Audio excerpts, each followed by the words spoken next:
Chapter 601 Coincidental Meeting. Too much repetition isn't a good thing, VS eventually concluded. Though the mech industry predominantly divided mechs into 24 mainstream archetypes, this did not mean that VS had to design that many mechs to advance. In particular, designing heavy mechs was out of reach to most mech designers, yet plenty of mech designers had reached Master Mech Designer or Star Designer without ever designing a heavy mech. This told VS that in order to advance smoothly, the process mattered rather than the outcome. VS could design an absolute garbage mech and still gain some progress as long as he learned something. Technically speaking, all of those competition mechs I've designed in a hurry are crap mechs. Even my latest new Sentinel is a travesty compared to the Black Beak and the Crystal Lord. Yet designing the new Sentinel was just as satisfying as designing the latter two. VS had absolutely gained a lot of insights from designing and constructing the Frankenstein mech. The immense challenge in delivering a much improved mech in just a couple of days forced him to exercise his imagination and seek for solutions to problems he had never considered before. That's the key to advancement. As long as I'm working on something new, I can train my problem-solving skills. The system didn't track those skills. VS realized that every time he looked at his skills page, he reinforced his bias that only the skills defined by the system mattered. In actual fact, a mech designer was far more than a moving library of science and engineering. It's just like spirituality. Before, the system couldn't quantify this phenomenon, so it had to observe my development on this matter. In other words, VS took the system as gospel and developed a tunnel vision concerning his attributes and skills. It was a good thing he became aware of this shortcoming early. That said, the benefits provided by the system could not be replaced, but VS had to remind himself that it was just a tool at his disposal. His own development mattered the most. Something which might benefit the system may not be beneficial to himself. It turned out his separation from the system had inadvertently been a boon to him. If he continued to slavishly devote his life to the Pavlovian reward mechanisms of the system, he would have lost the ingenuity and flexibility of thought that defined a real mech designer. Right now, VS believed that even without the system, he could work on his own to advance to journeyman. In contrast, if he continued to become addicted to the system to the point he only thought in terms of skills, attributes, and design points, he would have become a hollow mech designer at some point. The only way he would have been able to advance to journeyman was through external assistance. Perhaps the system offered VS the option to advance without pain by exchanging a lot of design points, but such an easy method doubtlessly resulted in many repercussions. VS formulated another goal at this time. He wanted to advance to journeyman mech designer before the Mech Corps discharged him. Every bright visual war lasts for 5 years, more or less. Within this time, if I work hard and develop new designs, I should be able to make it more or less. With this decision, he directly rejected Morgan's theory that a mech designer who hoped to advance to star designer should spend decades on designing mechs. There was a risk that VS made the wrong decision, but he shouldn't believe every theory spouted by a random mech designer. In any case, he felt better about this decision than the alternatives. If pure volume is king, then all of those worked-to-death mech designers working like bots for design studios should have become star designers by now. During his time on Harkinson I, he mentally constructed a plan for his future. His first objective should be to advance to journeyman within 5 years. It didn't do him any harm if he failed, but becoming a journeyman was enormously helpful to his subsequent goals. Once he returned to civilian life, VS planned to develop a reasonably rounded catalog of mech models. He didn't need to develop over 24 separate mech models. Making do with just enough to allow the avatars of myth to become a comprehensive fighting unit should be sufficient. By the time I'm finished with that, the next mech generation will arrive. I'll definitely have to reach journeyman mech designer by then, or it will be hard to join the first wave of new generation mech model releases. As long as he joined the race at the start, his company would doubtlessly grow like a rocket. However, he shouldn't be complacent at that time. The extremely stiff competition meant that VS had to design an exceptional mech that stood out from the market. If VS intended to sell a lot of mechs by relying solely on the new generation's wave of innovations, then the mech market would definitely tear him apart. Leeching off those innovations that are in the hands of every major mech manufacturer won't improve the competitive advantage of my designs. It merely allows me to start at the same level as the other premier mech companies. Such behavior was akin to drifting downstream. If VS wanted to dazzle the mech industry with a best-selling mech model, then he would certainly have to swim upstream. That would be the time when the avatars of myth provided a return on his investment. Funding 5 mech companies was not a trivial matter. However, once he covered the startup costs, VS was confident he could maintain the running costs with the help of his earnings from the LMC. Every mech designer was a money-making machine as long as they possessed some ability. If VS broke through to journeyman as planned, money became more of a number than a scarce resource. At that level, mech designers valued other assets over money, such as access to exclusive knowledge, gene elixirs, life-prolonging treatments, or strategic exotics. Many of these assets couldn't be bought with money in the open market. VS would inevitably have to deepen his engagement with the Clifford Society and Master Olson's influence network in order to obtain access. As their holiday on Harkinson soon came to an end, his group longed at a bar. VS had been absent-minded throughout the trip. Fortunately, the planet offered many sites for relaxation, so he simply pretended to take a nap while spending most of his attention on putting his plans together. Just as VS thought this day would end on a leisurely note, the group suddenly stopped their chatting as a number of strangers walked to their table. None of their group members recognized them. They were unlikely to be vandals since only 5 people approached. "Do we know you?" Nalson asked with a wary look in his eyes. "You ought not to," the lead woman spoke. "You might not have heard of us, but you people are famous across this entire star system. After all, haven't you pulled our reputation through the ringer recently?" Every vandal became tense at her words. Though she might have sounded restrained, the implications of her last sentence hinted that she definitely didn't come as a friend. More than that, several of the vandals recognized her accent. The people who spoke like her only came from one place in the Komodo star sector. "Your visions!" Tis exclaimed. The group of 10 put up their guard and put their half-empty drinks on the table. All thoughts of relaxing and unwinding was gone from their heads.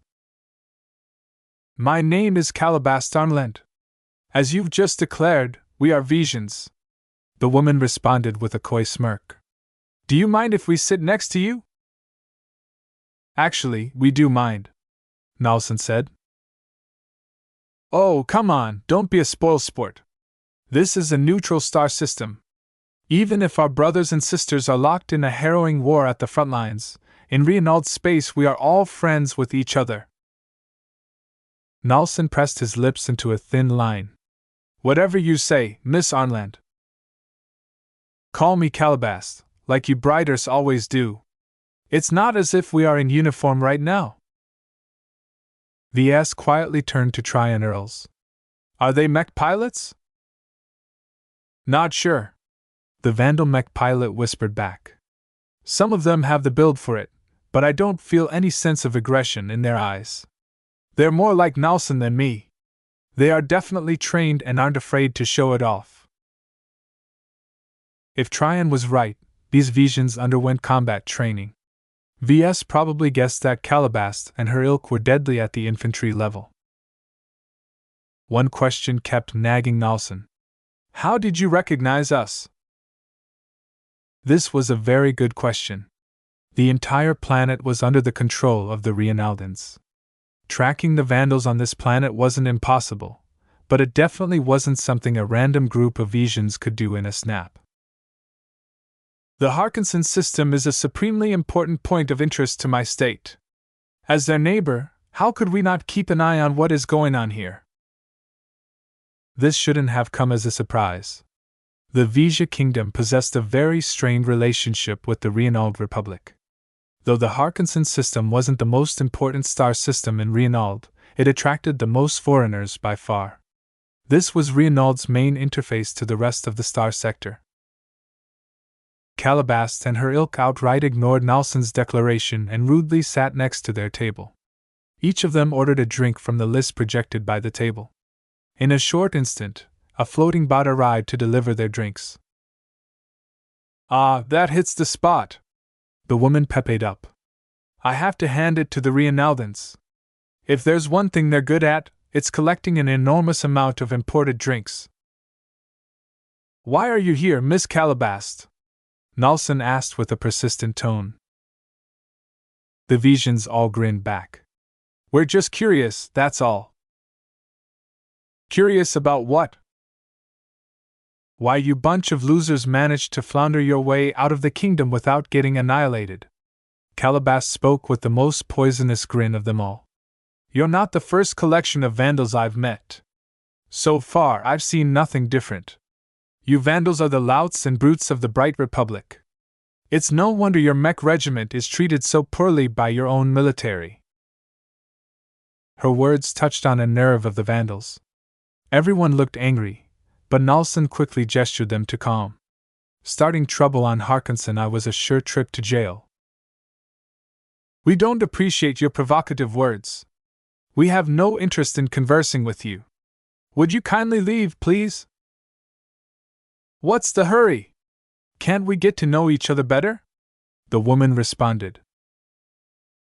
As Nalson and Calabast verbally sparred with each other, the rest of the Visions and Vandals watched on in silence. VS had the feeling some kind of hidden battle was taking place. By now, VS surmised that Calabast was likely some kind of Vision spy. Her gorgeous face might not even be her true facade. In fact, he was 90% sure it was wholly faked. In any case, the Vandals had always been aware that some people followed them throughout their holiday. Knowing that they were being stared at by observers didn't impact their lives that much. It wasn't much different from being subjected by the omnipresent surveillance system keeping watch in the interior of every Vandal starship. While the Vandals could tolerate someone staring at them at a distance, it was a very different matter when the Watchers walked up to their face. VS tried to figure out the motives of Calabast and her goons. Why make their presence known to them? Why did they reveal their identity as Visions? Was that faked as well? Were they talking to Reinaldan intelligence agents masquerading as Vision intelligence agents? It was too bad that VS was not into spy games. Nalson appeared to be more aware than the rest of them, which was no surprise since he served as a security officer. One of their major responsibilities in a Mech regiment was thwarting spies. Chapter 602 Geopolitical Tragedy. "If there is one person among you Vandals who looks brighter than the rest, it's you." Calabast suddenly gestured to VS while holding a bubbling cocktail. "Mr. Larkin's son. VS. I've met several Mech designers, and I do say you're a cut above the others." "Thank you, Miss Calabast," VS replied stoically. "I do wonder why I've caught your attention. I'm just a Mech designer, you know." Calabast smirked at him. "Don't put yourself down. Compared to those spineless nerds who will never amount to anything in their lives, you've got the air of a leader. I see that your current posting as temporary head designer has done you good. An outsider like you shouldn't know stuff like that," VS replied with sharp eyes. "You Vandals are lousy at keeping secrets, especially when you are all running around the Harkinson system. It's like you are telling Visions like me to watch you all. Well, we're here now. If you have something to say to us, speak your words. We're at war. The only dialogue that matters is whose fist hits the hardest," he said. His fellow Vandals all agreed. Outside of that, we don't welcome you. Don't be so harsh, VS. We can't help but pay extra attention to the young head designer who is responsible for managing the 1,000 mechs of your task force. Excuse me, that figure is already out of date. If I'm correct, your task force is only capable of fielding 500 mechs. Is that accurate? Don't answer that, VS. Nelson said to him before turning to the Vision. Miss Calabast, it's no use trying to show off what you presume to know of us. While we aren't allowed to come to blows under Reynald's auspices, I doubt the Planetary Guard will be pleased when we call them over. There's no need for you to go that far, Lieutenant, Calabast said. Her smirk dropped a bit after hearing that. We are friends, are we not? There's no friendship between Visions and Briders. Calabast shook her head. I very much doubt that. To me, we are peas from the same pod. Think about what the rest of the Komodo Star Sector thinks whenever the Bright Republic and the Vija Kingdom are mentioned. Aren't we the dysfunctional twins of the Star Sector? Constantly at war, yet never winning. Some believe we love each other too much to destroy each other. What a joke! Another vandal erupted. It's you Visions who are constantly starting the war by invading our space. If you just leave us alone, billions of mech pilots wouldn't have met an early grave. Another vandal joined in as well. Yeah, don't pretend you Visions have the high ground. We never asked to be your punching bags. If we never started our preemptive invasions, you Briders would have come to us, I'm very sure of that. Our rivalry can't be melted with a single friendly gesture. Many innocent Visions will suffer if we ever soften our stance against your state. Some vandals laughed at that. What a hypocritical way of looking at the wars. You're like the butcher asking the pig why it wants to attack you. The entire wars are your fault. Bleating about suffering Visions, what about our citizens? I'm glad our mech regiment walloped the Dietmans system. You warmongers needed a reminder that the suffering can go both ways. Calm down, everyone! Nelson barked in an authoritative tone. That shut down the belligerent tones. I'm sorry, Calabast, but we aren't in a mood to discuss high politics with you. We're simple grunts, you see. As you say. The woman shook her head as if she found his response to be disappointing. Despite our disagreements, we are very much alike. Don't forget our brotherhood in the coming days. Whatever we may think of each other, the rest of the galaxy is a very dangerous place. With that, Calabast and her escorts slid from their chairs while bringing their drinks elsewhere. Once they walked out of sight, every vandal sighed in relief. Tis rubbed her head. That's weird. Why did that Vision spook decide to approach us out of the blue? Their motives are unfathomable, Nelson said. Don't read too much into their actions. That's exactly what they want. Just remember that nobody can do anything to us while we are out in public on Harkinson I. Someone else agreed with the security officer. Aren't we supposed to enjoy a holiday? They just tried to screw with our heads. I say don't let them win. Let's end our shore leave on a good note. Everyone tried to put the strange encounter on the back burner, but not everyone succeeded. When Nelson contacted some other vandal groups, they all mentioned an encounter with suspicious Vision individuals. Their group was not the only one visited by spooks. How many Visions are assigned to stare at us? VS asked with dismay in his voice. No one knew the answer, but evidently their numbers was much higher than everyone had thought. It had to be mentioned that hundreds of groups split up in Harkinson I and Harkinson III. Any Vision intelligence operation needed to invest in a lot of manpower to stare at them all, let alone approach them in person for some inscrutable reason. VS didn't have a good feeling about this. You know, I think we should be more careful from now on. Let's not visit anywhere remote or isolated. I've always taken that into account in our planning, Nelson said. But I can see why we need to be more prudent. Even if this is exactly what the Visions want, we shouldn't play with fire. The group resolved to remain in highly trafficked places on Harkinson from now on. Visiting an exhibition safari or renting a boat to sail out into the sea had to be crossed off their list. The night is stretching on. Let's go back to the hotel. The group left the bar and took an air car to the hotel on Harkinson which the vandals had rented out.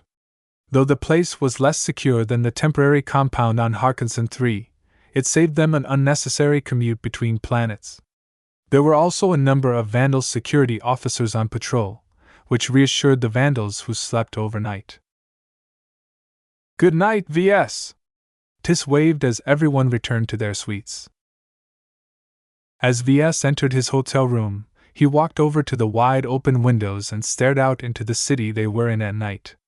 Lots of lights flashed as many tourists still sought out entertainment in the night. Beyond, boats and ships sailed across the waters in an endless merry of partying. It was easy to forget that a war was taking place. The Renault Republic sat at the other side of the Vija kingdom, so any repercussions of the war only affected them indirectly. Having spent some time in the star system, VS envied the Renault Republic. Despite being small enough for the Vijans to devour in a single bite, the Frozen Leaf Alliance was like a timely umbrella against the rain. Under the auspices of this ironclad defensive alliance, the Renault Republic possessed much more security than it ought to. This was the blessing they enjoyed from their geopolitical situation. Unlike the Renault Republic, the Bright Republic doesn't have any good neighbors to ally with. One of their tragedies was that the Bright Republic was surrounded by belligerents, or nutbags. To their galactic east sat the Vija kingdom. It went without saying that their conflict was irreconcilable. Over 300 years of wars interspersed with temporary peace periods created an enormous amount of enmity between the two rivaling states. To the galactic west of the Bright Republic sat the Ilvain Protectorate. The Bright Republic attempted to draw them into an alliance many times, but the Ilvainans repulsed every overture with the same isolationist stance. The Protectorate didn't get along well with everyone because every Ilvainan was a religious fanatic. To a state like the Bright Republic, whose only religion was rationality, such fervor clashed directly against their values. Though the Brighters and the Ilvainans were like ice and fire to each other, either side wanted to go to war against each other. The Bright Republic already had their hands full with the Vijans, and they weren't snobby enough to think they needed to impose their values on the Ilvainans. The Protectorate, on the other hand, had their own concerns. To their galactic south existed a state called the Starfaith Collective. The collective was made up of religious fanatics who believed in an entirely different faith. Compared to the Protectorate dislike to faithless dogs like Brighters, their animosity against the collective was much more extreme. Discussions on religious dogma was a surefire way to spark a fight between citizens of both states. Strangely enough, the Ilvain Protectorate and the Starfaith Collective never came to blows for some reason. Unlike the many wars between the Vijans and the Brighters, the two religious states largely kept their conflict contained. In any case, the Ilvain Protectorate can't help us at all. To the galactic north of the Bright Republic sat a state called the Coman Federation. If there was one thing that defined a Coman, it was their fervor for transhumanism. Their deviance on this matter bordered on heresy, though their beliefs wasn't strictly illegal in the eyes of the CFA and MTA. Nevertheless, they attracted quite a lot of dirty looks. The Coman pursuit for transhumanism led them to blend their physical appearances with aliens or amputate their limbs and replace them with cybernetic equivalents. Their preoccupation with their fetishes practically repelled the entire Komodo star sector. Detesting the outside galaxy became ingrained in every Coman. Every baseline human was a primitive in their eyes. Though they were known to field a strong mech military, they spent most of their efforts on holding back their regional rivals and exploring the frontier for more alien marvels. Comans were known to be the best treasure hunters in the Komodo star sector. It's too bad our differences can't make us into allies. Brighter diplomats attempted to draw the Comans into an alliance many times, yet their conceit against baseline humans prevented them from taking their neighbors seriously. If not for being surrounded by rival states, their elitist attitude would have pushed them into a war against the Bright Republic. As what lay at the galactic south of the Bright Republic, the independent state of Pilus was an oddball of its own. Smaller than the Bright Republic, the Pilus was a state as crazy as the Coman Federation. The best way to put it was that they were radical independents. They violently rejected any notions of alliances and other entanglements. If not for the overwhelming strength of the CFA and MTA, they would have rejected their rules as well. As it was, the Pilusus barely tolerated the Big Two, believing it was only a matter of time before those hegemonic organizations fell. Every Piluser is a doomsday fanatic. For some reason, the Pilusus believed that the human race had reached their peak in the galaxy. Their gains at the end of the Age of Conquest represented the apex of their achievements. Every age that followed marked the decline and end of the human race in the epoch of galactic history. Their beliefs essentially turned them into giant jerks whenever they interacted with foreigners. The relationship between the Bright Republic and the independent state of Pilus was very poor as a result. In truth, the Bright Republic could have conquered Pilus if they really wanted to. As long as the Visions were held in check, the military strength of Pilus wasn't enough to hold back the Mech Corps. Pilus has a lot of big brothers, though. The independent state was only a branch of a larger organization that spanned many star sectors in the galactic rim. Their doomsday predictions held them all together, and they were known to transfer their strength between star sectors whenever their branches faced a pinch. The only reason why Pilus hadn't borrowed the strength of their big brothers was because the other enemies of the doomsday cultists wouldn't stand by. North, south, east, and west, the Bright Republic was surrounded by hostiles and crazies. This was because most entities that initially settled in the Komodo star sector consisted of exiles. In fact, the Bright Republic counted among the crazies as well in some people's eyes. Chapter 603 Unsettling. VS woke up all of a sudden. He'd never been a heavy sleeper after he returned from Graining 4. His physical body's need for sleep seemingly lessened, but to sleep was to be human, so VS still adhered to a strictly human biorhythm. Why did I wake up? He scratched his dark hair while garbed in pajamas. An unsettling sensation came over him. VS shrugged out of bed and wiped his hand towards the window, causing it to turn from solid black to fully transparent.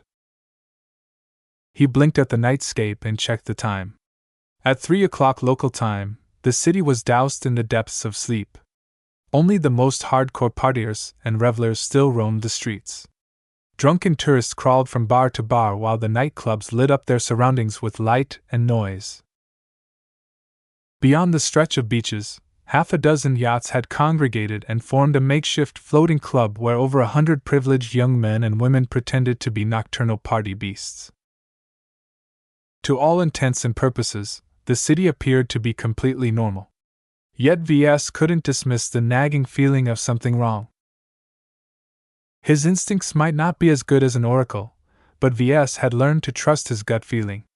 Right now, VS felt as apprehensive as standing in close proximity to a mech battle. There can't be any danger here, right? He currently resided on Harkinsenai, the tourist paradise of the Reynald Republic. The planetary guard and the honored ones that kept the peace on this planet enjoyed a very good reputation here. They foiled thousands of plots every year and never failed to squash instances of violence before they spilled over to innocent bystanders.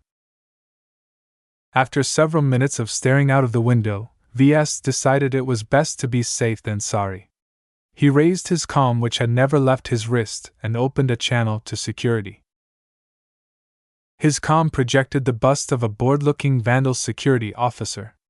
"Mr. Larkin's son, what can I do for you?" VS couldn't straight up tell the security officer that his gut warned him of an approaching threat. Still, he could couch his words in a way that may bring the Vandals to a heightened level of alert. "I have reason to believe that there may be security threats on the horizon." Can you please scan my hotel room and double-check the perimeter and such? The security officer narrowed his eyes. Mr. Larkin's son, what evidence can you provide to support your statement? I'm sorry, officer, but I can't tell you that right now. Just trust me. If I'm wrong, then no harm is done. This argument appeared to be persuasive enough to buy over the security officer. Very well, head designer. We shall run a full check. Please stay in your room and don't make any suspicious movements. The channel closed, leaving VS alone in his quiet room. He decided he might as well skip the rest of his sleep. He turned on the lights and walked over to the closet which held a number of outfits. VS touched a chute-like tube, causing it to beat before attracting his pajamas from his body. The chute sucked the clothes through the tube that subsequently led to some laundry area. He then touched a clothing rack which held a generic warm weather outfit, causing the clothes to fly from the rack and surround his body, adjusting the fit for a few seconds. He then rummaged through the closet but failed to find anything protective. What kind of stupid hotel is this? There's over a dozen racks of smart clothes but not a single emergency suit. Emergency suits basically consisted of stripped-down hazard suits. Cheaper and less bulkier than the latter, emergency suits nonetheless provided limited amount of protection against heat, explosions and toxins in the air. Why is my gut urging me to get in an airtight suit? He sniffed the air, but didn't smell anything weird. Nonetheless, his heart beat a little faster, as if he was nervous something was seriously wrong. The front door to his hotel room beeped and slid open. A pair of Vandal security officers outfitted with serious-looking combat armor stepped inside. The sergeant at the lead gripped a handheld scanner. Mr. Larkin's son, we've received your notification. Please let us inspect your room. Go ahead, gentlemen. The sergeant first scanned over his body with the scanner. The machine threw out a bunch of warning noises, causing the sergeant to slam his palm at the device. Not again! Get to work, you buggy machine! Has the device been loaded with my unique physique? I'm different than a baseline human. Dr. Cusker should have loaded my parameters to the database. VS frowned. Oh. Let me adjust the scanner then. VS worked with scanners himself, so he easily guessed why the sergeant's scanner tripped up. He really missed the Vulcan eye he bought from the system.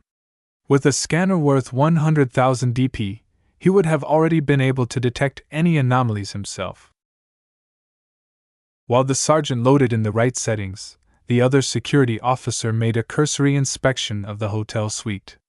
He wasn't very diligent about it. VS figured the other guy thought they were wasting their time. All right, the scanner is loaded with the right settings. Let's see what's happening here. The sergeant pointed the scanner at VS. This time, the device only released a single warning noise. What's wrong? That's strange. According to the scanner, your body is doused with sedatives. The two stared at each other in a single moment of belated realization. Something suddenly exploded from the ceiling above, causing strong electromagnetic interference to blast their heads with noise while at the same time frizzling the scanner into a smoking wreck. A minute noise spewed out as invisible projectiles punctured the exposed face of the security officer nosing in the bathroom. Just an instant later, another volley of projectiles headed towards the sergeant. Enemy attack! The sergeant screamed. Unlike his partner, he had been much more alert, so his combat armor instantly went active. His half-open helmet quickly slid shut, causing the transparent needles to shatter against the armored mask portion of the helmet. The needles worked wonders against open skin, but wasn't any good against any form of armor.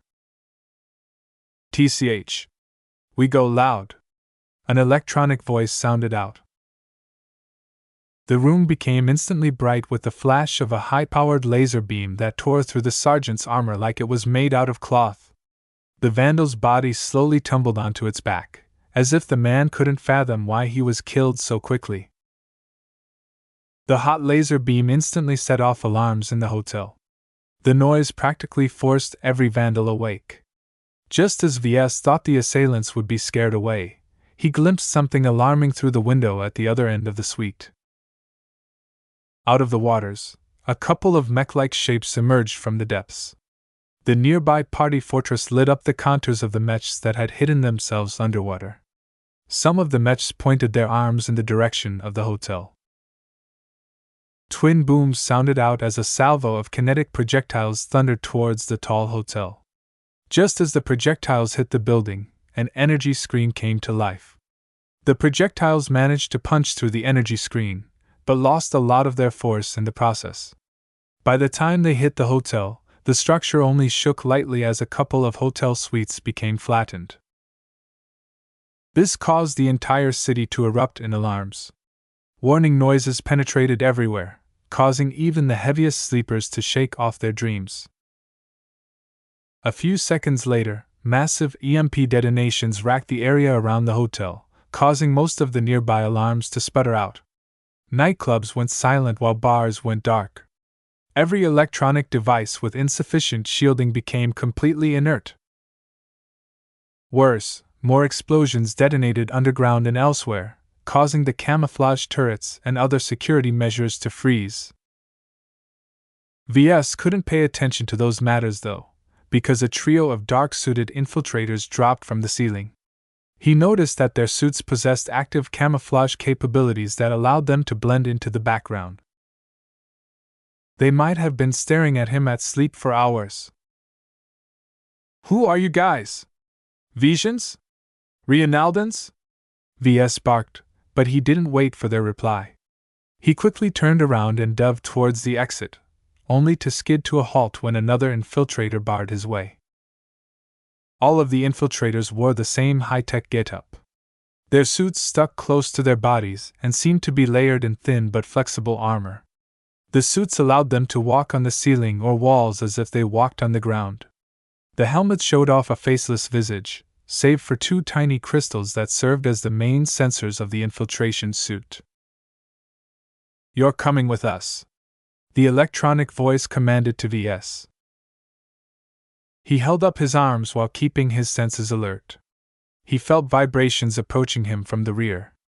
Just as they closed in on him, VS suddenly erupted into action.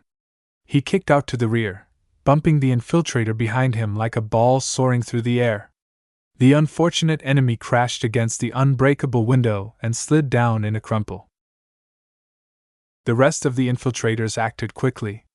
The rear two remaining infiltrators fired at his back with invisible glass-like projectiles. While they hurt a lot, the force behind them hadn't been sufficient to pierce deep into his flesh. VS endured the pain and ran forward like a bull with red in his eyes. These infiltrators hadn't expected his strength to be so formidable and his endurance to be so high. Why would they? He was a mech designer, not a special forces operative. The infiltrator in front blasted VS with a wrist-mounted electric weapon. The current running through his body exacerbated his pain, but his sense of urgency propelled him forward despite his desire to cry out. He slammed his forearm forward in a sloppy attack. The infiltrator hadn't expected VS to remain functioning after enduring such a massive electric attack and slammed against the corridor wall with a painful slam. VS didn't waste his time on making sure the attacker was down and ran into the hallway. Red emergency lights illuminated the hall in an ominous light, which only deepened his sense of crisis. The entire planet had gone crazy. Muffled sounds of fighting could be heard from outside. After the Mech emerged from the waters, their approach to land caused the party boats to become unsettled. One of the Mechs pointed its barrel at their direction and fired an explosive shell that obliterated all of the boats and partygoers. They showed no mercy to civilians. Once the Mechs approached the beach, their feet stepped out of the water. The machines turned out to be amphibian Mechs. A cross between land-bound Mechs and aquatic Mechs, They were capable of operating in both environments, though not as effectively as mechs dedicated to a single environment. The amphibian mechs of unknown origin started to fight back against the defense installations that remained functioning after the initial round of sabotage. The collateral damage being thrown about by the merciless assailants hit a lot of nearby beachfront hotels and establishments, killing scores of innocent people by the second. Meanwhile, the alarms had thoroughly shaken the other vandals awake. Some of the more alert ones emerged from the corridors with backup pistols in their hands. "There are infiltrators inside the hotels. Be careful!" VS screamed as loud as he could as he attempted to widen the distance between him and his hotel room. "We need to evacuate!" a vandal officer yelled while only clad in his underwear. "Cover each other's backs. Don't panic and don't wander off alone. We'll take the emergency exit." Though the sudden eruption of violence befuddled the vandals, the officers quickly organized them into action. With mechs wreaking havoc from the beach, the vandals were caught with their pants down. Chapter 604 Complacent. The vandals all possessed spunk. Though they lacked training in infantry combat, many of them could throw a punch and most of them knew their way around with pistols. However, VS didn't place much hope on their fighting capacity. Separated from their mechs and ships, the vandals were worse than a bunch of planetary guard recruits in an infantry-level engagement. Due to the restrictive weapon laws in the Harkinson system, none of them except for authorized security officers possessed anything heavier than handheld pistols. "Where are the honored ones? Are the planetary guard asleep?" "Forget about them. They've turned lazy after decades of peace on this planet. The Reinaldans rely too much on turrets and fixed defense installations." VS quickly spoke. "The saboteurs took most of them out, and those amphibian mechs are wrecking everything that's left." He'd been worried about subsequent pursuit, but it appeared the infiltrators favored discretion over upfront fighting. Though the vandals who turned up in the corridors didn't particularly look threatening, they numbered over 50 on this floor alone. However, their only merit was that they had numbers on their side. If an enemy squad kitted out in full combat gear showed up, they would easily be able to mow everyone down. Under the lead of the officers, the vandals organized into their original groups of 10, many of which had slept on the same floor. VS approached his group, which Lieutenant Nalson Fury served as their beacon. "What happened to you?" the lieutenant asked. "I felt something was wrong. I called security, who sent 2 men to check out my room. Just as scans showed that my body is doped with sedatives, several infiltrators dropped from the ceiling and killed the 2 without a sound." "How are you still walking about when you should have been sleeping like a light?" Nalson probed with suspicion clouding his eyes. "Infiltrators never make mistakes when dosing someone with sedatives." "I have my advantages," VS replied simply. "In any case, I managed to run out of my suite and call for alarm. This is also just after those amphibian mechs emerged from the water and is currently bombarding every defensive fixture in sight." The fighting outside had never ceased, though the changing sounds indicated that the battle had entered another phase. "The planetary guard finally showed up!" Someone who peeked out one of the windows yelled. "Damn it, an entire squad of amphibian mechs jumped out of the ocean. They're kicking the butts of the planetary guard." VS risked a peek at one of the windows. He couldn't make out a lot of detail from this distance, but the overall trend became clear. "These planetary guard mechs are first response units. They're equipped for rescue and riot control. Their fluid projectors don't have the range to stop the amphibian mechs." The enemy mechs primarily consisted of amphibian machines armed with dual-purpose kinetic weapons. Kinetic projectiles worked great on land and decently in water, though only at very short ranges. They were accompanied by a couple of knights, who seemed like an afterthought more than anything. VS had seen many aquatic mechs before when he visited Moira's paradise. He had a taste of their weapons, which had to be adapted to work in water and under pressure. This insight, along with the large build of the amphibian mechs, led him to believe they held missiles and torpedoes in reserve. "Careful for missiles," he warned the Vandals. "They're saving the best for last, I think." Nalson cursed. "This hotel isn't safe at all. We need to go downstairs and go underground. If that's still not enough, we can evacuate through the emergency tunnels. Anything is better than remaining above ground where mechs can continue to take potshots at this structure." The Vandals fled downstairs in an organized fashion. VS blamed his bad luck for being situated at the upper floor.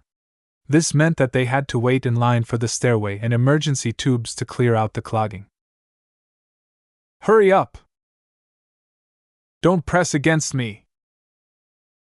This tube has lost power! Don't enter!"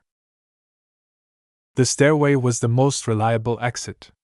A faster way to go down besides taking the elevator was to slide down the emergency tubes. People got down much faster through the tubes, though they formed a bit of a risky prospect if the anti-grav modules failed to modulate their sliding speeds.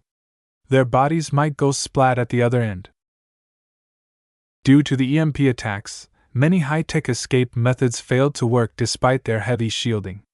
In fact, besides the emergency lights, the only other devices that still remained working was their military-issued comms. The Vandals managed to connect to their brothers and sisters on Harkinson 3, rousing them to the highest level of alertness. So far, the Vandals at Harkinson 3 hadn't encountered any attacks, but they managed to convince the Reinaldans to send some mechs to reinforce their compound. "I've been thinking, VS," Nalson said as they slowly moved down the stairway. "The timing of the attack of the beach matches the moment when the infiltrators determined they were exposed." "What are you getting at, Lieutenant?" "Our attackers are aiming at you. At the very least, the fact that they tried to sedate you at the start means you're more useful to them alive than dead. Yet they aren't hesitant about taking you down if they aren't able to smuggle you away." "I don't know." He frowned. "This infiltration is a little too daring to be happening in Harkinson I. The Reinaldans must be furious right now. I think it's possible that I'm not the only target they are after." "Even if you're not alone, you are definitely among the primary targets." "That makes sense, considering what I know," VS murmured. As the temporary head designer of the task force, he knew more about the Vandal mechs than any other mech designer or serviceman in this star system. "Who are our attackers anyway?" "My money is on Calabast," Tis called from the side. "Don't you think it's creepy that she approached us in person right before this attack? It's definitely the 7 stars who are responsible." The Visions possessed a poor reputation in the field of intelligence. This was because each duchy pretty much maintained their own intelligence agencies. Many times, their spies and agents crossed each other's paths, to the point where lots of stories circulated where rival Vision intelligence agents killed each other while technically being on the same side. The only Vision intelligence agency with a barely passable reputation was the 7 Stars Intelligence Agency, which was loyal to the kingdom as a whole. Their funding was in regular contention since many dukes wanted to neuter them in a bid to weaken the power of the royals.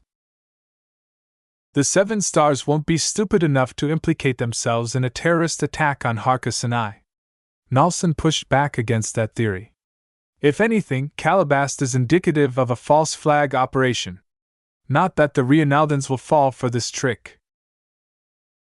If Calabast can't push the blame on the Visions, why show up and suggest they're Visions in the first place? That's why we can't make any assumptions about our meeting with her group. There's an entire rabbit hole of mind games taking place in the background. For all I know, Calabast is truly a 7 Stars intelligence operative who is pretending to be a Reinaldan pirate acting as a fake Vision spy in an attempt to deceive the Reinaldans and ruling out the Visions as the primary suspects. I don't follow," Tryon said from the other side. The mech pilot sorely missed his mech. He could have easily helped stomp out the terrorists if only he was piloting a multi-ton machine instead of controlling a weak human body. Don't think about it, Tryon. Let the smart people do all the thinking, Nelson said. Even VS couldn't figure out the depths of this conspiracy. All he knew was that this attack certainly didn't come without reason. His suspicion that the Vandals weren't resting and recuperating in the Harkinson system grew stronger. With all the shenanigans taking place behind the scenes, had the Vandals provoked a sleeping tiger? The hotel shook from another impact, this time hitting the floors above. The energy screen is overloaded. Another volley of impacts followed suit, causing the upper floors to become dangerously unstable. The groans of overstressed alloys and sounds of falling debris made it clear the structure hadn't been built according to the strictest building standard. The Reinaldan developers trusted so much in the competence of the Honored Ones and the Planetary Guard that they certainly cut a lot of corners when they constructed their properties. VS quietly cursed the greedy Reinaldans as their group finally made their way to the ground floor.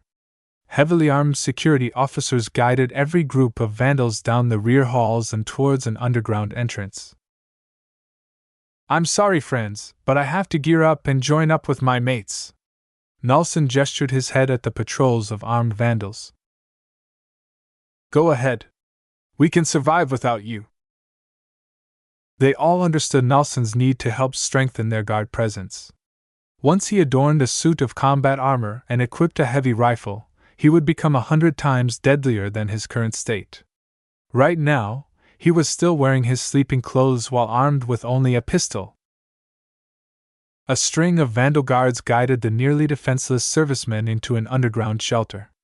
Dust and air revealed that the Reinaldan owners hadn't even bothered to send down some cleaning bots or maintain the ventilation system. Perhaps they had already forgotten the need for underground shelters. Just as VS and his group shuffled into the shelter, a couple of Vandals suddenly started dropping down the floor. Nobody screamed or panicked. Instead, they called out for medical assistance while keeping their eyes peeled for any attacks. More Vandals dropped. In fact, they fell onto the floor in an increasingly alarming frequency. "There's something wrong in the air. We're being intoxicated. Hurry inside the shelter. Masks should be available in the storage vaults." An increased sense of alarm overtook the Vandals as they all tried to press into the shelter while avoiding stepping on their unconscious comrades. Other Vandals turned around and attempted to open the gates that led into the underground tunnel complex that could take them elsewhere. "The exit gates are locked. We can't get them to open. We're stuck here. The storage vaults are sealed tight as well. We can't access the supplies stored inside." After a dozen seconds, half of the Vandals fell unconscious. Everyone was either wearing summer clothes or sleeping clothes. Even if they consisted of smart clothes, they were also designed to be permeable, which meant they couldn't be turned into an airtight suit. VS helplessly looked on as more and more Vandals collapsed on the floor or on top of each other. After 30 seconds, everyone fell unconscious except for him. Seeing thousands of Vandals in a state that was only a few steps away from death was mind-boggling to him. How did the assailants manage to pervert the entire hotel to the extent they were able to intoxicate everyone? He took a few steps forward, trying to keep his footing away from any bodies. VS slowly moved towards the exit to the ground floor. He could only lay his hopes on Nelson and the other security officers garbed in airtight suits of combat armor. Yet after he took a couple of steps, the vault-like door slammed shut on its own. VS heard screaming from the other side. The security officers hadn't intended to shut the entrance. Another gate creaked open at that moment. It was the exit to the underground complex. VS turned around, expecting to meet the Planetary Guard, only to behold an entire squad of infiltrators garbed in the same black getup. "That's quite enough, Mr. Larkinson." A monotone electronic voice sounded out from the lead infiltrator. "Follow us quietly, or else." The man shot a couple of unconscious Vandals with his silent gun, spilling blood and killing several Vandals. "Stop!" I'll follow. VS raised his hands in a sign of surrender. Chapter 605 Shattered Peace. Harkinson, long known as a bastion of pleasure and relaxation, became anything other than a paradise. Several regions across the globe erupted in violence and war. Unknown assailants emerged from the air, water, or beneath the ground and attacked inexplicable targets while dealing massive damage to the defensive infrastructure of the cities. The flagrant vandals weren't the only ones targeted by the terrorists. Those with greater perspectives smelled a definite plot, one which involved multiple players and progressed at a level far above their heads. In fact, the attackers may not even comprise of a single group, considering that every different unit utilized vastly different mechs and mech doctrines. The deepest layer of the Harkinson system violently rose to the surface, to the horror of every vacationer on the unprepared paradise planet. The strange thing about each of the attacking elements was that they all declared to fight under different flags. Each of their strange and never-seen-before mechs bore disturbingly familiar insignias that corresponded to the national symbols of several nearby states in the Komodo star sector.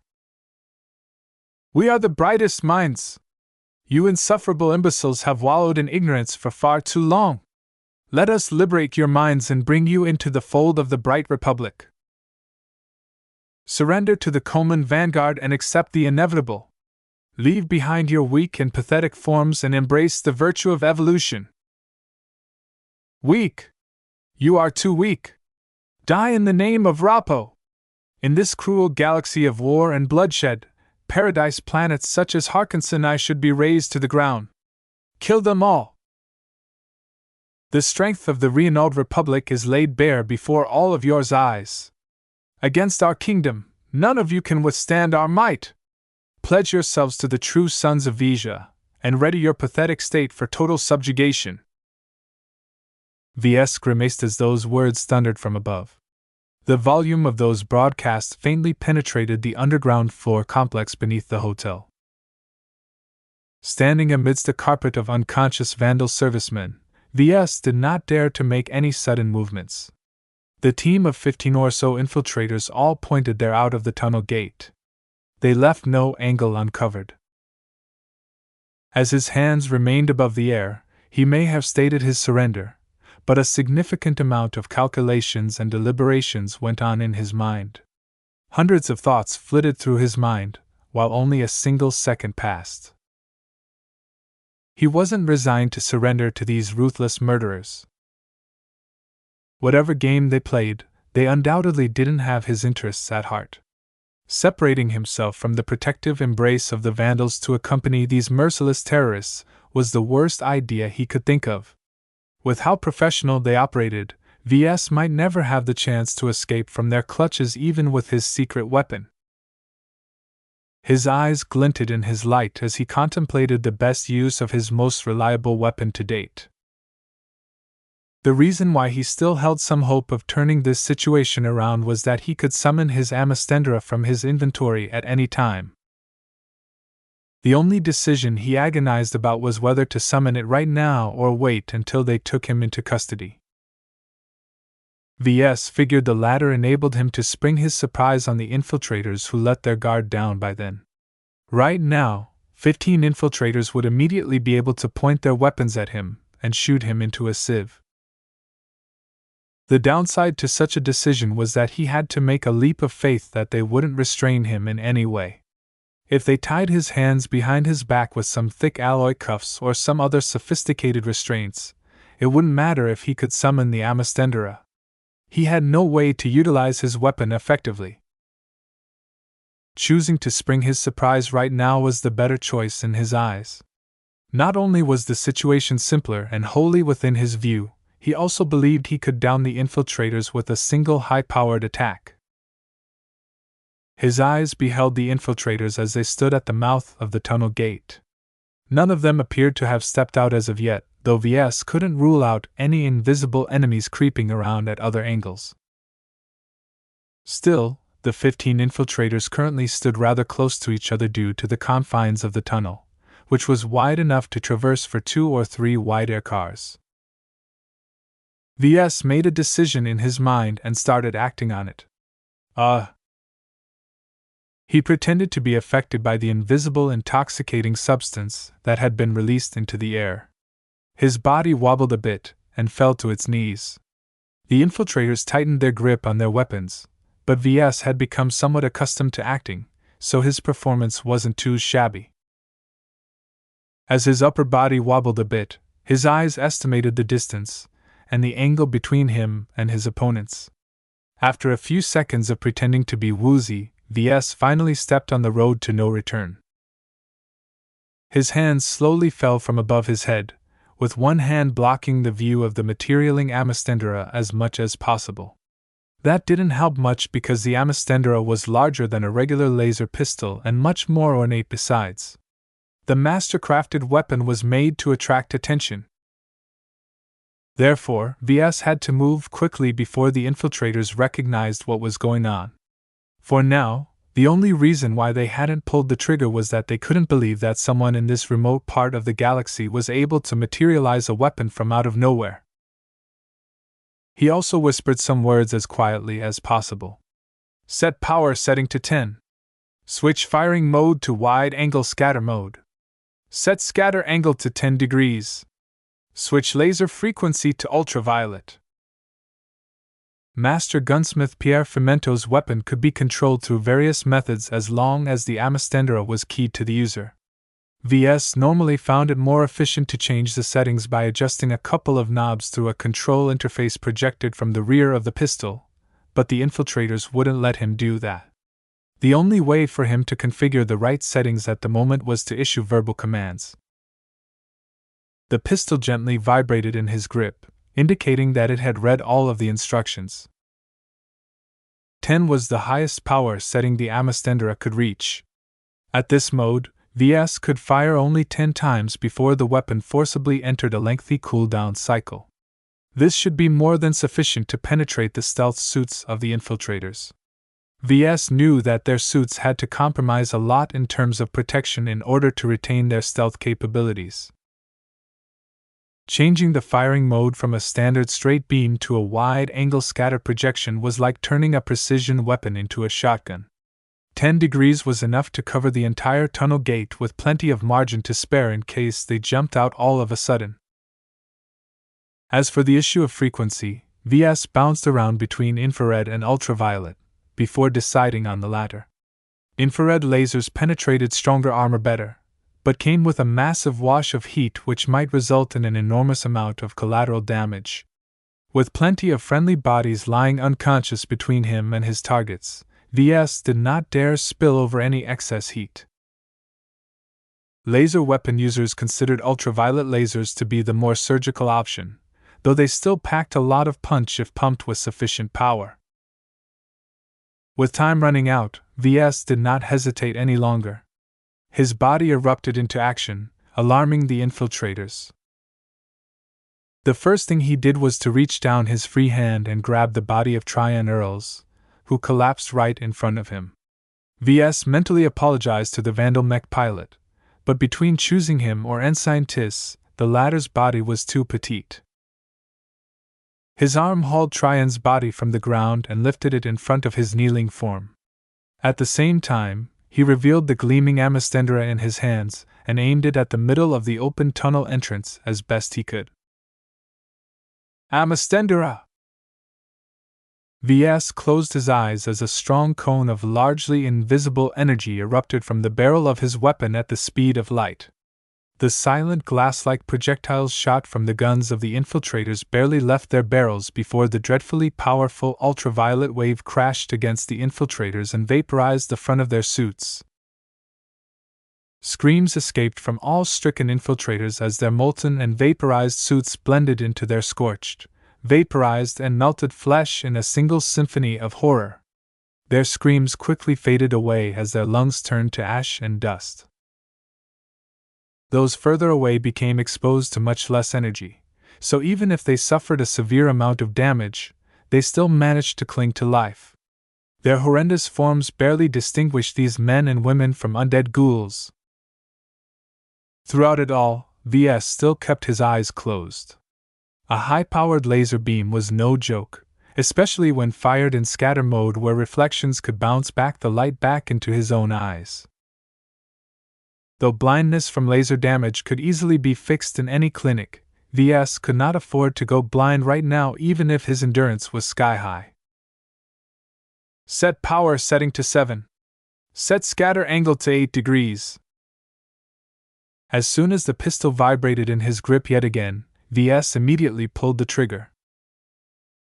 The second blast caused the distant groans of pains to cease. VS opened his eyes at that moment. He took a careful glance at the half-melted corpses smoldering quietly at the tunnel exit. The pile of burning synthetics and human flesh released a foul odor that VS would rather do without. He counted 18 corpses, which meant that 3 of them had remained invisible. He looked down on Trion's body, and saw that it had been riddled with various projectiles. The mech pilot's back had been facing the enemy, and now became awash with blood pouring from the holes. He was definitely dead. Sorry, mate. A couple more powerful kinetic projectiles managed to pierce through the makeshift meat shield and impacted against his body. VS cursed a bit, but the holes in his body was much less severe.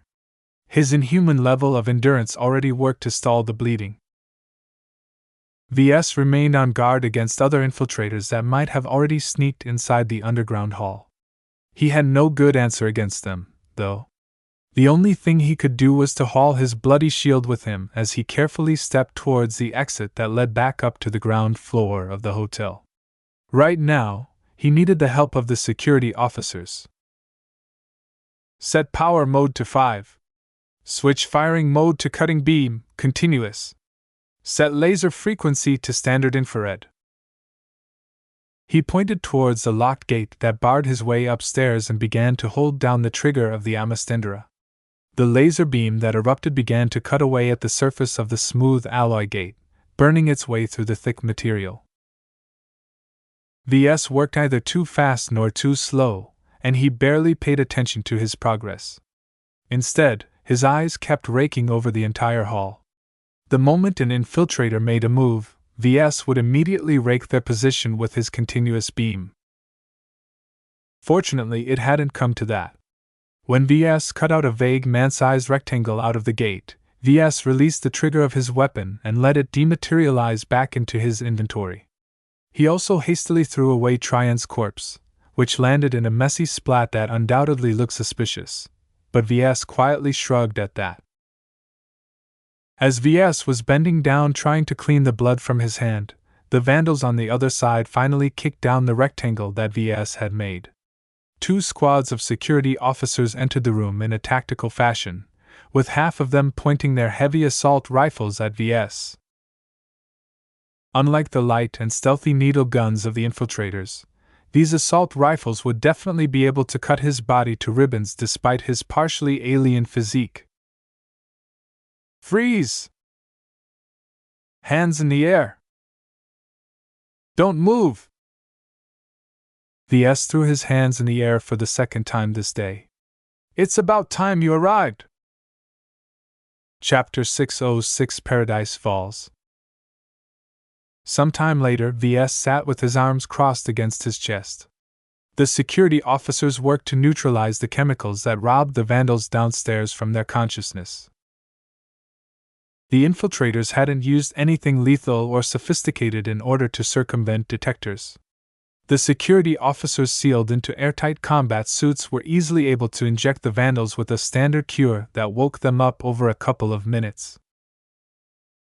Many of them reacted with horror and uncertainty after hearing what had happened. Looking at the aftermath of what VS had unleashed, they all knew that they had brushed dangerously close to death. Who knew what the infiltrators had in store once they took VS into custody? As the hero of the hour, VS stubbornly declined to explain how he repelled the attackers. With most systems down in the hotel, the security officers hadn't been able to retrieve any footage. This worked to his advantage. VS simply stated that he possessed a secret weapon and that the higher-ups knew about it. This was probably close to the truth. You're not making my job more convenient, Nelson said as he stood opposite to VS. Like every other security officer, Nelson wore a menacing-looking black and burgundy combat armor that was only inferior to a full-fledged exoskeleton suit. We've calculated the output of the directed energy weapon that is needed to vaporize 18 enemy operatives at once, and it rivals the energy released by a mech-sized laser pistol. That kind of weapon in the hands of a mech designer untrained for combat is incredibly reckless. If you want more answers, take it up with Major Verl or Professor Velton, VS grunted. I'm not the enemy here. Frankly, you should turn your attention to the enemy who dispatched those infiltrators and those amphibian mechs that are rampaging outside. VS was right, and the lieutenant knew it. After a few more minutes of fruitless questioning, Nelson walked away without any answers. Finally, the main reason why Nelson didn't push VS any further was because in his eyes, he was a part of the higher-ups.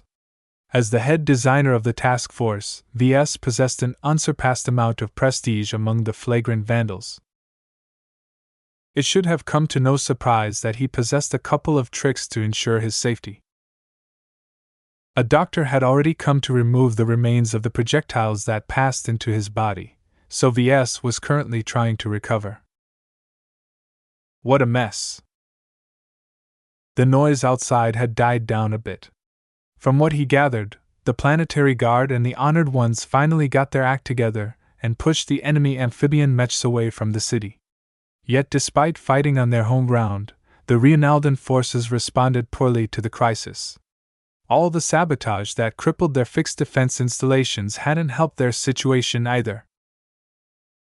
The so-called true sons of Vija appeared to be outnumbered by the defenders, but their mechs possessed better armament, and came prepared to fight a war. This difference in preparation had been enough to turn the tables against the numerically superior defenders. The Reinaldans never fought a major war after they founded their state. They never faced an invasion by a major military force. They could plan for contingencies all they want, but without experiencing true hell, how can they know how important it is to be ready to fight at any time? The overall level of readiness among the Reinaldans was abysmal. Their membership in the Frozen Leaf Alliance gave them false confidence that no one dared to mess with them. Ordinarily, that would be true, but what if the Reinaldans couldn't figure out the identity of their attackers? The complacency exhibited by the Reinaldans would never fly in the Bright Republic. Though their poorest planets couldn't muster much of a defense, their more strategic planets would definitely be able to respond promptly against any threats. The attacks from the Vija Kingdom and the Bentheim Liberation Movement had honed their defense to a razor edge. The only questionable point about this wave of attacks was how the attackers managed to smuggle so many mechs onto Harkinson I. Had they bribed the inspectors checking the cargo of each transport that descended from orbit? Or did they smuggle bits and pieces onto the surface and assemble them into complete mechs in their hidden bases? Both options are possible, and both are equally terrifying. Whatever the case, the Reinaldans had been asleep at the helm for far too long. VS believed that the attackers weren't targeting specific people like the Vandals. The damage was way too exaggerated. Considering the amount of resources and manpower invested into the attacks, their primary objective definitely concerned the Reinaldans. This is an attack against the interests of the Reinald Republic.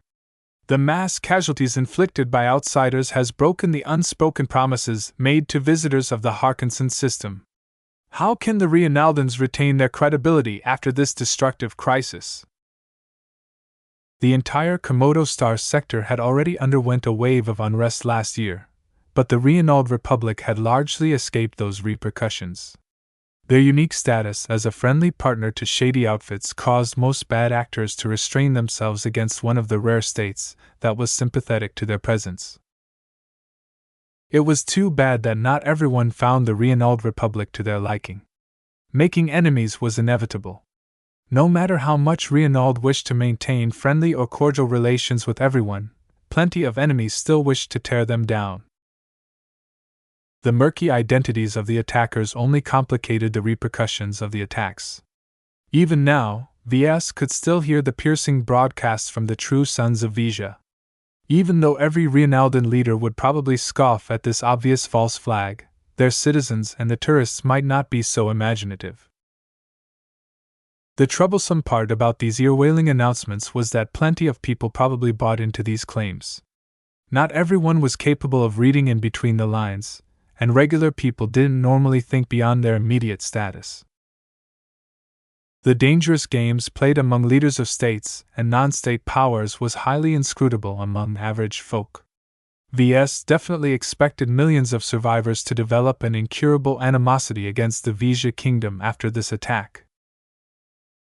With the true culprits in the shadow, where else could the aggrieved victims point their fingers at?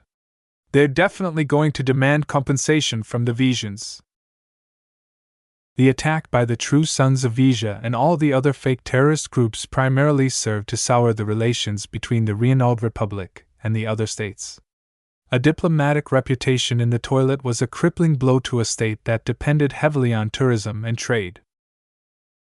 After a short time had passed, Lieutenant Nalson Fury returned to VS. "Get up. We need you at our command center." "So we're bunkering down after all?" VS asked as he stood up and stretched his healing body. They exited the small room and walked past the busy doctors, security officers, and other vandals assigned to various duties. Hundreds of vandals piled up the whole foyer and front entrance with random furniture and anything they could grab. It wouldn't help against a determined attack from a mech, but it at least gave the trapped vandals some sense of security. "We've deliberated on the possibility to evacuate through the tunnels, but we eventually ruled it out," the lieutenant explained.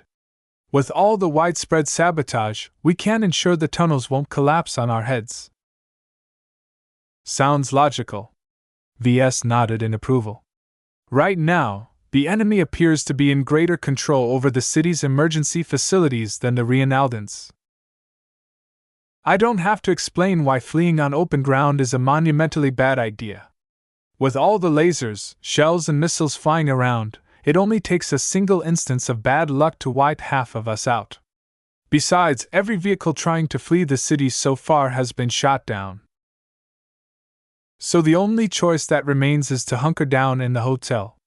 What's the condition of the energy screen generators?" "Our engineers have managed to get them back online after they overloaded. They told us that the generators are outdated, so don't put too much stock in their defensive capabilities. As long as they work, we still have a chance to make it through the night with our lives intact. I doubt the attackers will stick long enough to local dawn." The night made it easier for the attackers to come and go. Once night turned into day, the Reinaldans would have shrugged off their confusion by then and receive assistance from reinforcements sent from afar. With most of the vandals armed with nothing but pistols, it was a pipe dream for them to involve themselves in a battle that involved scores of mechs on each side. Even if 1,000 vandals fired their pistols at a light mech at the same time, its armor would only some minor scratches at worst. This was the tyranny of mechs. As kings of the battlefield, small arms posed no threat to them at all. If the vandals had access to their mechs, they could have stomped their assailants in a head-on collision, but the distance between Harkinson I and Harkinson III spanned several light hours. Without access to any of their mechs, their battle strength was at its lowest point. Besides fighting off other infiltrators or infantrymen, they really couldn't defend against any other threats. When VS entered the makeshift command center, he quickly apprised himself of the situation. Since the vandals possessed no mechs, the only assignment he received was to study the enemy mechs and figure out their motives and origins.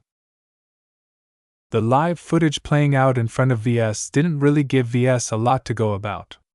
Whoever the true sons of Vija are, they've definitely done their homework. The design of their amphibian mechs make use of Vision design standards. They're likely designed by a genuine Vision mech designer. What can you tell about the quality of their mechs, Mr. Lark and Son? Good. Very good. quality work for a civilian standard. They're ideal for mercenary corps or other private outfits with money to spare. I don't think their performance reaches the level of military mech models. In short, when it comes to mechs, the defenders possess the advantage. The quality of the amphibian mechs matched the quality of the mechs deployed by the planetary guard. The honored ones piloted better mechs, so in theory they should have gotten the upper hand. The reality was that their readiness and training severely fell short against their hardened and prepared adversaries. The terrorist mechs are piloted by experienced mech pilots. Veterans, I should say, seeing how coordinated they act. A Vandal mech officer commented. They're far better trained than my own boys. Even though the Reinaldans possessed the advantage in both numbers and quality, they still gave ground again and against because their mech pilots fought like rusted bots. This battle neatly showcased the importance of good training. Even if you threw a lot of money on acquiring lots of expensive mechs, without the right mech pilots in their cockpits, they could hardly deliver a performance commensurate to their cost. The hotel rumbled once or twice as collateral damage spilled in their direction a couple of times. The only reason why the true sons of Vija hadn't destroyed their hotels was because incoming reinforcements kept their hands full. They couldn't spare a single second trying to overcome the energy barrier that protected the battered structure. The Vandals kept their eye out for any other attackers, whether they came with mechs or just on foot. Security officers holding scanners kept scanning every corner of the hotel. Fortunately, no other attack had come by the time dawn arrived. The sounds of fighting kept getting further away as the amphibian mechs slowly started to retreat into the waters. The land-bound mechs of the planetary guard and the honored ones weren't able to follow suit. Only their aquatic mechs were able to continue the hunt. We've survived, a Vandal sighed. The rays of the local sun dawned upon a city of which half turned into ruins after a single battle. The worst news was that the turmoil hadn't been confined to the surface. Up in orbit, an entirely separate battle had taken place. Chapter 607 Orbital Blockade. Every major star system that developed into a nexus of trade, services, and tourism dealt with thousands of starships a day. From small pleasure yachts to massive fleet carriers, the amount and variety of ships that dropped into the Harkinson system far surpassed the patrol fleets of the honored ones. A significant portion of the visitors dropping into this star system consisted of outfits looking to resupply their ships and mechs while sending their crew on shore leave. Ordinarily, the Reinaldan inspectors never really bothered to sweep the ships of the outfits very thoroughly. They primarily scanned for dangerous weapons. Everything else was free game. How else would Harkinson's black and gray markets get their illicit merchandise? If the inspectors did too good of a job, all of the excitement in the underground markets would be gone. Those who intended Reinaldil exploited the downside to this approach. The half-hearted inspections allowed cargo haulers filled with explosives to sneak into the inner system and position themselves close to other ships and space stations. This operation had been done with great care. In order to avoid detection from remote scans, the payload consisted of a much less potent substance, but the cargo holds held many tons of the stuff. Once the signal had been given, all of the cargo haulers exploded with power that exceeded a tactical nuclear bomb. Over 24 carefully placed cargo haulers erupted in unison in the orbit of both Harkinson I and Harkinson III. Only the restricted orbit of Harkinson II had been saved from the chaos. In truth, the damage done by the explosions only hit a small number of ships, some of which perished instantly while many others survived due to their thick armor cladding. Many thousands burned up while many more suffered the fallout of secondary explosions and cascading faults. The damage to the space stations had been a little more severe. Many compartments crumbled or depressurized in an instant, killing tens of thousands of people at once. Though that sounded a lot, space was big. Even with thousands of ships orbiting the same planet, it was customary for ships to park in their own separate bands of space. With hundreds or thousands of kilometers of distance between each parked ship, the cargo haulers were only able to do their damage under special circumstances, such as docking at a space station or flagging a fueling ship to refill their fuel tanks. Nevertheless, the initial detonations only formed the spark of the panic that ensued. "I told you that those inspectors from Reinald were no good. Look at how many ships blew up. Ours could be next. We've got out of here. We demand compensation.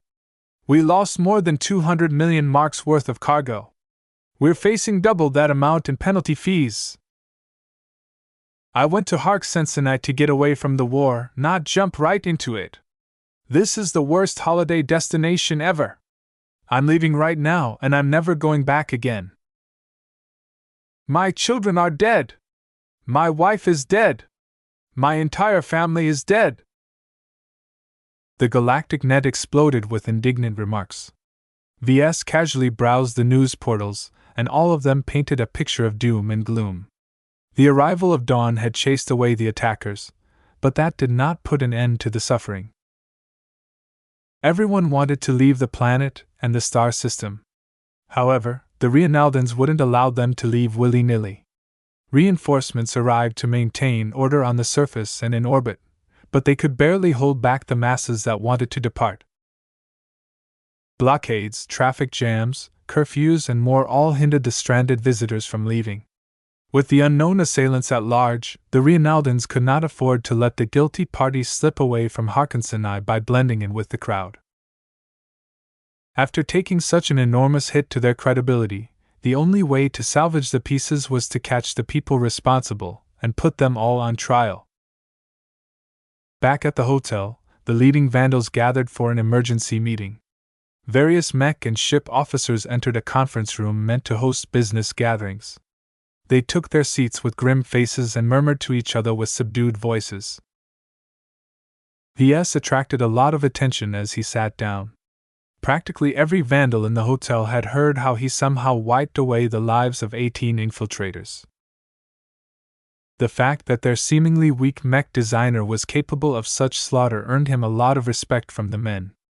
VS didn't care too much about the opinions of others, but he changed his mind once he found out his exploits strengthened his authority among the men. The vandals respected the strong. Just as the meeting was about to start, the doors slid open yet again to reveal a familiar form. The mech captain sauntered in like a queen about to hold court. "Captain Orphan!" "Welcome, ma'am!" "You owe me a beer, Rosa!" Every vandal officer saluted or greeted her with evident respect. Though no one was in a mind to revisit the glory of the honor duel, her recent achievement had pushed her prestige to new heights. The vandals respected the strong.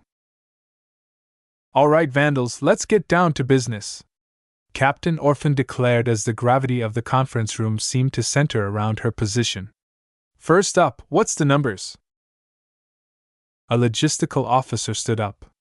"Currently, our head count amounts to over 4,000 servicemen. Due to our shore leave policy, almost every vandal that is present on Harkonsonai is accounted for.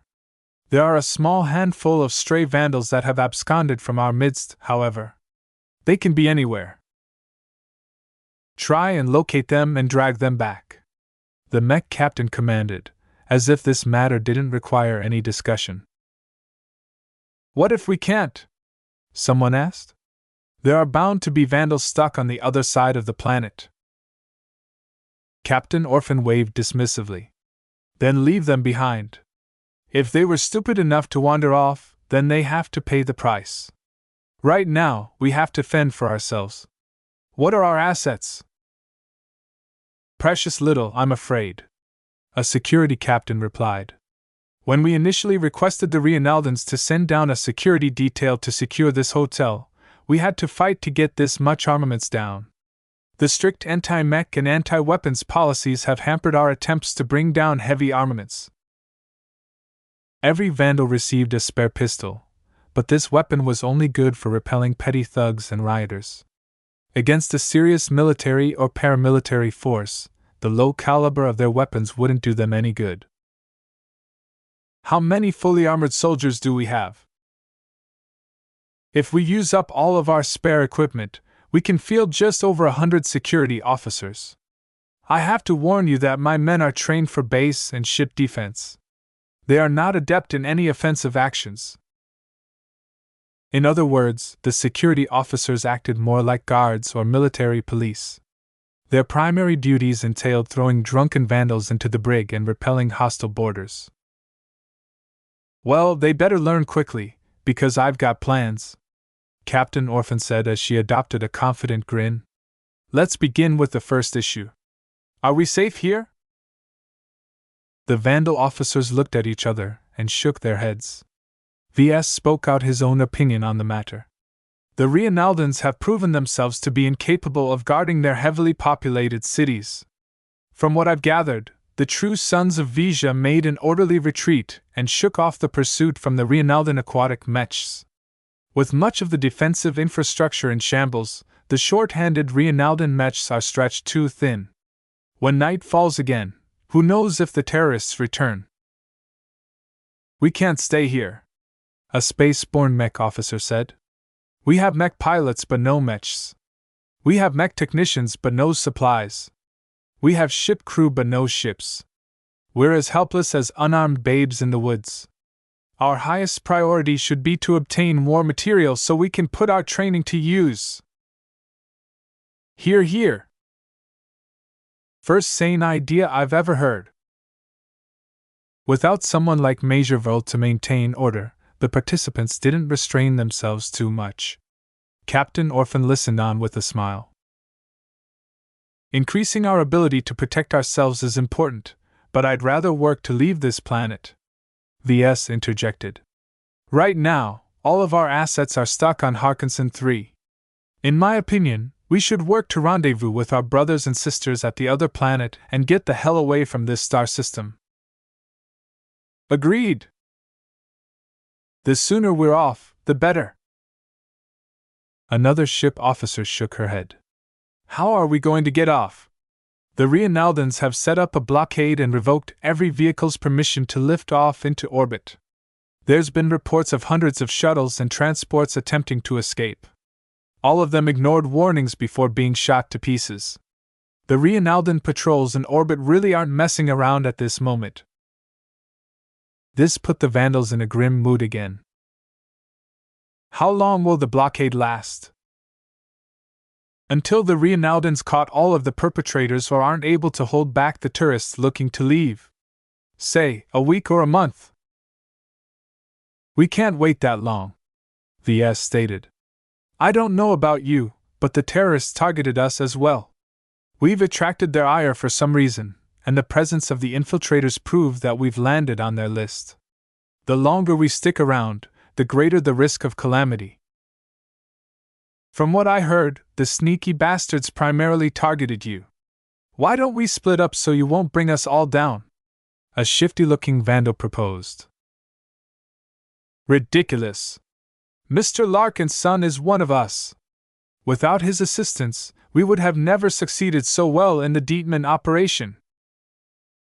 Are you stupid or something? Captain Orphan slowly commanded with force. It's one thing to leave behind the dimwits who skeet off in the middle of the night.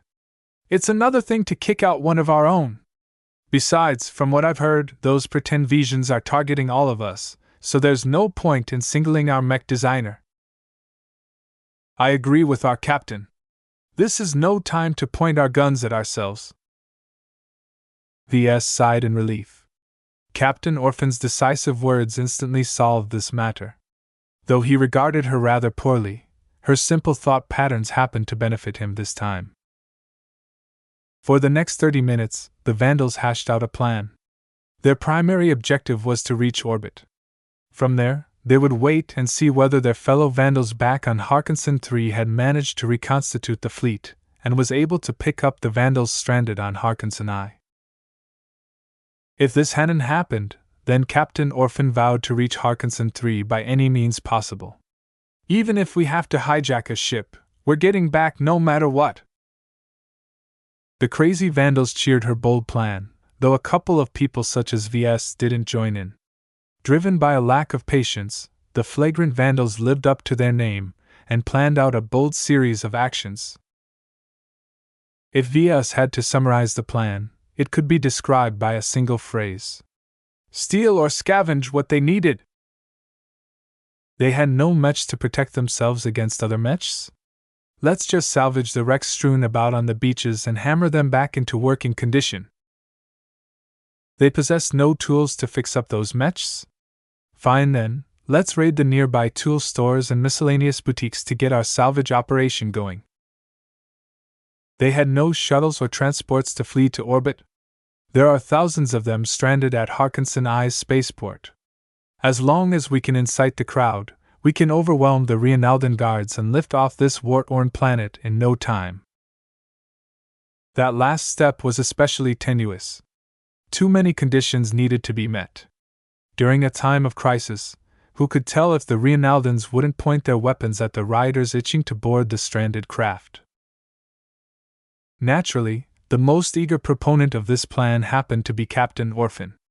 In her mind, it was better to do something than to do nothing at all. Hunkering down in the hotel and waiting for their deaths was not an attractive option to the aggressive mech captain. VS palmed his face when he saw that the vandals took this suggested course of action seriously. Am I surrounded by madmen? Chapter 608 Professional Troublemakers. The useless, overextended Reinaldan emergency services finally showed their presence on the streets. Countless wounded cried out for help. The true sons of Vija and other supposed terrorist groups exercised no trigger discipline at all. As long as something was in the way, it deserved to be shot. The more collateral damage they inflicted, the more they hurt Reinald's interests. Foreign tourists and hardened outfit members on shore leave alike both suffered in equal measure. Over half of the city the vandals resided in had suffered damage, and some of its long-standing structures had collapsed. In this city alone, the latest casualty estimates had quickly surpassed 500,000 people. This was only a medium-sized city. Perhaps 1 million or more had already fallen in the other cities. Allowing enemy mechs to enter within city limits was like unleashing a pack of wolves inside a henhouse. Even their most casual attacks was sufficient to reap millions of lives after only a couple of hours of combat. Leaving the hotel and entering the broken streets filled with bodies, vehicles, and debris brutally showcased the destructive force that made mechs so attractive. The critically short-handed Reinaldan emergency responders tackled the tragedies step by step. Their vehicles methodically swept the streets and performed triage on the most wounded souls that could still be saved. Bots hovered back and forth. They performed much of the actual rescue and treatment.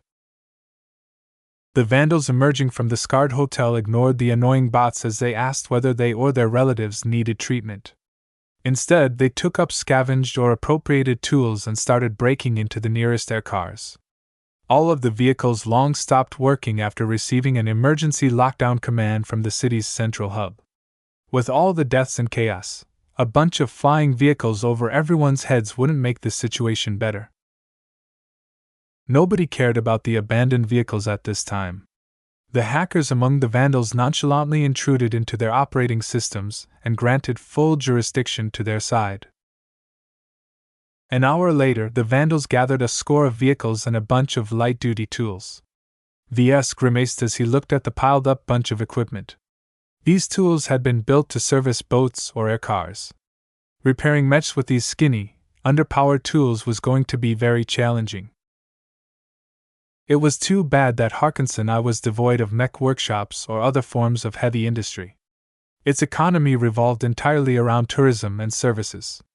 They imported anything they needed except for mechs, which they disallowed entirely if not in the hands of the Reinaldan military. So much for their ability to prohibit mechs. Hundreds of machines had rampaged in the previous night. Letting so many mechs slip through their checks pretty much damned all the trust in their competence. Well, it's not ideal, but it will do, VS muttered. He turned to a mech officer. Have you located any workshops or the like where we can fix up the salvaged mechs? We have found one promising location, Mr. Larkin's son. This city is home to a shipyard facility that services waterbound boats and ships. While it may not be the mech workshop you are hoping for, but it should offer adequate facilities for you and your men to do your magic. Does it have a 3D printer? What about an assembly system? The mech officer looked down on his data pad. Our investigation reports that the shipyard is home to a 3D printer and assembly system, both configured for ship-based work. VS let out a sigh of relief. Good. I can work with that. The key asset that I'm looking for is an industrial-grade 3D printer. It doesn't matter if it is ordinarily being used to fabricate ship parts, we can easily load in mech parts as well. As for the assembly system, we might not be able to make use of its mounted arms and suspension systems, but we can still borrow its heavy-duty lifter bots. He also expected the shipyard to be supplied with a ready supply of materials and heavy-duty tools. With all of these factors present, their outrageous plan to salvage fallen mechs off the battlefield and restore them for their own use became a little more viable. What about the current owners or employees of the shipyard? I doubt they'll mind if we barge in and squander their supplies. The mech officer spat into the ground. Who cares about them?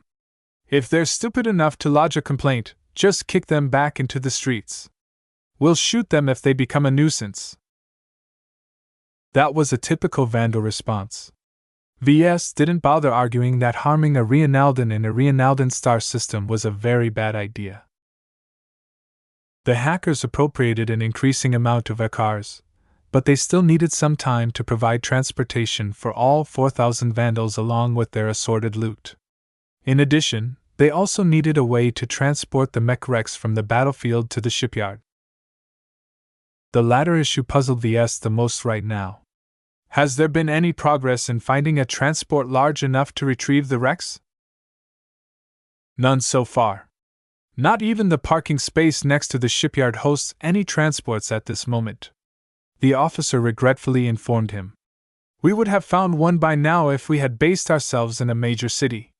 Sadly, our superiors opted to rent out this hotel because it agreed to our demands and offered an attractive price point. What a cheap city. Sounds of gunfire suddenly erupted a few blocks over. VS almost ducked his head, but found out that the battle hadn't spilled over to their position. What's going on? He asked. Let me call in for a second. The officer inputting something in his comm and waited for a reply. It appears the rats have crawled out of their holes. Members of a Rapongan mercenary corps have gotten the same idea as us. Since there's only so many air cars to go around, they've started fighting over us for control over the vehicles. That shouldn't be enough to come to blows with each other. Look, Mr. Larkin's son, if we don't show these gutter rats who's the boss, they'll be up our necks in no time. The initial exchange of fire began to ripple across the half-ruined city. All over the city, groups of armed survivors started fighting over the limited amount of vehicles that could bring them away from this hell. Though the combatants only comprised of a small part of the inhabitants of the city, their selfish actions deteriorated the balance of peace that had emerged at dawn. You impulsive trigger-happy fools, look what you've done now! VS yelled as he gestured his hand towards the vague direction of the city. We'll definitely get the blame for this. Countless sounds of weapon fire filled the streets, while the Reinaldan rescue services scrambled into the air. Many wounded men and women cried out for rescue, only to see the life-saving bots return to their mother craft in the air. With the eruption of widespread fighting on the streets, the city began to deteriorate again. The Reinaldan patrols couldn't turn a blind eye to the chaos. The mechs of the Honored Ones possessed extremely lethal weaponry, so they weren't suitable for peacekeeping duties. Instead, the Planetary Guard mechs all made their moves.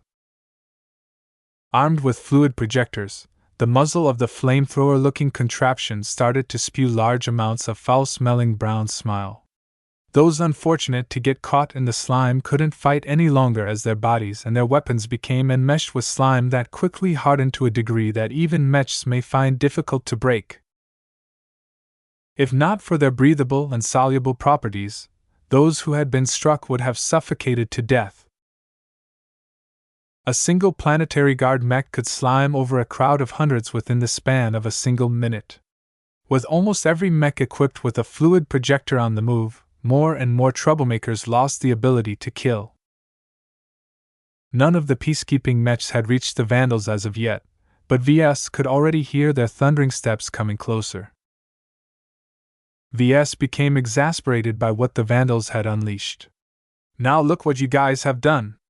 The planetary guard won't turn a blind eye to our shenanigans. We'll all get slimed and taken into custody soon enough. Relax, Mr. Larkin's son. We've already thought about this possibility, and we've already prepared a response. Where do you think half of our men have gone? Go watch this feed. VS received the data pad, which the officer had switched to a live feed of a Vandal that had strayed very far away from the hotel. The Vandal in question was in the middle of a random crowd. Are you willing to get slimed just because you wanted to survive? The Vandal shouted to the crowd. No! Get lost, Reinaldens! Why don't they let us get away? Then fight! The Vandal said, and incited the crowd even further. Where was the planetary guard when our shelter collapsed over our heads? What had the Reinaldens done so far to save our lives? They failed to fend off the terrorists, and only came back crawling once the enemy has left. They're a bunch of greedy, cowardly, lazy sacks of dung who isn't worth 1,000th of what they are earning. The Vandal pumped up the crowd of survivors with a bunch of nonsense. Most of them had been pushed near their breaking points. They only needed a little bump to lose all their rationality. By the time the crowd had reached the peak of their hysteria, a planetary guard mech came into view. Shoot the mech! The Vandal shouted, and the crowd pretty much responded instantly. A large amount of low-caliber pistol fire clattered against the armored form of the peacekeeping mech. The mech pilot inside paid no mind to the small arms fire and methodically slimed the riders until nobody was able to fire their weapons again. The Vandal who originally primed the crowd had long slipped away. Once the planetary guard mech walked over to the next street, it encountered the same situation. After that, it had to resort to sliming the people in the way yet again. Someone managed to obtain a smuggled rocket launcher. For one instant, time seemed to stop as the rocket flew out and impacted the front armor of the mech. Just a couple of scrapes of coating fell off from the impact site. The mech pilot continued dosing every person in the way with slime, but over time their machines beeped in alarm. His mech had run out of slime. The planetary guard mechs may have pacified tens of thousands of riders, but over 1 million more fearlessly made trouble on the streets. It was too much for them. Last night, their mechs suffered the most when they fought against the expertly piloted amphibian mechs. Even at full strength, they lacked the strength to pacify an entire city in an instant, let alone now when their numbers had diminished to an awful extent. They could only wrest back order and piecemeal as they returned to their base and refilled their tanks. That's bought us some time. The Reinaldens won't come looking for trouble with us, the Vandal officer stated with pride as he snatched back his data pad. We've got the situation well at hand. I've been informed that you are needed at the shipyard. Okay. VS had thought this particular brand of madness was only confined to a couple of Vandals such as Captain Orphan. It turned out he had underestimated its scope. Madness was practically part of their martial tradition. This kind of reckless behavior had practically been baked into their DNA. It was as if the Vandals couldn't function normally if there wasn't a riot going on. The Vandals are way too proficient at stirring up chaos. He frowned to himself. Is this an essential part of their modus operandi? Why would a raiding regiment be so good at kicking up a hornet's nest? Chapter 609 Same card. A lot of air cars had landed on the streets, but not enough to satisfy everyone's needs. The fighting for the remaining air cars became increasingly more intense. Though the combatants rarely risked their lives to obtain a vehicle, deaths became unavoidable, especially since the Planetary Guard made slow progress in pacifying the city. The Vandals moved their men and supplies to the shipyards situated in the outskirts of the city. They hadn't managed to secure enough air cars to transport all of them in a single go, so they made several round trips to bring everyone over. A couple of people on the streets fired potshots at the air cars. Whenever that happened, a number of Vandals opened up the window of their air cars and peppered the location with lasers and projectiles. That quickly shut up most people looking to find trouble with the Vandals. When the second fleet of air cars touched down, VS stepped out of his vehicle and saw that the Vandals hadn't actually made their way inside the shipyard complex. They landed on a parking field just outside its walls. "Why aren't we inside yet?" he frowned. "Because it's occupied. Dunno who's inside, but they're not yielding the place to us," a waiting Vandal said as he carefully polished his hand cannon. "Captain Orphan wants to storm the place, but the other higher-ups don't want collateral damage to ruin the shipyard."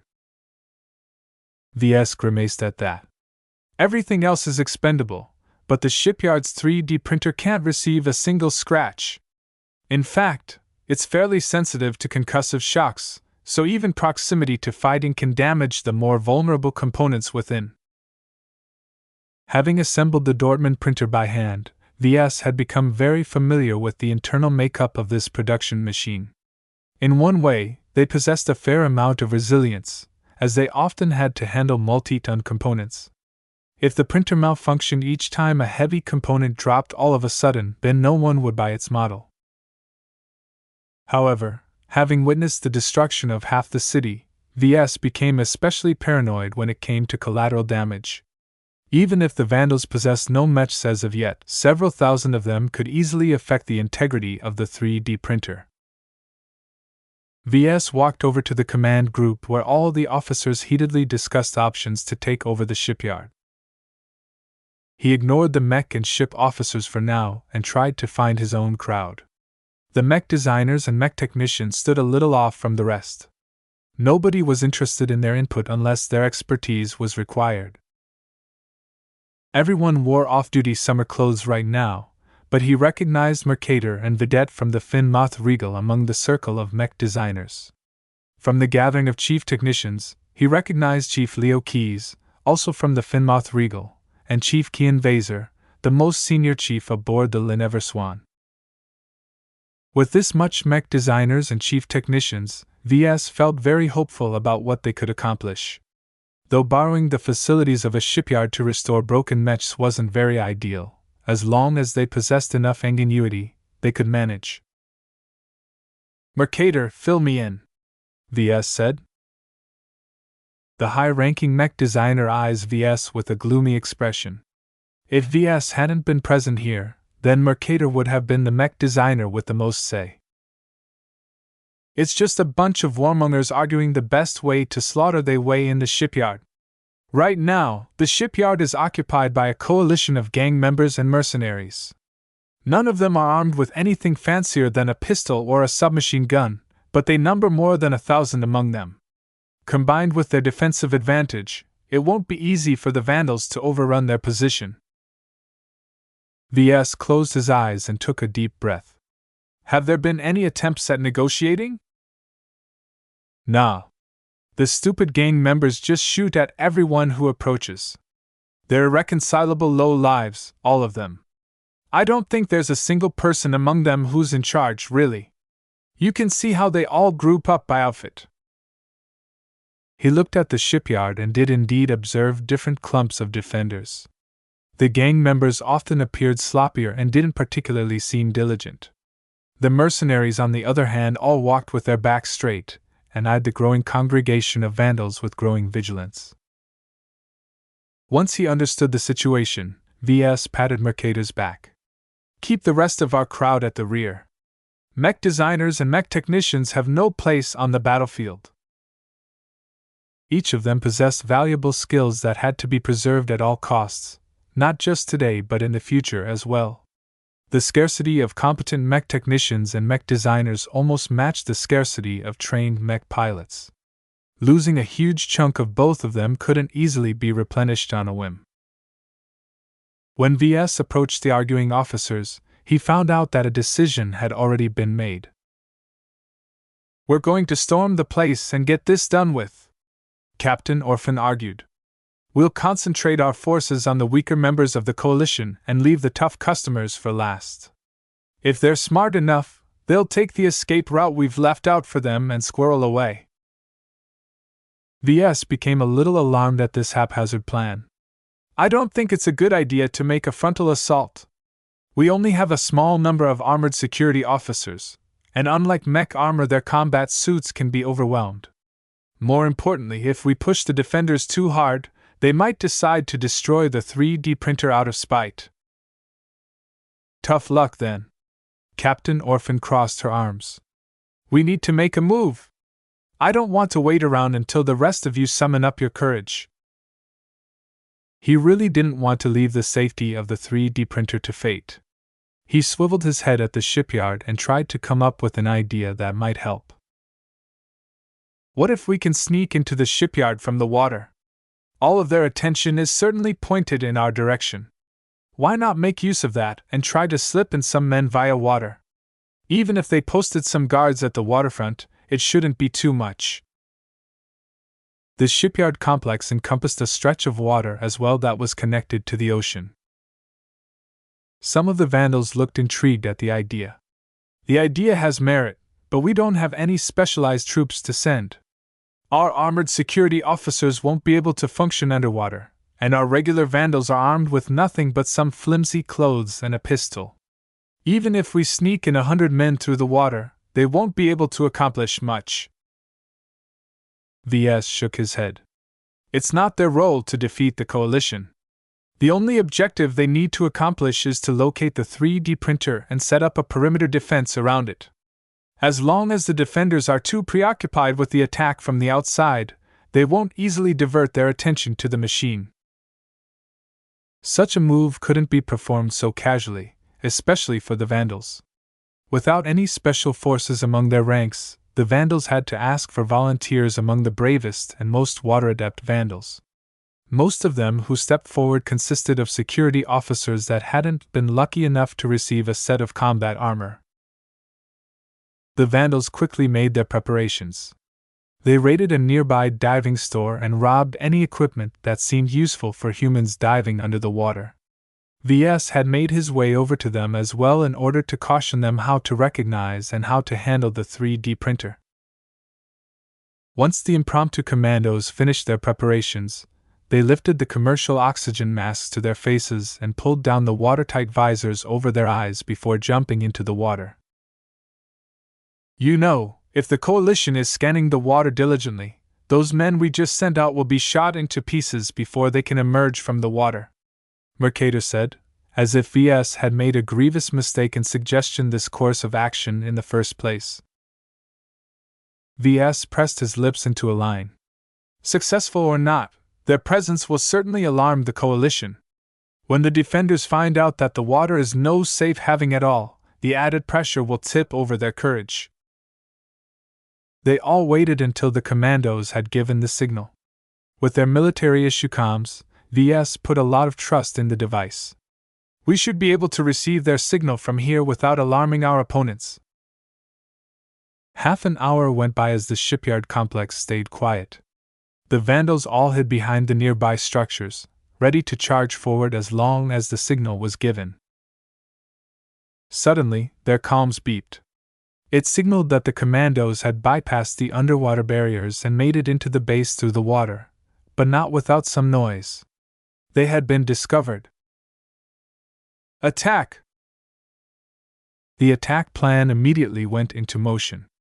Security officers in combat armor took the lead and boldly advanced into range of the defenders. Regular vandals garbed with shirts and other outlandishly bright clothes followed them at a distance. VS watched on from a distance as the armored security officers got bogged down by a multitude of fire erupting from the defensive positions of the coalition. Scores of lasers hit each armored individual, forcing them to dive behind the nearest piece of solid cover. Though the small arms fire hadn't managed to pierce through the suits of combat armor, it wouldn't take too long for them to be able to do so. Their firepower is higher than we thought. The vandals that followed from behind had to be very careful about their positioning. Just a single hit from a weapon could take them out. They remained at a distance and aimed vaguely at the sections pointed out to them by the planners.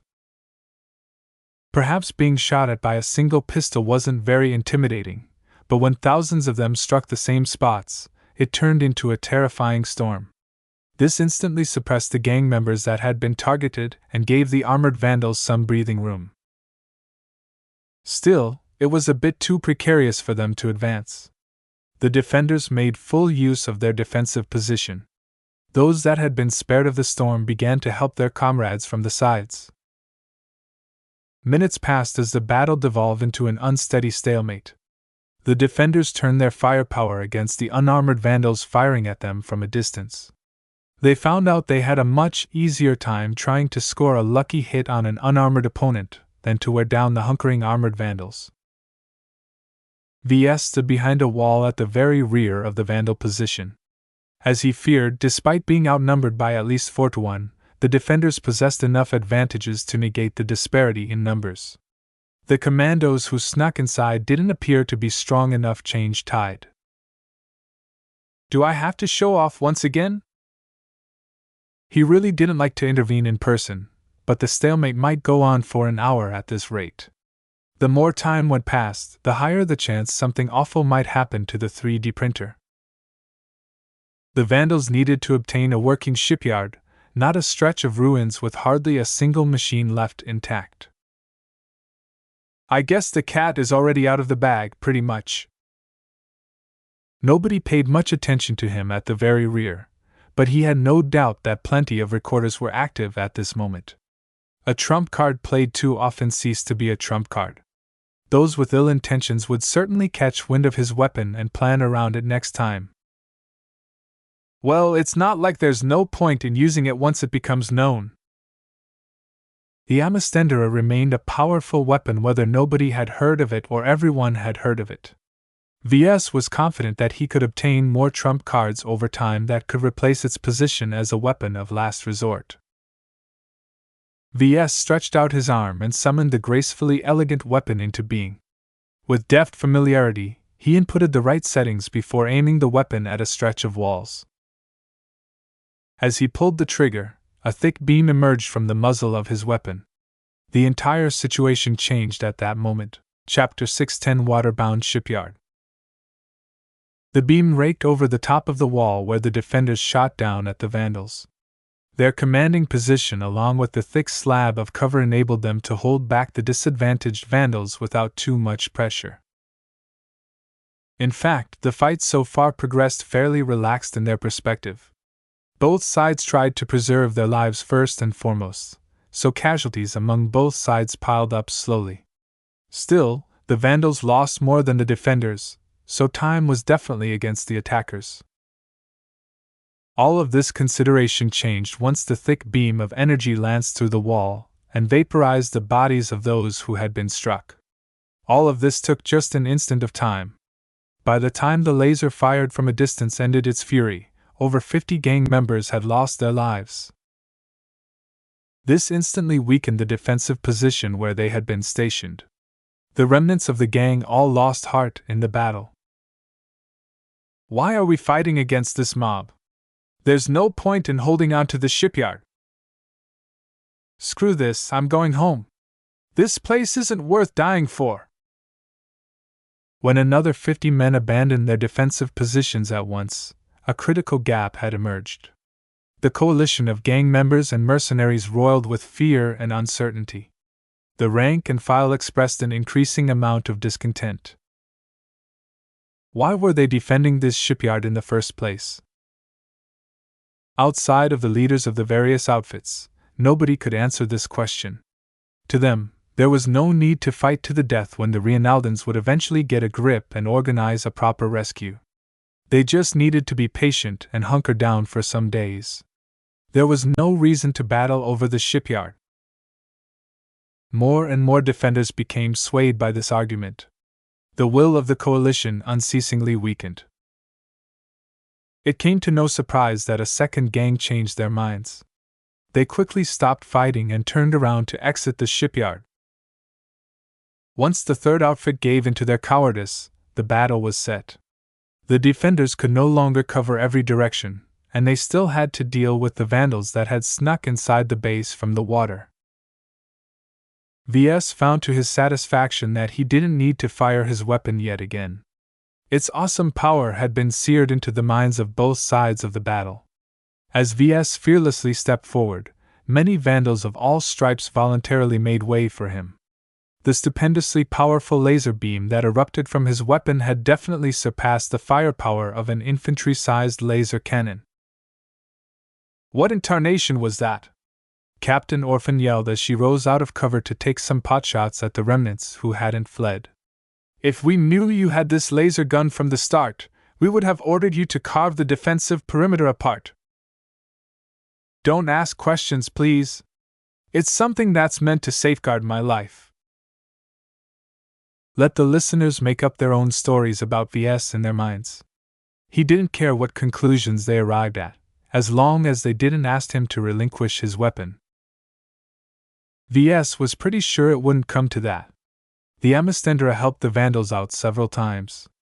The only reason why the Vandals would attempt to take it away from him was if they possessed hostile intentions against him.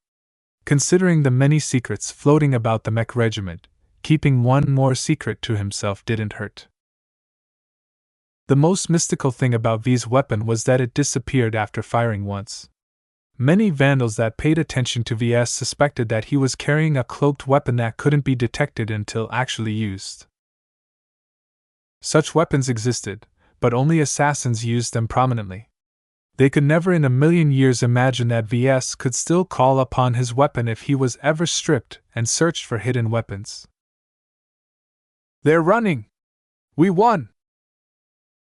Advance! Don't let them linger inside the complex. Secure the production machines as fast as possible. Don't let them bring anything away." The Vandals breached the unguarded entrance and poured into the expansive complex. Though the shipyard could only be considered on the smaller end, due to the size of the craft it routinely serviced, there was more than enough space to accommodate an entire mech company's worth of mechs. Hardly anyone had stuck around after the Vandals had made it through. The coalition had pretty much disintegrated after the first couple of gangs had abandoned their posts. Compared to the distant benefit of occupying the shipyard, they rather treasured their lives. The Vandals refrained from attacking anyone who fled. Though it might have been satisfying to shoot the bastards in the back, the Vandals did not wish to push them into a corner. They already won, and that was what mattered the most. As VS stepped inside the complex along with the mech designers and mech technicians, they already started scrutinizing the state of the shipyard. The previous occupants hadn't been in control long enough to mess too many things around. Some of the less disciplined gang members had vandalized some of the equipment, while taking away the more valuable-looking stuff, but there was no way they could haul away the heavy machinery. "Most of the bots are still intact. They're almost fully accounted for. There are heavy cranes positioned over the dry docks. We can use them to lift up the frames of the mechs. This facility doesn't make use of an assembly system. This complex is more of a repair and servicing facility.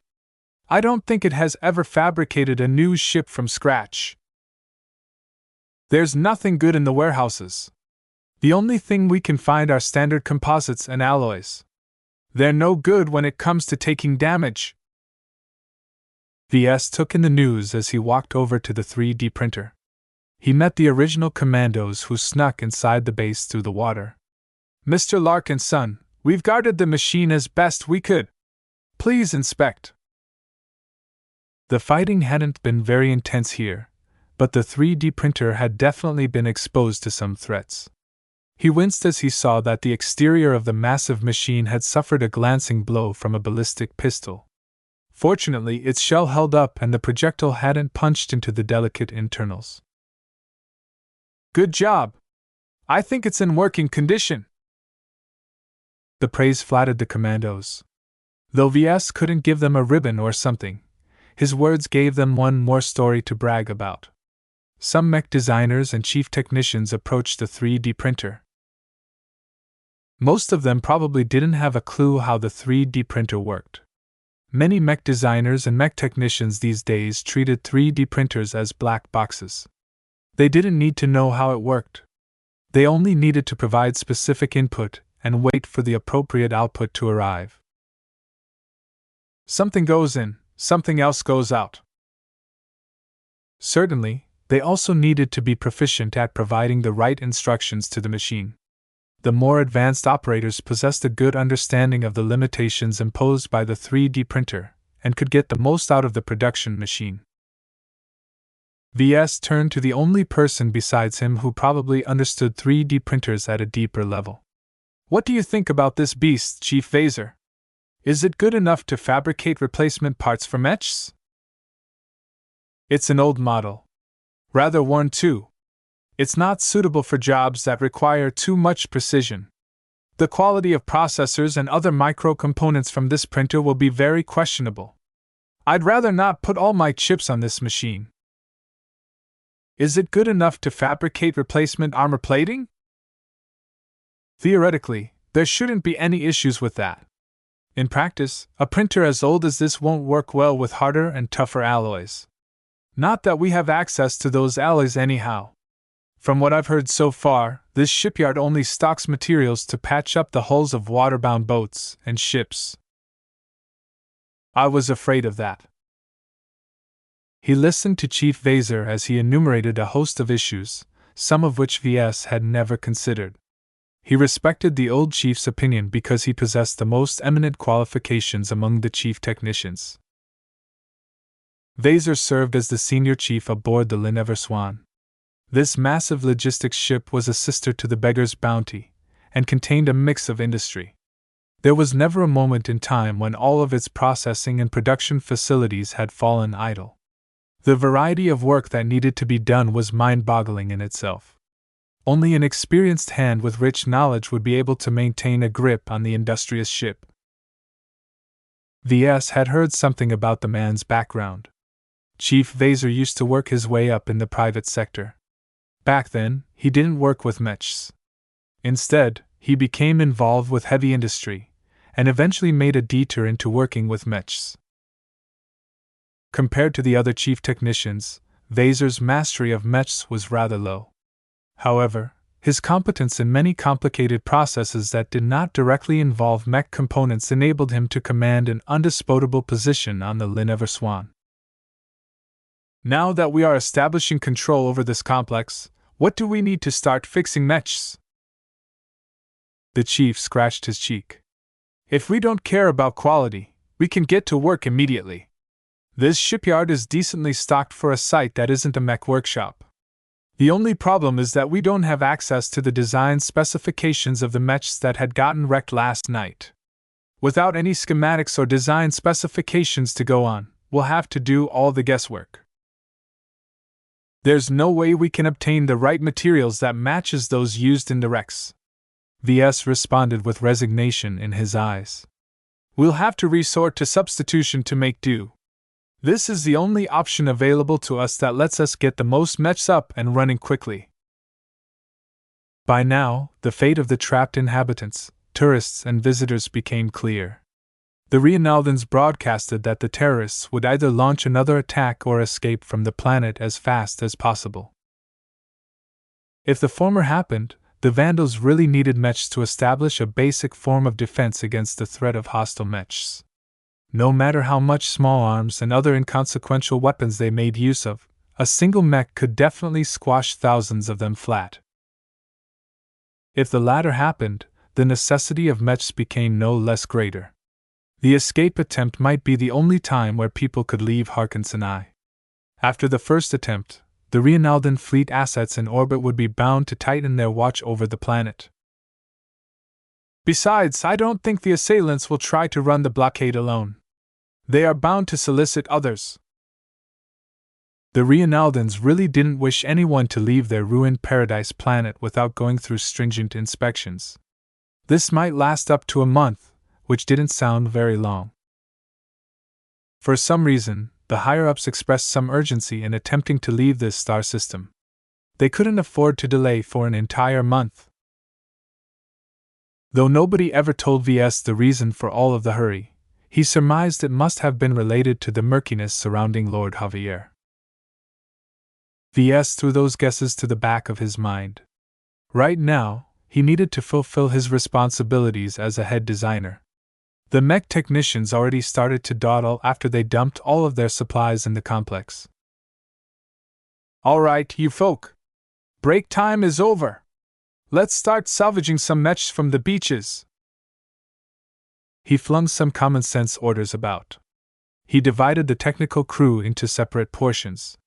Some would find some vehicles capable of lifting mechs, and use them to recover the fallen mechs from the battlefield. Others went on to prepare the bots, tools and production facilities to work with mechs instead of ships. They only had a day or two at most to build up their war assets. Any longer than that, and they might miss the upcoming window of opportunity. Chapter 6:11 Water Wraith. Once the flagrant vandals occupied the shipyard and chased away the stragglers, the place began to come to life. After VS delegated all of the essential tasks, he basically sat back and watched his underlings do all of the hard work. "It's good to be the boss," he said with a satisfied smile. The vandals happened to have found a couple of heavy-duty transport shuttles in a forced-open hangar structure. While it couldn't match the lifting power and cargo capacity of a proper transport, they were better than nothing. Unfortunately, the previous occupants of the shipyard broke into them and attempted to fiddle with their hardware and software in order to circumvent its locks. The broken parts and garbage strewn about made it clear that they hadn't been very proficient in their attempts. "Can they even fly?" VS asked with skepticism. "Don't worry about it, Mr. Larkin's son," Chief Vaser said. "While I'm not familiar with this transport shuttle model, they're not so different from each other. I can definitely fix up the broken parts. As for the operating system, our hackers should be able to subvert them quickly." The small collection of transport shuttles became the most important asset of the vandals stranded on Harkinson. They were not only capable of conveying mechs over long distances, but they also possessed the ability to climb into space. However, relying on these transport shuttles alone to bring the vandals into space wouldn't work. Anyone who flew into orbit would summarily be blown apart by the space-borne mechs patrolling in orbit. In addition, they would only be able to convey several hundred people per trip. The Reinaldans didn't even dare to capture any escaping ships, for fear that they had been rigged to blow. They would never grant the vandals the time to make several round trips. For better or worse, the vandals needed to obtain enough space-capable transport capacity to lift up into space in a single escape attempt. Under the experienced eye of Chief Vaser, the mech technicians and hackers slowly fixed up the shuttles while bringing them under their control. The hackers didn't even have to sweat too much to subvert their programming because their civilian-grade security suite hadn't been updated for years. "Good! Now that we've got some lifting capacity, it's time to bring in the mechs." Other vandals had already been sent out to scout the outskirts of the city for salvageable wrecks. They mostly aimed their sights at the remains of the amphibian mechs. While the vandals could have opted to salvage the wrecks of the mechs from the Planetary Guard or the Honored Ones, that would have pissed the Reinaldans off. Right now, the Reinaldans already had their hands full trying to put up multiple fires. The devastating at the larger cities was especially damaging to their prestige. For now, they channeled most of their resources and attention at providing relief in those regions, leaving medium-sized cities like the one the Vandals resided in on their own. This outcome suited the Vandals, and they did not wish to attract the attention of the Reinaldans. As long as nobody crossed the red line, the Vandals would remain below everyone's radar. Still, that didn't mean the Vandals had free rein. Many different outfit members gathered together and fought over strategic resources. While the Planetary Guard dropped an abundant amount of nutrient packs and packaged water from the air, ensuring that nobody would starve, many visitors desired for more. Tools, weapons, vehicles, and more became highly sought-after goods that incited some people to risk their lives to obtain.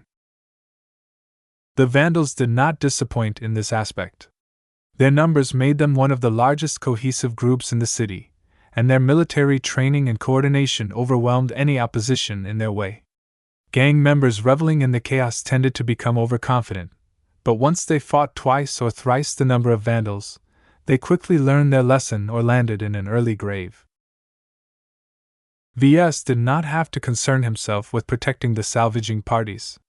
The Mech officers such as Captain Orphan had the issue well in hand. A sudden cheer erupted from the edge of the complex. "We've recovered our first wreck!"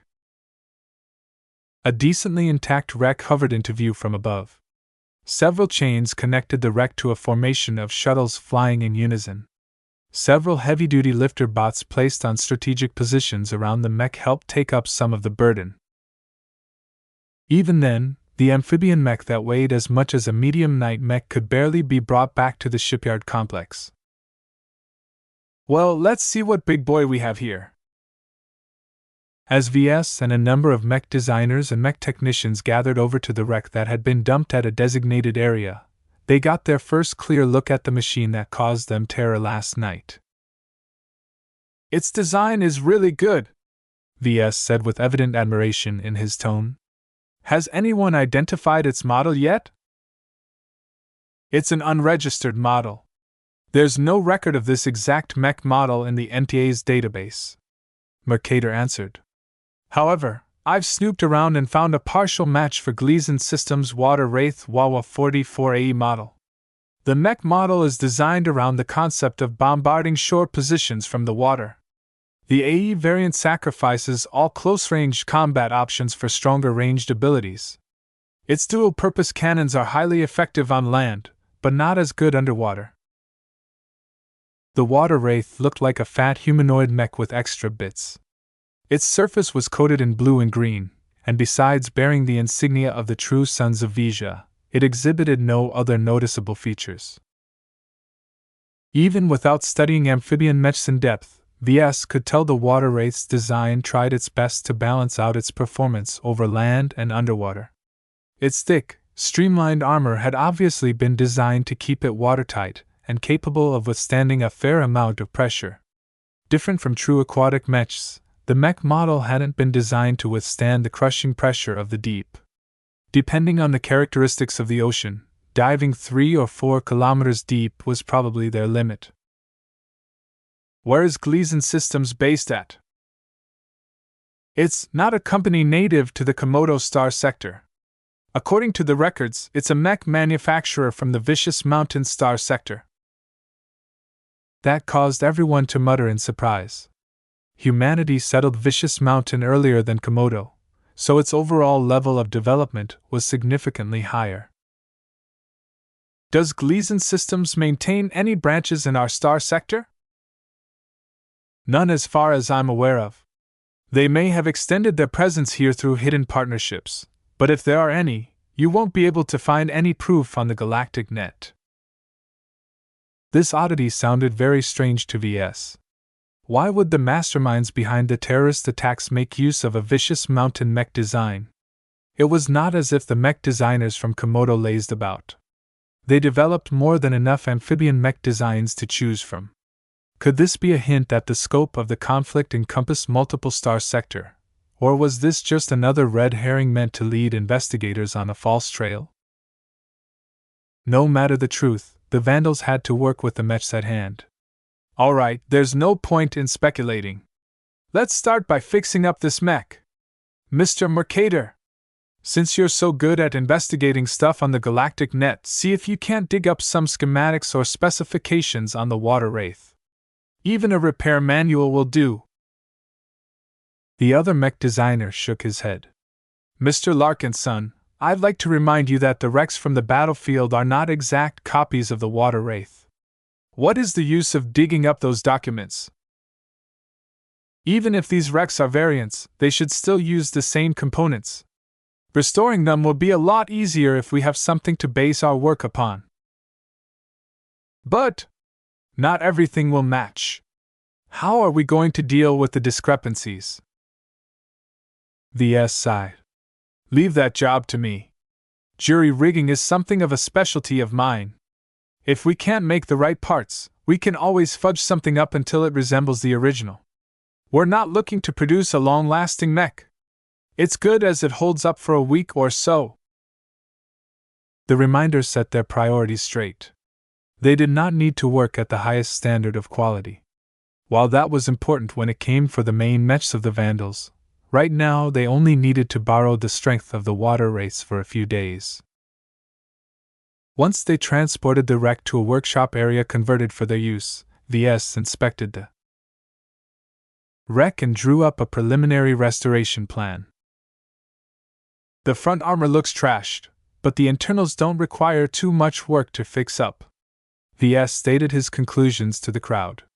Both the engine and the power reactor look like they can hold up, but we should double-check their integrity nonetheless. The cockpit is a total loss, though. Replacing it is going to be the biggest hassle to restoring this mech.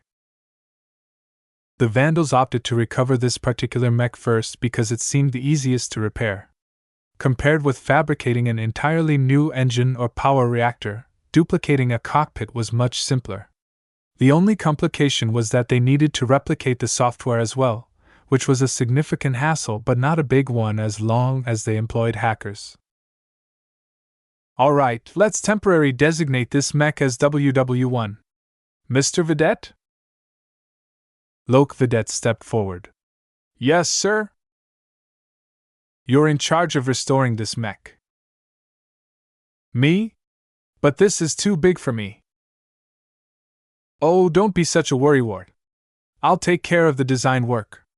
Your only job is to supervise the restoration process and to fix the small incompatibility issues that emerge.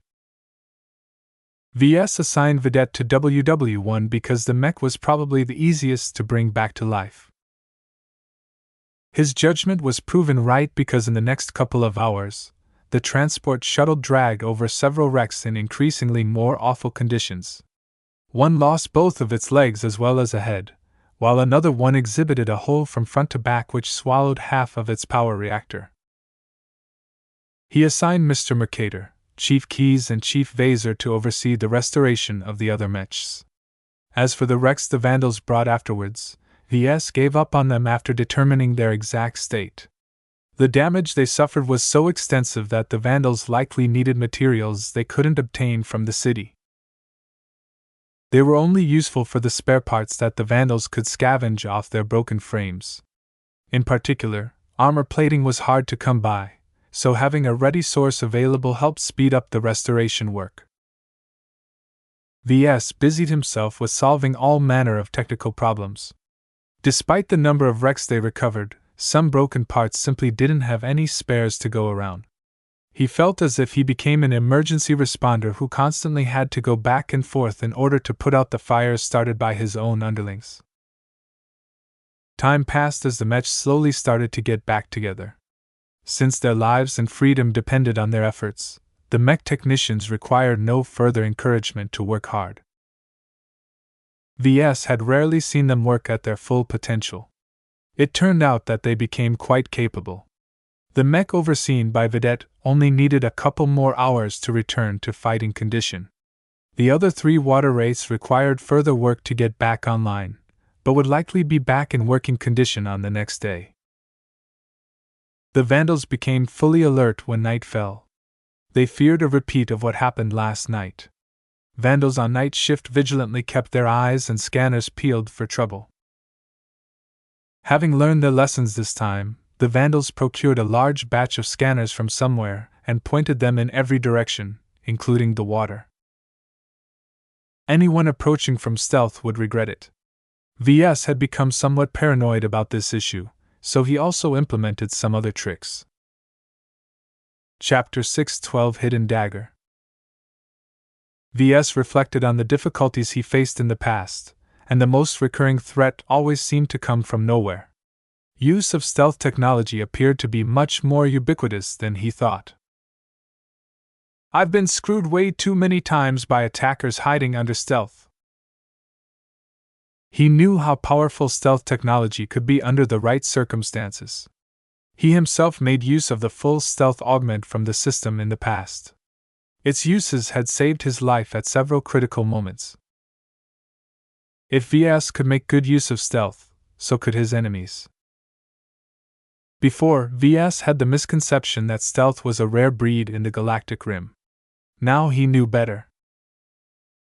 It's likely because the use of stealth technology isn't publicized. No one wanted to draw attention to their successes when it didn't suit them. A stealth operation only succeeded when nobody knew what really happened. When VS thought about the applications of stealth technology, he realized that the benefits outweighed the costs. A stealth commando shuttle at the right place at the right time could easily disable a large and expensive ship. The cost of research and development isn't cheap, but it shouldn't cost too much money to raise a space-borne commando force or a squad of highly trained infiltrators. Training and equipping a squad of infiltrators probably cost around 10 million bright credits under those conditions. As long as someone spent this much money, they obtained a versatile means of sabotaging a facility worth an entire fortune, or kidnapping an important scientist who could earn back billions in credits. VS also didn't forget about Vanid's largely successful attempt at crippling the ships of the task force a few months earlier. Those stealth commando shuttles only cost tens of millions of credits at most, and they had been capable of crippling large logistics ships worth several billion credits at the very least. Plenty of methods existed to counteract stealth technology, but the problem was they came with greater costs. In the relatively poor and resource-barren places along the galactic rim, the standard of technology wasn't very high. Good anti-stealth technology required a significant investment in research and funding. Presumably, the only reason why stealth and anti-stealth technology hadn't become more prevalent was because only the larger players had access to them. While some off-the-shelf stealth and anti-stealth technology could be procured from the open market, their specifications became somewhat of a known factor as a result. When those products became popular enough to become widespread, developers could easily reverse engineer their inner workings and develop counters for their next product release. Perhaps only state-like entities are the only ones in the galaxy that can bear the cost of participating in this rat race. The reality of the matter was that placing a large number of handheld scanners onto rods and pointed them in every direction likely didn't help that much. The scanner devices could easily be fooled and lacked the power to brute force their way through the more sophisticated applications of stealth technology. Fortunately, the Vandals didn't put all of their hopes on these scanners. Every Vandal on patrol carried around a sack or container of sand dug up from the nearby beach. Once in a while, they grabbed a handful of sand and threw it around. Some of the hackers and mech technicians even reprogrammed some spare bots into doing the same. Though these means didn't seem foolproof, it massively increased the difficulty of attempting to infiltrate the shipyard. Their true worth lay in their deterrence value. The Vandals basically made it so that it wasn't worth the trouble to intrude upon their domain. Perhaps they had gotten their wish. The night passed uneventfully. With the Reinaldan Mechs on high alert, anyone who wanted to sow more death and destruction wouldn't be able to catch them off guard anymore. The true sons of Vija evidently hadn't showed up again. Despite the lack of infiltrators showing up behind his back, VS still didn't relax his vigilance against stealth opponents. He developed a thorough loathing for this mode of attack. As long as threats came openly to him, VS could always form an appropriate response. The trouble with stealth attacks was that they never left him with sufficient time to respond. As soon as he found out about anything amiss, the worst had already happened. The more he became entangled with the conflicts taking place at the upper rungs of power, the higher the odds of encountering applications of stealth technology. VS resolved to guard against its use and develop his own solutions that counteracted any threats hiding under stealth. Once I have some free time, it's time to hit the books again. In the meantime, VS caught up on what had supposedly happened during the night. The stories circulating on the galactic net reported several suspected battles going on during the night. All of them occurred far away from any city limits and underwater, so most of the inhabitants hadn't seen any signs at night. When VS browsed the news articles, he figured that at least 75% of the reports contained pure fantasy. The events only existed in the imagination of the news portals that wanted to draw more traffic to their premium services. The only threats the night shift took care of amounted to fending off random groups of rioters and other troublemakers. Nonetheless, a large portion of the honored ones stationed around the city departed to reinforce other positions. This indicated that the fighting hadn't ended yet. For now, the unknown assailants still possessed the strength to contend against the Reinaldans stationed on this planet. How long this could last, nobody knew. The Harkinson system is one of the Reinald Republic's major star systems. A logistics officer explained to VS the next morning. They have many mech units in reserve. While they don't dare to strip the defenses of Harkinson 2 and Harkinson 3 to reinforce Harkinson I, it's only a matter of time before reinforcements arrive. How long do we have? VS asked. According to the intelligence we've gathered, we need to complete our business within 48 hours. Any longer than that and our projections enter into a deeply pessimistic state. Once the Reinaldans mobilized an overwhelming amount of mechs to dominate the planet and its orbit, the Vandals lost their chance to get away. Even though many vacationers complained about the forced delays before they could finally depart from the planet, the Reinald Republic was not an affable state at this moment. No matter how much weight the tourists and outfit commanders threw around, they could not contend against the government's determination to sniff out the terrorists and exterminate them to the last man. I don't understand why the Reinaldans are so hung up about keeping everyone in their place. They're pissing off billions of tourists by keeping them imprisoned on the surface. Though the initial outburst of violence had faded at the end of the day, the living conditions were far from ideal. Both native Reinaldans and wealthy foreigners alike suffered from the lack of order under equal measure. Their impressions of the Reinaldan Republic worsened by the hour. The logistics officer thought about it for a moment. The Reinald Republic is going for the long game here. To us, it might not seem worth it, but to the Republic, the only way they can really salvage their reputation is by hunting down the majority of the culprits. Finding a couple of scapegoats won't do. VS understood this argument, but he really didn't agree with it. The human suffering occurring on the surface could have been relieved to a large extent if many of the visitors left the planet. Maybe there's a greater motive involved. VS put out another guess. Redeeming their reputation is a basic goal, but the bigger issue is that certain influences have put Reinald in their crosshairs. So long as the Reinaldans can capture enough enemies, they'll eventually be able to find out the true source of their problems. That makes sense. However, the extreme reaction from the Reinaldans may also be for a more basic reason, Mr. Larkin's son. What's that? The enemy obtains something that the Reinaldans really don't want to let loose from their grasp.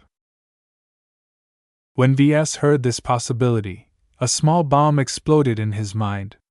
This reason made a lot more sense than any notions about redeeming honor or trying to figure out the mastermind behind this plot.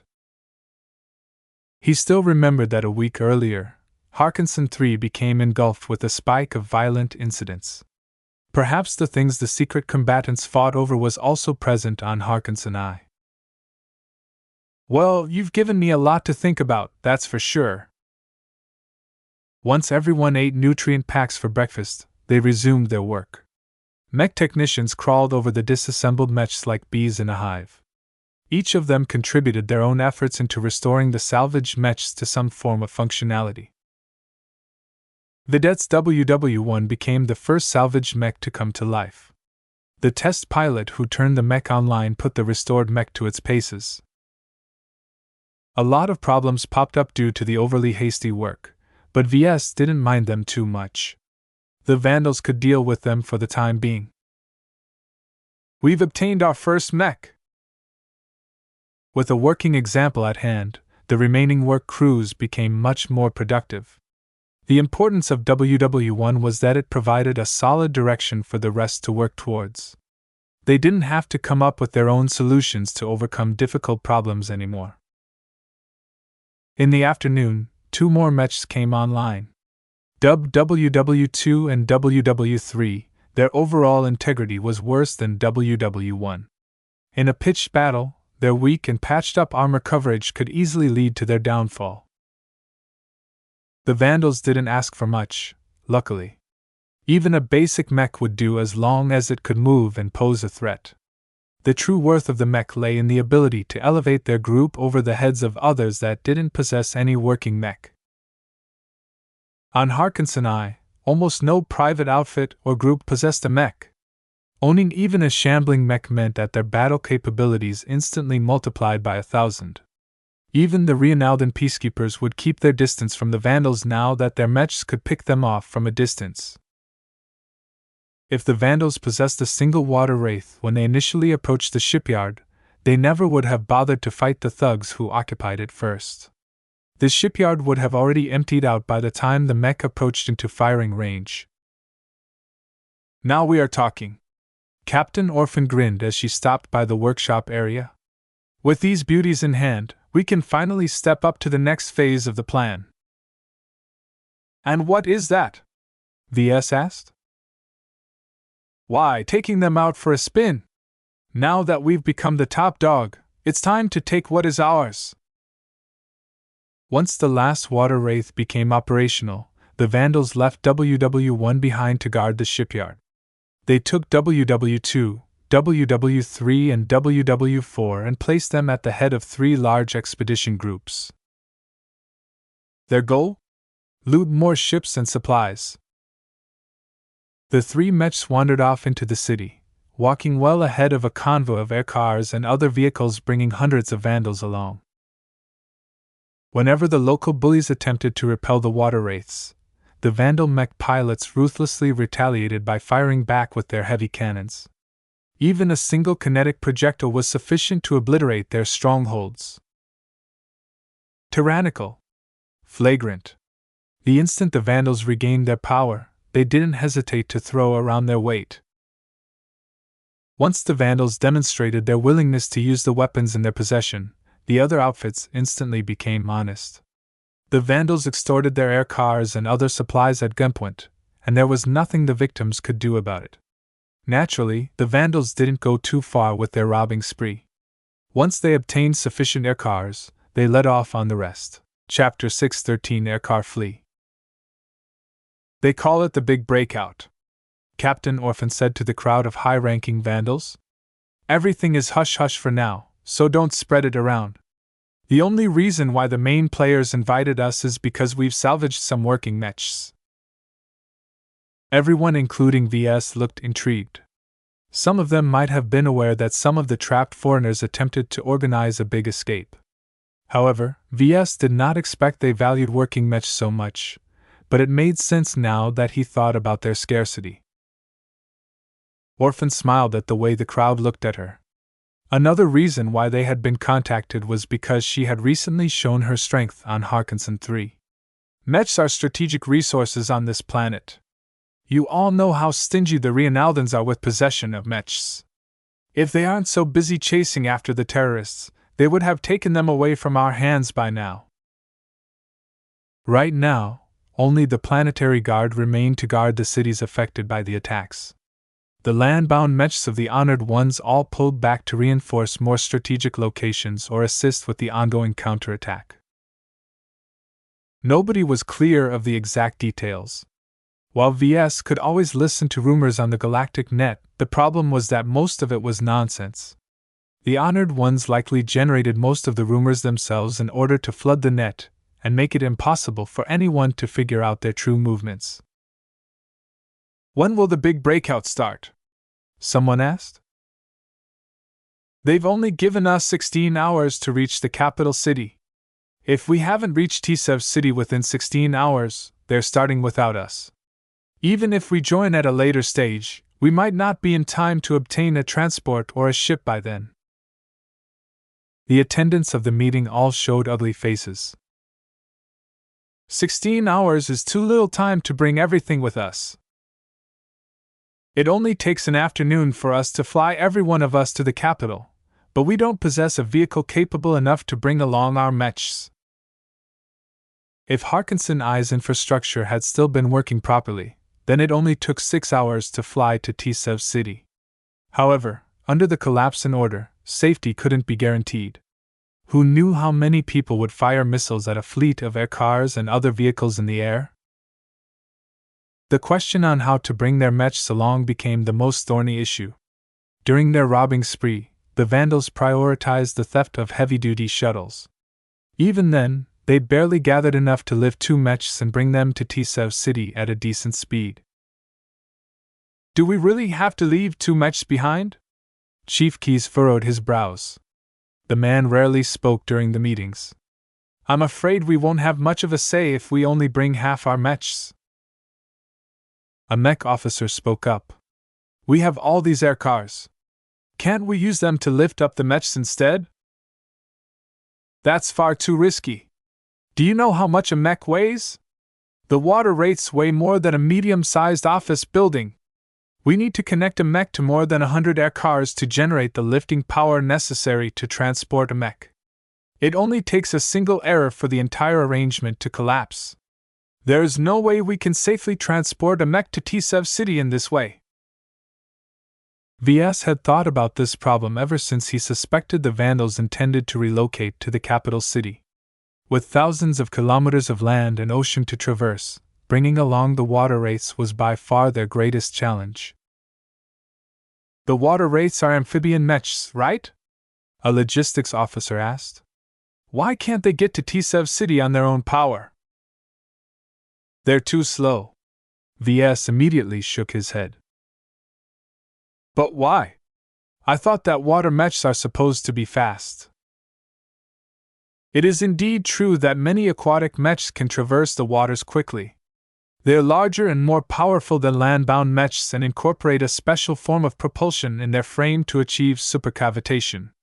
The shape of an amphibian mech of this price tier isn't compatible with this means of propulsion. In short, the water wraiths have given up their ability to move quickly over water in order to gain the ability to walk on land. By definition, amphibian mechs were products of compromise. Their shapes, sizes, weapon loadout, and means of propulsion all attempted to accommodate 2 wildly different environments. Torn between these 2 extremes, amphibian mechs could never match the performance of an equivalent land-bound mech on land or an equivalent aquatic mech in water. Everyone fell silent for a moment. Out of all of those present, Captain Orphan appeared the gloomiest of all. I already promised the big players that we'd show up with 4 mechs. If we only bring half of what they expect, we'll mess up all of their planning. Do we really have no way of bringing all of our working mechs to Tsev City?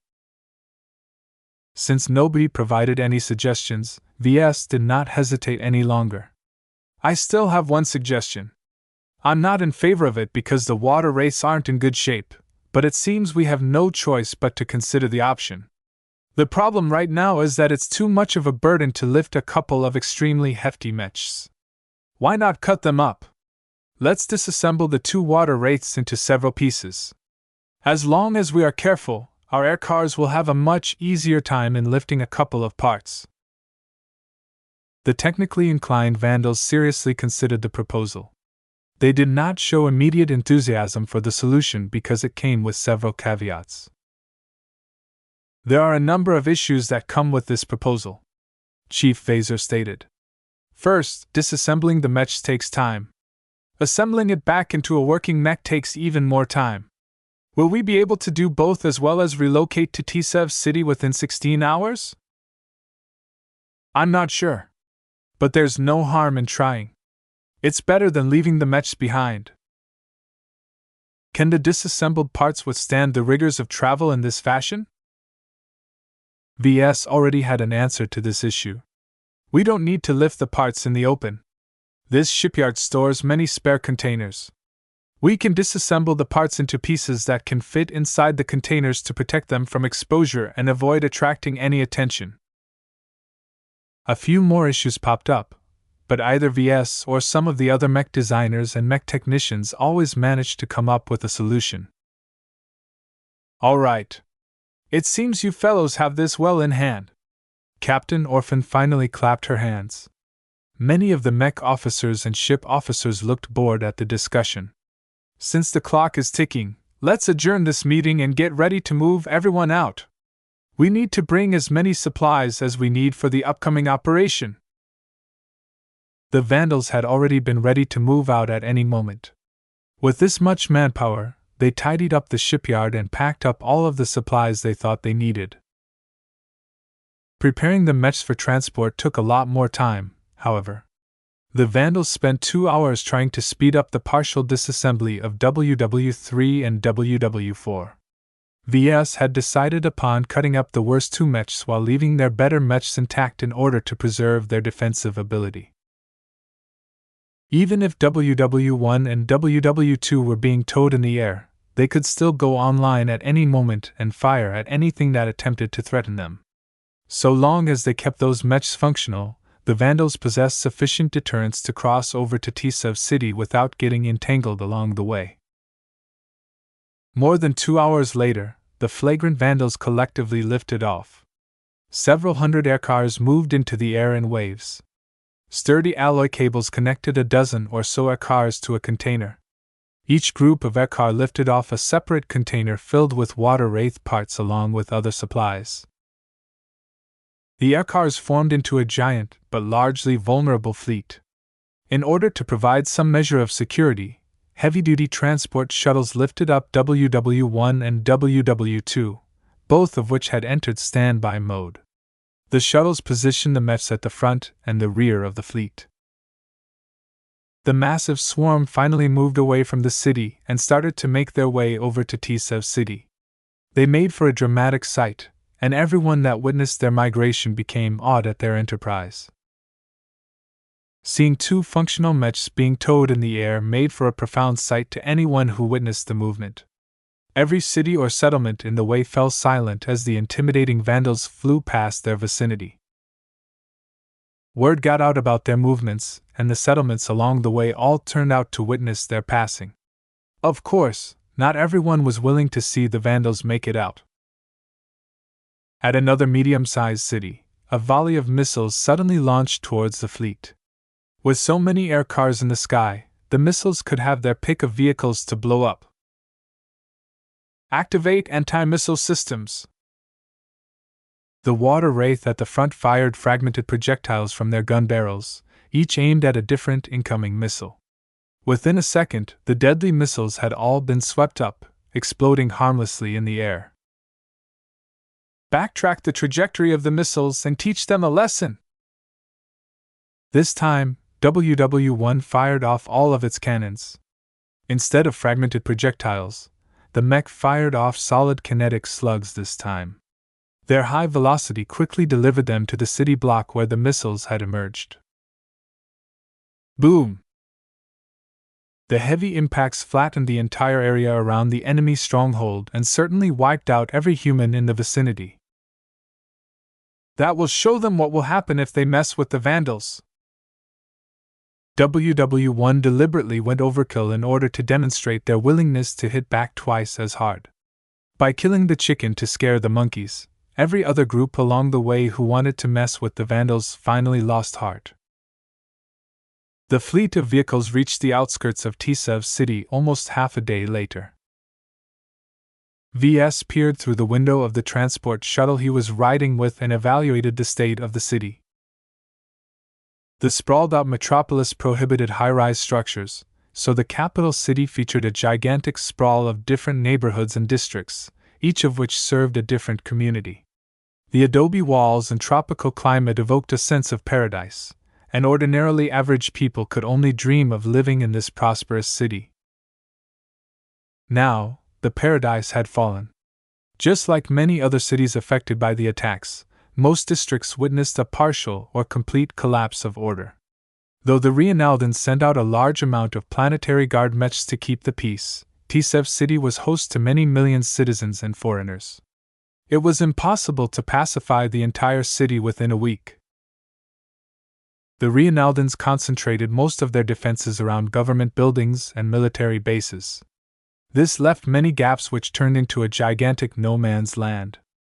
Every street was under the control of a different thug, some of which possessed the strength to threaten the Vandals.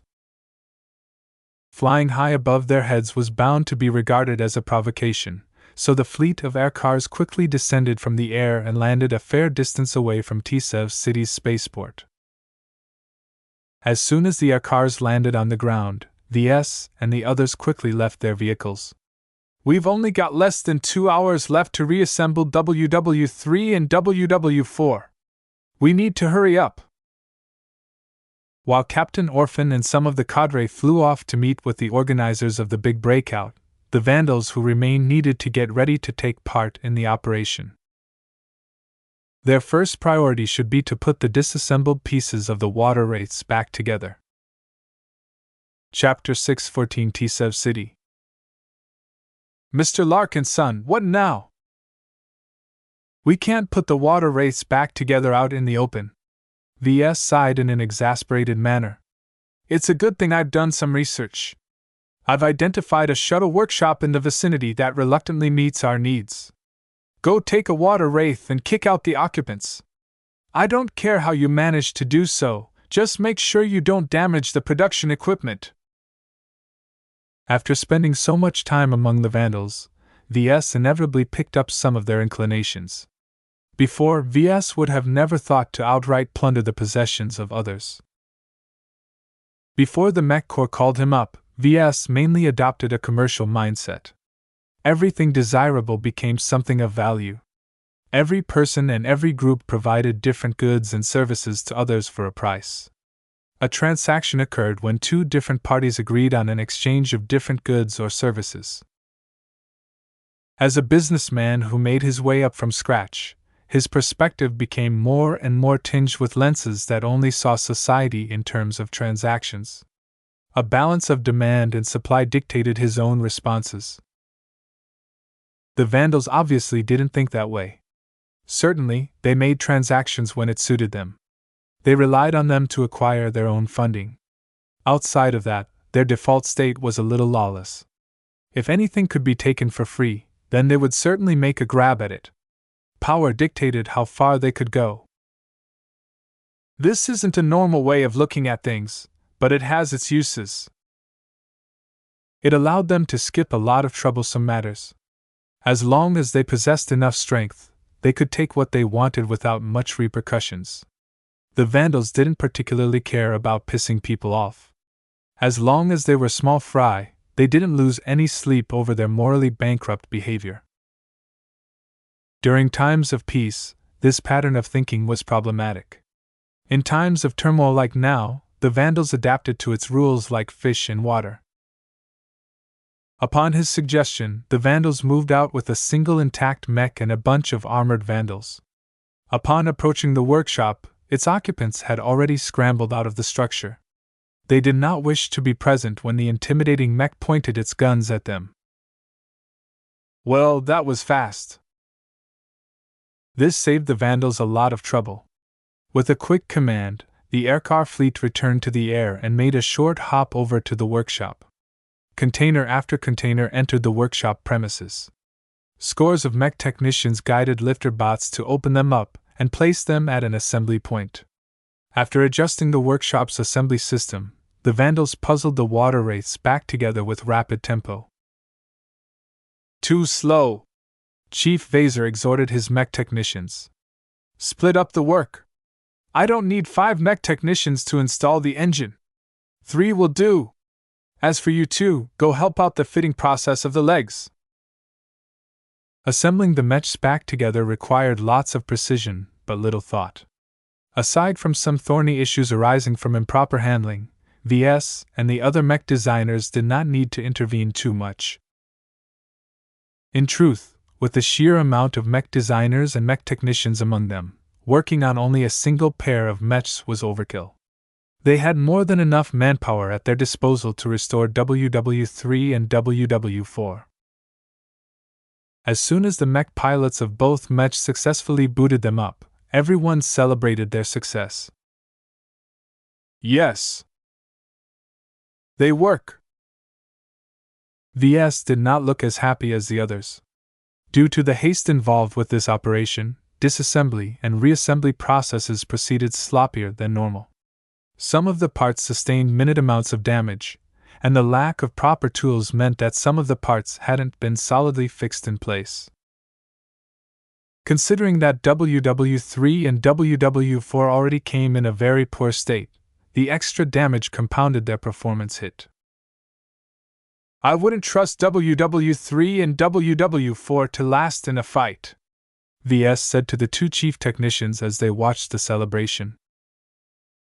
Both of the chiefs would have never let the mechs deploy at their current state. They looked tough on the outside but were brittle from within. Their cannons also exhibited a number of problems. Chief Vaser crossed his hands. We've got no choice. They're ugly, but we can't always marry the pretty ones.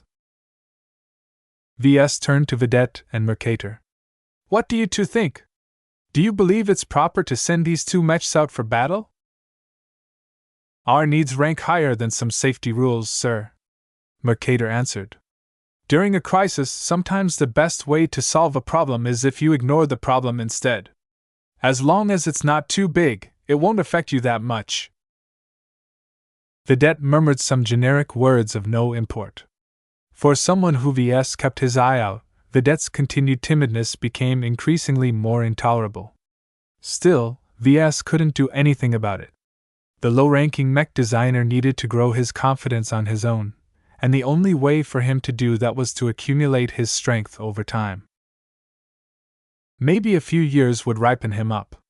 VS looked forward to the day he obtained a capable assistant that could assist him in his design work.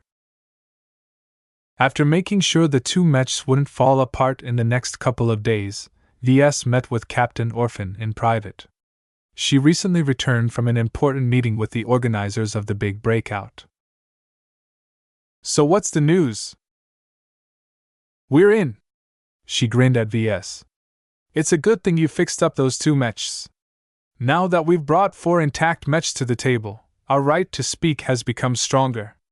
We're part of the groups that have first dibs to any vessels parked in the spaceport. That's good news. Tsev City's spaceport saw a lot of traffic, and therefore offered parking space to a lot of vessels capable of reaching orbit. However, there was a division between the space worthiness of different vehicles. Air cars and shuttles stood out as small, fragile craft that would not last a single second on the battlefield. Air cars as a rule hadn't been designed with vacuum in mind. They also lacked the power to climb all the way out of the gravity well of a planet. Shuttles, on the other hand, possessed a little more robustness, and they possessed enough propulsion to climb up to orbit on most terrestrial planets.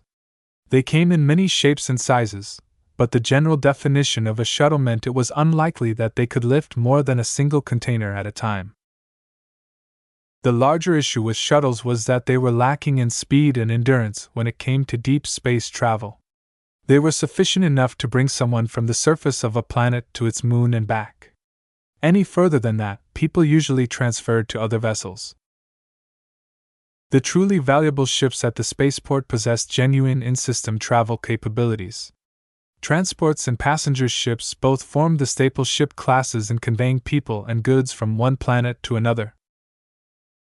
Some even came installed with FTL drives, but in general their limited capacity made it uneconomical to turn them into ships capable of reaching other star systems. Only true starships possessed the qualifications to enter interstellar space. Many of the larger starships were so big and heavy that they lost the capability to descend onto the surface of a planet. They couldn't handle the stress involved with fighting against the gravity of a planet. According to some of the information circulating on the galactic net, a number of true starships was currently parked in the spaceport right now. If the Vandals managed to obtain a ship with a decent amount of cargo of passenger space, they would be set for life, even if they technically committed piracy. I know what you're thinking, Mr. Larkin's son. I hate to spoil your hopes, but the other groups already divvied out the starships. We're left with taking a couple of transports. Enough to bring 4,000 Vandals into space with enough room to spare, but not enough to bring along our Mechs. At least we've got something. VS sighed. A handful of transports is good. However, they're not meant to carry thousands of Vandals. Their life support systems will break before we can escape the atmosphere. We'll have to obtain some vaccines or bring in additional oxygen and water. I know you can handle it. Just work that clever brain of yours. Orphan patted his shoulder. I gotta go and brief the other officers. We'll be making our move at dawn. For that, we need to send the water wraiths ahead. The Vandals promised to send the water wraiths in advance in order to fit them into the main group of Mechs. Nobody was stupid. They only had one shot at the big breakout, and in order to maximize their chances of success, the different Mechs needed some time to figure out how they could work together and coordinate their actions. Keeping them separate and under the command of individual outfits was not the way to go. They needed to move as one and act as one. In truth, this couldn't be done in a couple of hours. However, like anything about this operation, they never had enough time to do things properly. They just had to make do with a hasty effort.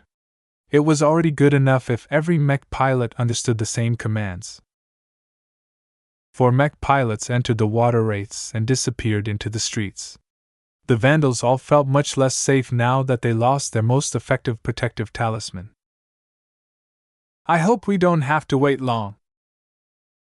Right now, night had fallen, and the Vandals caught up with their sleep whenever possible. The Vandals never loosened up on their vigilance. Tsev City was not their home turf, and even if they possessed 4 working Mechs, other factions and groups might possess more. We're not the only ones who have salvaged some Mechs. According to Captain Orphan, 4 Mechs gave them some speaking rights, but not enough to gain the right to appropriate a starship. VS deduced that other groups must be in the possession of even more Mechs. The terrorists allocated most of their strengths in attacking the major cities. Tsev City is certainly their highest priority. All of their strengths gathered together turned them into a force to be reckoned with. Though they would still fall short of contending against the Rienaldans, their goal had never been to come into conflict with them. If the Rienaldans hadn't issued a blockade, the tourists would have never been in opposition to the local authorities. Everyone sharpened their swords and tidied up their possessions in preparation for the big breakout. The main organizers of this operation kept their cards close to their chest. The last thing everyone wanted to see was the Rienaldans receiving advance warning of what they intended to do. Secrecy became paramount at this time. VS received a calm call all of a sudden. He frowned at that. Who's calling me at this hour? He normally received messages when someone wanted to get in touch with him. At this hour, most Vandals should be at sleep. He looked around and entered a quiet area in the workshop. Once he accepted the call, an unexpected face showed up. Miss Calabast! VS hissed with alarm.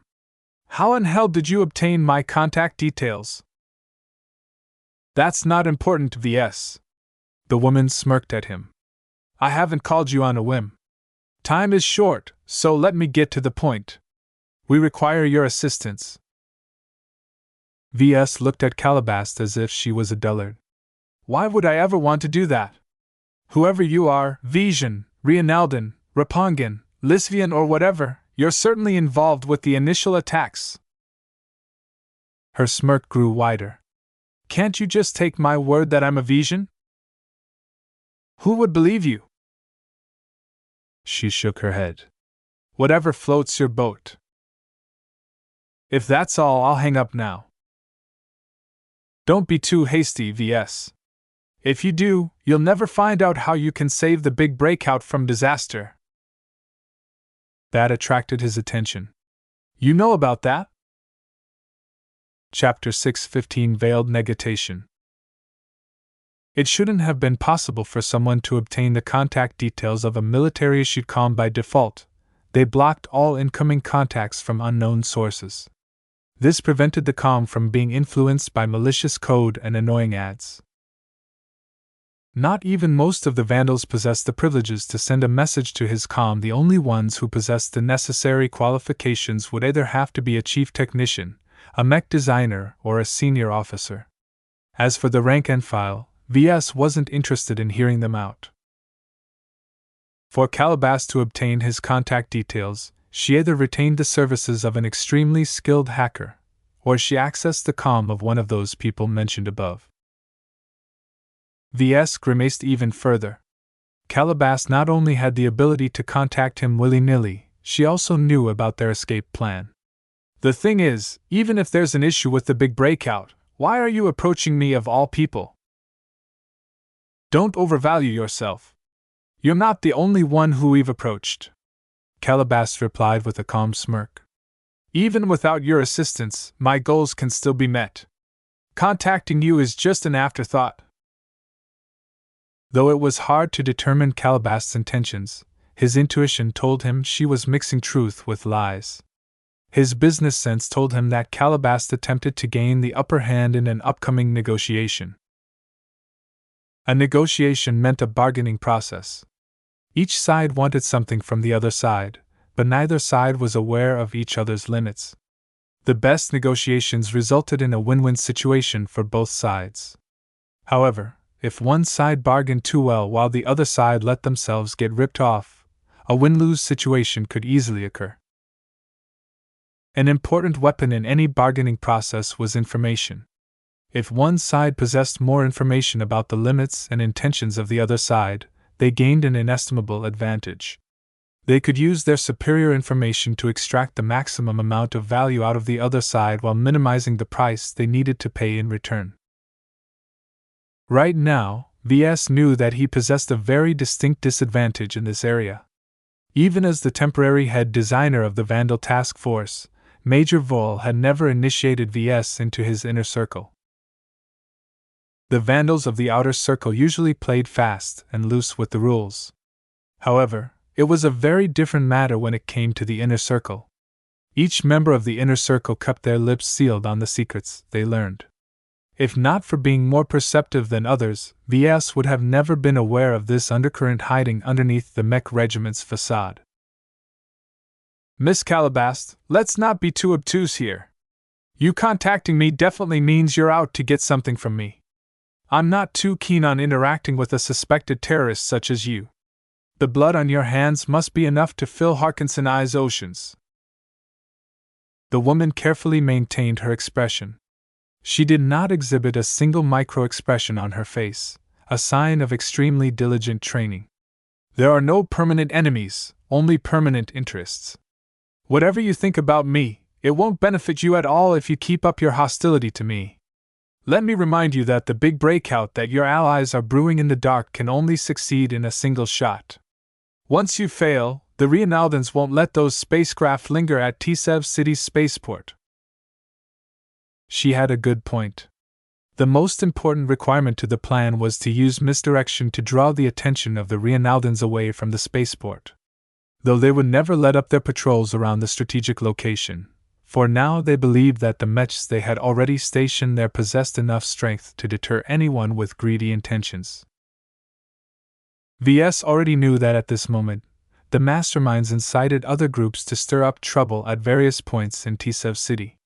For a short time, the garrison Mech stationed in the city would be drawn away from the spaceport. If you're so concerned about the viability of the big breakout, you should be talking to Captain Orphan, not me. I don't possess a lot of decision-making power among the Vandals. Calabas snorted contemptuously at the mention of the Mech captain. I like to engage with someone rational. A Neanderthal like Captain Orphan won't be able to get around my identity. That's because she's able to recognize you're a snake. Why, I take that as a compliment. Calabas grinned at VS. Blunt objects such as Captain Orphan are good if you want to employ a hammer at your problems. Yet they aren't so handy when it comes to complex issues. The Reinaldan blockade is absolutely not so simple. From my perspective, the big breakout at its current form is doomed from the start. Without our help, you will not be able to depart from this planet with your freedom intact. VS still maintained some skepticism.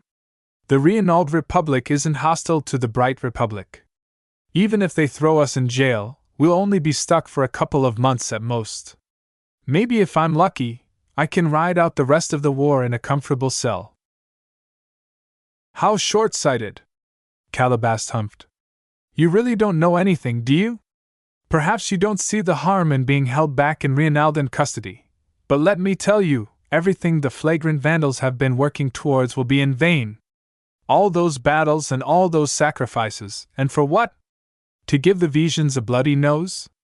Ask yourself if those casualties are worth the price for the gains the Vandals have accomplished so far.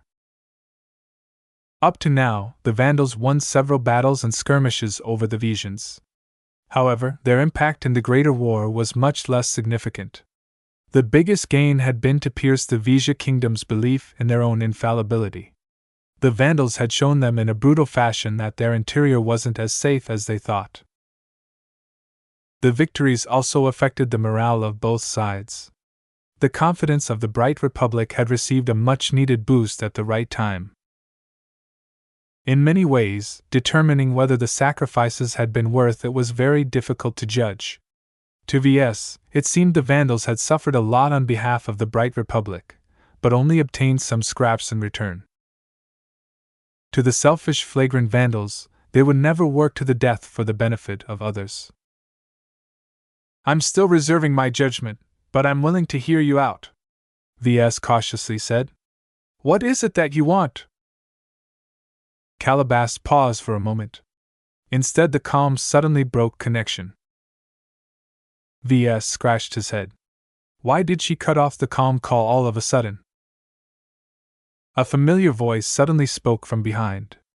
That is because I can only discuss this matter in person. VS immediately jumped and turned around. Calabas! How did you manage to sneak all the way here? We've set up an entire scanning perimeter. The smirking intelligence operative jerked her head at the handheld scanners placed on top of poles. Those toys? We've long cracked their code. To them, we're completely invisible and inaudible. The same goes for your comm right now. Looking carefully at Calabas, this time she wore a suit that looked very similar to the ones worn by the infiltrators that had infiltrated the hotel previously. While this did not connect her to those infiltrators directly, it was a strong sign that VS was facing an enemy instead of an ally. A strange device pulsed on her tool belt. To VS, his eyes and ears seemed to buzz as he concentrated on the little gadget. That must have been the device responsible for blocking every means of recording. The power coming out of the object very overbearing for such a small package. VS couldn't help but flex his fingers. If anything went wrong, he would instantly call up the Amastendra and blast this woman into ash. Don't be so nervous, she spoke. This time, her proximity to VS made her voice sound much more lifelike than over the calm. I am not here to hurt you. I come in good faith. As if VS believed those words. Get to the point. I don't feel comfortable meeting you like this. What is it that you really want? All right, I can see you don't require any more finessing. Calabas nodded as if she was satisfied with his performance. We want some spots on your ship when make your escape. Absolutely not. The flagrant Vandals would never tolerate any outsiders in their group. It was impossible for VS to convince Captain Orphan and the rest to bring in a couple of random strangers. If the Vandals found out that the strangers VS wished to bring along belonged to the terrorists that had engulfed Harkinsonai in turmoil, then there would certainly be hell to pay. I don't suggest you take it up with the Vandals. Calabast shook her head after seeing his response. You're a mech designer, are you not? There are many ways you can smuggle people along your group. You Vandals are intending to bring along some loot, are you not? My men can easily hide inside your containers. As long as your ships can break the blockade, my men can quietly leave the containers and step into space without alarming any Vandals. This? VS furrowed his brows. Accepting Calabast's trade wouldn't harm the Vandals any further at this point. However, he could not forget the Vandals killed by the infiltrators and the casualties they suffered when their hotel got shelled by the true sons of Vija. Though it sounded contradictory, the Vandals valued brotherhood and loyalty. They hated their enemies and would never stoop to betray their principles in order to obtain more benefits. This was one of their redeeming factors that distinguished them from pirates. No matter what awful stunt they performed, all the time they fought on behalf of the Bright Republic. If VS entertained Calabast's request, then he would be breaking one of the core tenets of the Vandals. It would tarnish his honor if his actions became known. Still, what was honor worth? Everything had a price, and while VS had his bottom lines, he was not beyond taking some advantages as long as nobody got harmed. He came to a decision. If you wish me to facilitate this smuggling attempt, you need to show me some sincerity. Solving the disaster of that is facing the big breakout is not enough for me. That's basically helping yourself now that we are on the same ship. Calabast crossed her arms. We are already doing you a great favor. Let me remind you that you are not the only ones we've approached. If your demands are too outrageous, then I don't mind approaching someone else instead of you. I'm not asking for much. I mainly want information this time. That shouldn't cost you anything. Information is valuable, you know. I might not answer if you ask the wrong questions. If you want to know our background, then don't bother. VS fell silent as he formulated his question. Of all the things he wanted to know, one question constantly nagged him ever since the Vandals left the Deepman system. I'm tired of running in the dark. There's so much going on in the background that it's driving me crazy. All I want to know is what is actually going on. All this time, I've been reacting to danger without knowing why I'm involved. My patience has run out. I want to know what is driving all of you to this conflict. This shouldn't be a difficult question to answer. There, he said it. He spoke his question, and therefore revealed what he wanted to Calabast. He could have traded this opportunity for other favors, but they would never be as valuable as finding out the truth. Considering that so many players were already aware of what was going on, this shouldn't have been a big request. Chapter 616 Remnant Power. From their conversation so far, VS knew that Calabast was absolutely a tough customer. Negotiating with her from a disadvantage would never work out well for him if he pushed too far. This was why VS had carefully sought a worthwhile question to ask. His request shouldn't have touched Calabast's bottom line. The value of this piece of information was inestimable to VS, considering that he had no hope of joining Major Verl's inner circle. After all, he was not a careerist mech designer who signed up to the Mech Corps for the long run. In fact, this information shouldn't be particularly valuable to Calabast, because many players already knew what was going on. Leaking the truth to one more person hardly changed the board. Considering what Calabast and her organization received in return, she would not lose out at all. Properly speaking, this transaction should have been a win-win opportunity. Though Calabast won a little more than VS, as long as she spoke the truth, he didn't mind the small disparity. Perhaps that was the only way for VS to gain in this negotiation. Someone as sly as Calabast would never consent to a transaction in which she ate more losses compared to VS. As predicted, Calabast met his request with welcome surprise. Looks like you're finally tired of being the frog in the well. You want to jump out, do you? I can help you with that, but be aware that there's no way out at this point. I'd like to receive some assurances that you will go through with what we ask of you. 10 more invisible people emerged from stealth. They positioned themselves in a semicircle around Calabast.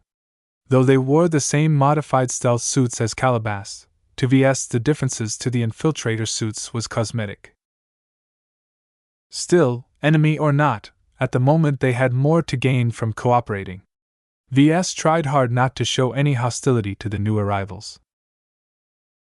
If you asked me to sneak off 5 people or less, then it won't take too much effort for me. 10 is much more difficult. The Vandals may not possess the best means to detect stowaways, but they are very vigilant when it comes to guarding their own loot. VS sighed in aspiration. When the Vandals first received the working water wraiths, they went on a robbing spree in the coastal city. They primarily looted the other gangs and mercenaries of their weapons, armor suits, aircars, and anything else that helped in a fight. However, the Vandals stole much more than all of this boring stuff. They also smashed apart some luxury shops and robbed all kinds of valuables. From quality exotic jewelry to luxury goods, the Vandals sure took advantage of this rare opportunity to clean the city out. I am confident in your ability to get it done, VS. Don't underestimate our stealth abilities. We can circumvent most scanning sweeps. You only need to make sure that the Vandals won't open up the containers and rummage around for no reason. This sounded difficult, but not impossible. The main challenge was to find a reason to open up a couple of containers and let the invisible men sneak inside. I'll try my best, but if the Vandals have become active before I finish the job, I won't be able to help you any further, VS simply said. Since our agreement has come to this point, I think I deserve to know the truth. Calabast looked closely at VS and seemed to be satisfied at his sincerity. To his credit, VS truly possessed the intention to go along with this transaction. This was because once VS smuggled Calabast's men inside the containers, the interests of the Vandals and her organization truly aligned. Considering the risky nature of the big breakout, now that they worked towards the same goal, they would definitely ensure the Vandals succeeded in their attempts to depart the planet. Well, the secret behind all of the unrest is very profound. First, have you ever heard of the Starlight Megalodon? VS repeated the name in his mind. The name did not ring a bell inside his head, but it sounded very profound. That sounds like the name of a starship, and not a small one either. Calabast's eyes grew heated. How little you truly know. The Starlight Megalodon is not just any ship. If you dive into the galactic net, you can easily trace her origins. Far from the tiny ships we are riding on today, the Starlight Megalodon is one of the most destructive weapons in the hands of humanity. That is because she's not some kind of fleet carrier. She's a queen among capital ships, a battleship commissioned several hundred years ago by the CFA. His eyes widened at that revelation. A battleship of the Common Fleet Alliance. The CFA was the only human organization that had won the right to field humanity's warships. Countless warships traversed the stars and patrolled the huge stretch of space that humanity had conquered. A destroyer or two already possessed sufficient firepower to demolish the World Task Force at its prime. The weapons mounted on their ships possessed a larger caliber, and drew their power directly from the ship instead of from a mech. This increase in scale had no limits. The larger the ship, the more tyrannical their weapons became. Warships defined the age of conquest that came before the age of mechs.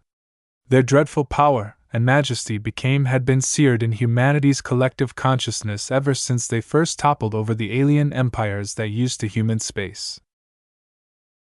What is the Starlight Megalodon? What's the relevance of an old battleship? After a few seconds of thought, he grew confused. Just like mechs, warships aged as well. Their core technologies grew irrelevant with the passing of time while certain core components irreversibly wore out. At some point, the cost of upgrading the ship and repairing its inadequacies surpassed the cost of commissioning a brand new ship. The average life cycle of a mech spanned from 10 to 20 years with normal use. In comparison, the life cycle of a ship mostly ranged from 60 years to 100 years, though this was only a rough guideline. An organization as powerful and wealthy as the CFA had no reason to hang on to a ship more than 100 years old. The cost of battleships may be ruinous, but for a force at the helm of a civilization that spanned half the galaxy, obtaining a couple of new battleships was trivial. The Starlight Megalodon did not meet a normal end, Calabas said. During an operation in the frontier beyond this star sector, the Megalodon encountered a freak accident during FTL travel. For a long time, the CFA and everyone else believed she was lost with all hands. I take it the Megalodon is not as lost as everyone has thought. Correct. She nodded. A very small number of people obtained clues that the Starlight Megalodon definitely exists up to today.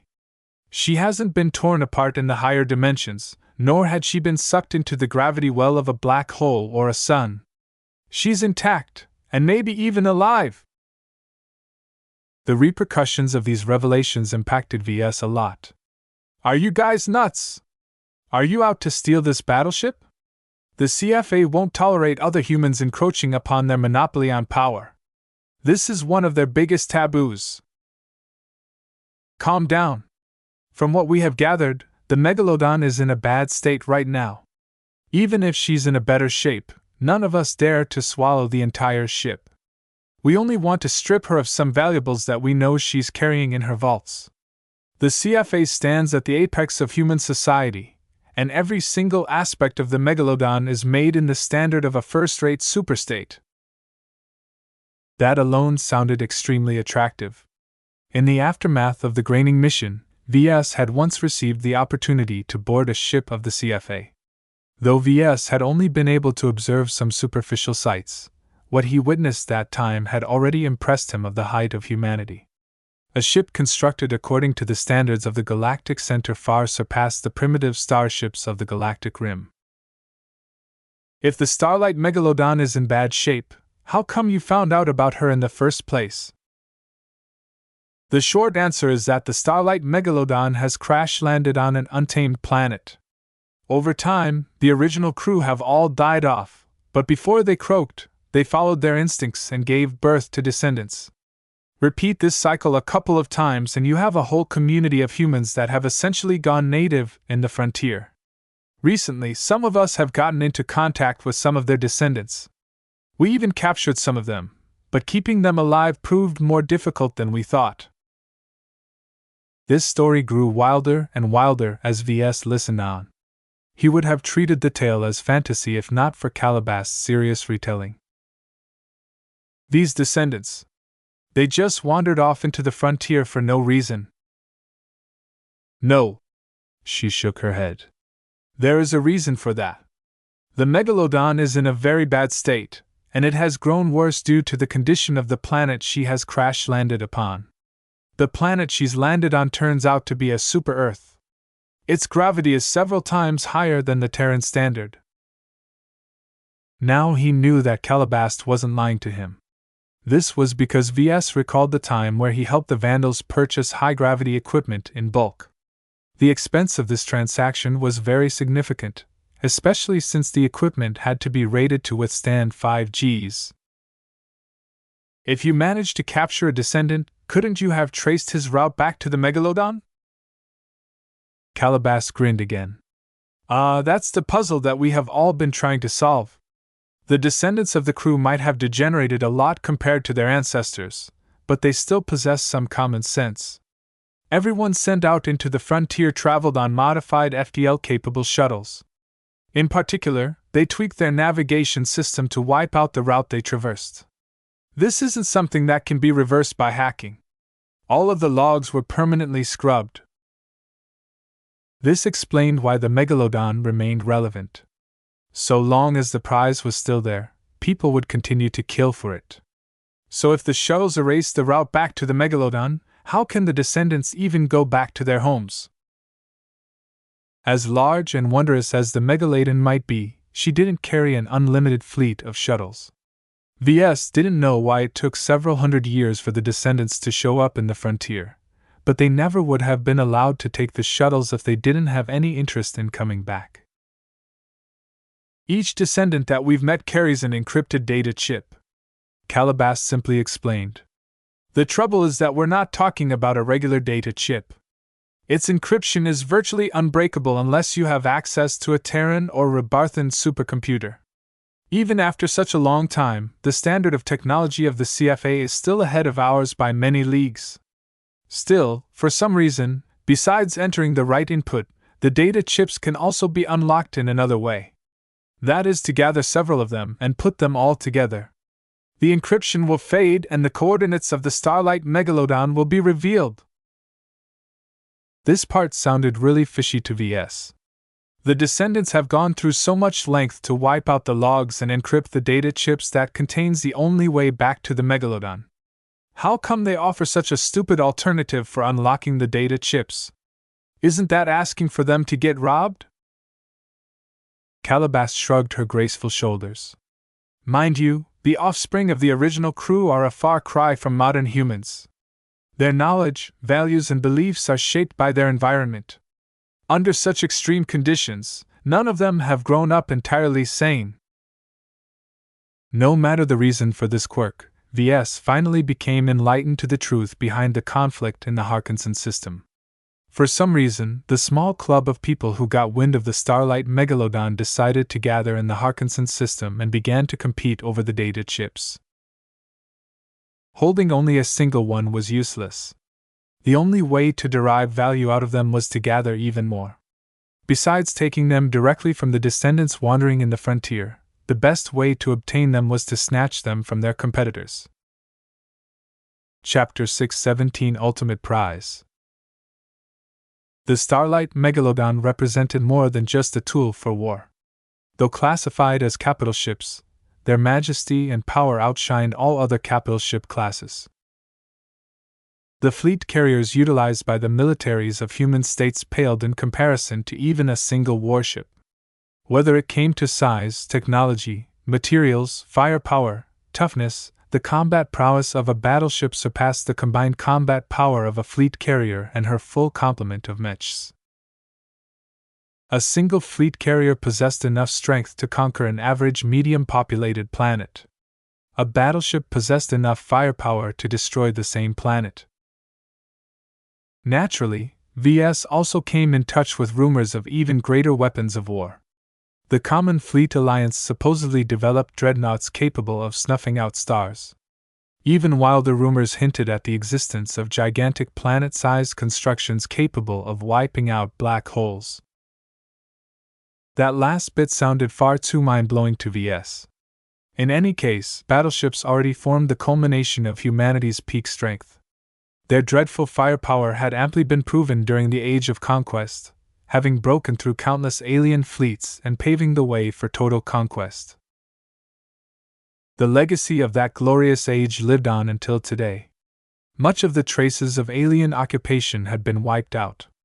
Star systems that used to be marked by millennia of alien occupation had been utterly paved over by human terraforming in order to make the planets more favorable for human habitation. Billions and trillions of planets that used to host diverse ecosystems and marvels of nature lost their unique brands under the vigorous efforts of human expansion.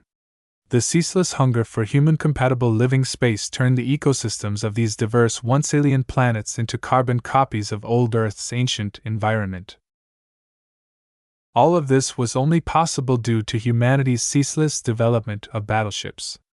Even at the onset of the Age of Mechs, the constant evolution of battleships and other terrible warship classes had never ceased. The CFA had only put them out of sight of human society. Keeping to themselves, they continued to nurture their strength in the shadows in order to safeguard humanity's accomplishments over the aliens that survived until today. The conquest of the galaxy by the human race had never ceased. It only entered an intermission period. Once the drums of war began to rumble, the power of battleships would definitely make a return to the battlefield. Even if the Starlight Megalodon had fallen several hundred years ago, a battleship as large as a city would never degrade so easily. Much of her assets would have likely retained their value, even under the crushing influence of 5 times standard gravity. "I've got one more question," VS said. "The Starlight Megalodon is a treasure trove of advanced technology and high-grade exotics. However, she's so large that it's impossible for any single faction to swallow her whole. The CFA would definitely recognize the signs. What is it about the Megalodon that is driving all of you to such extremes that you're even willing to activate your hidden forces on Harkonsanai?" VS vaguely guessed that the true Sons of Vija and the other terrorist groups had taken an awful long time to plant on Harkonsanai. It must have taken years or decades to accumulate such strength. The investment involved in building up this strength must have been imaginable, but for the potential wealth of the Megalodon, the hidden power responsible for planting these seeds decisively activated them prematurely.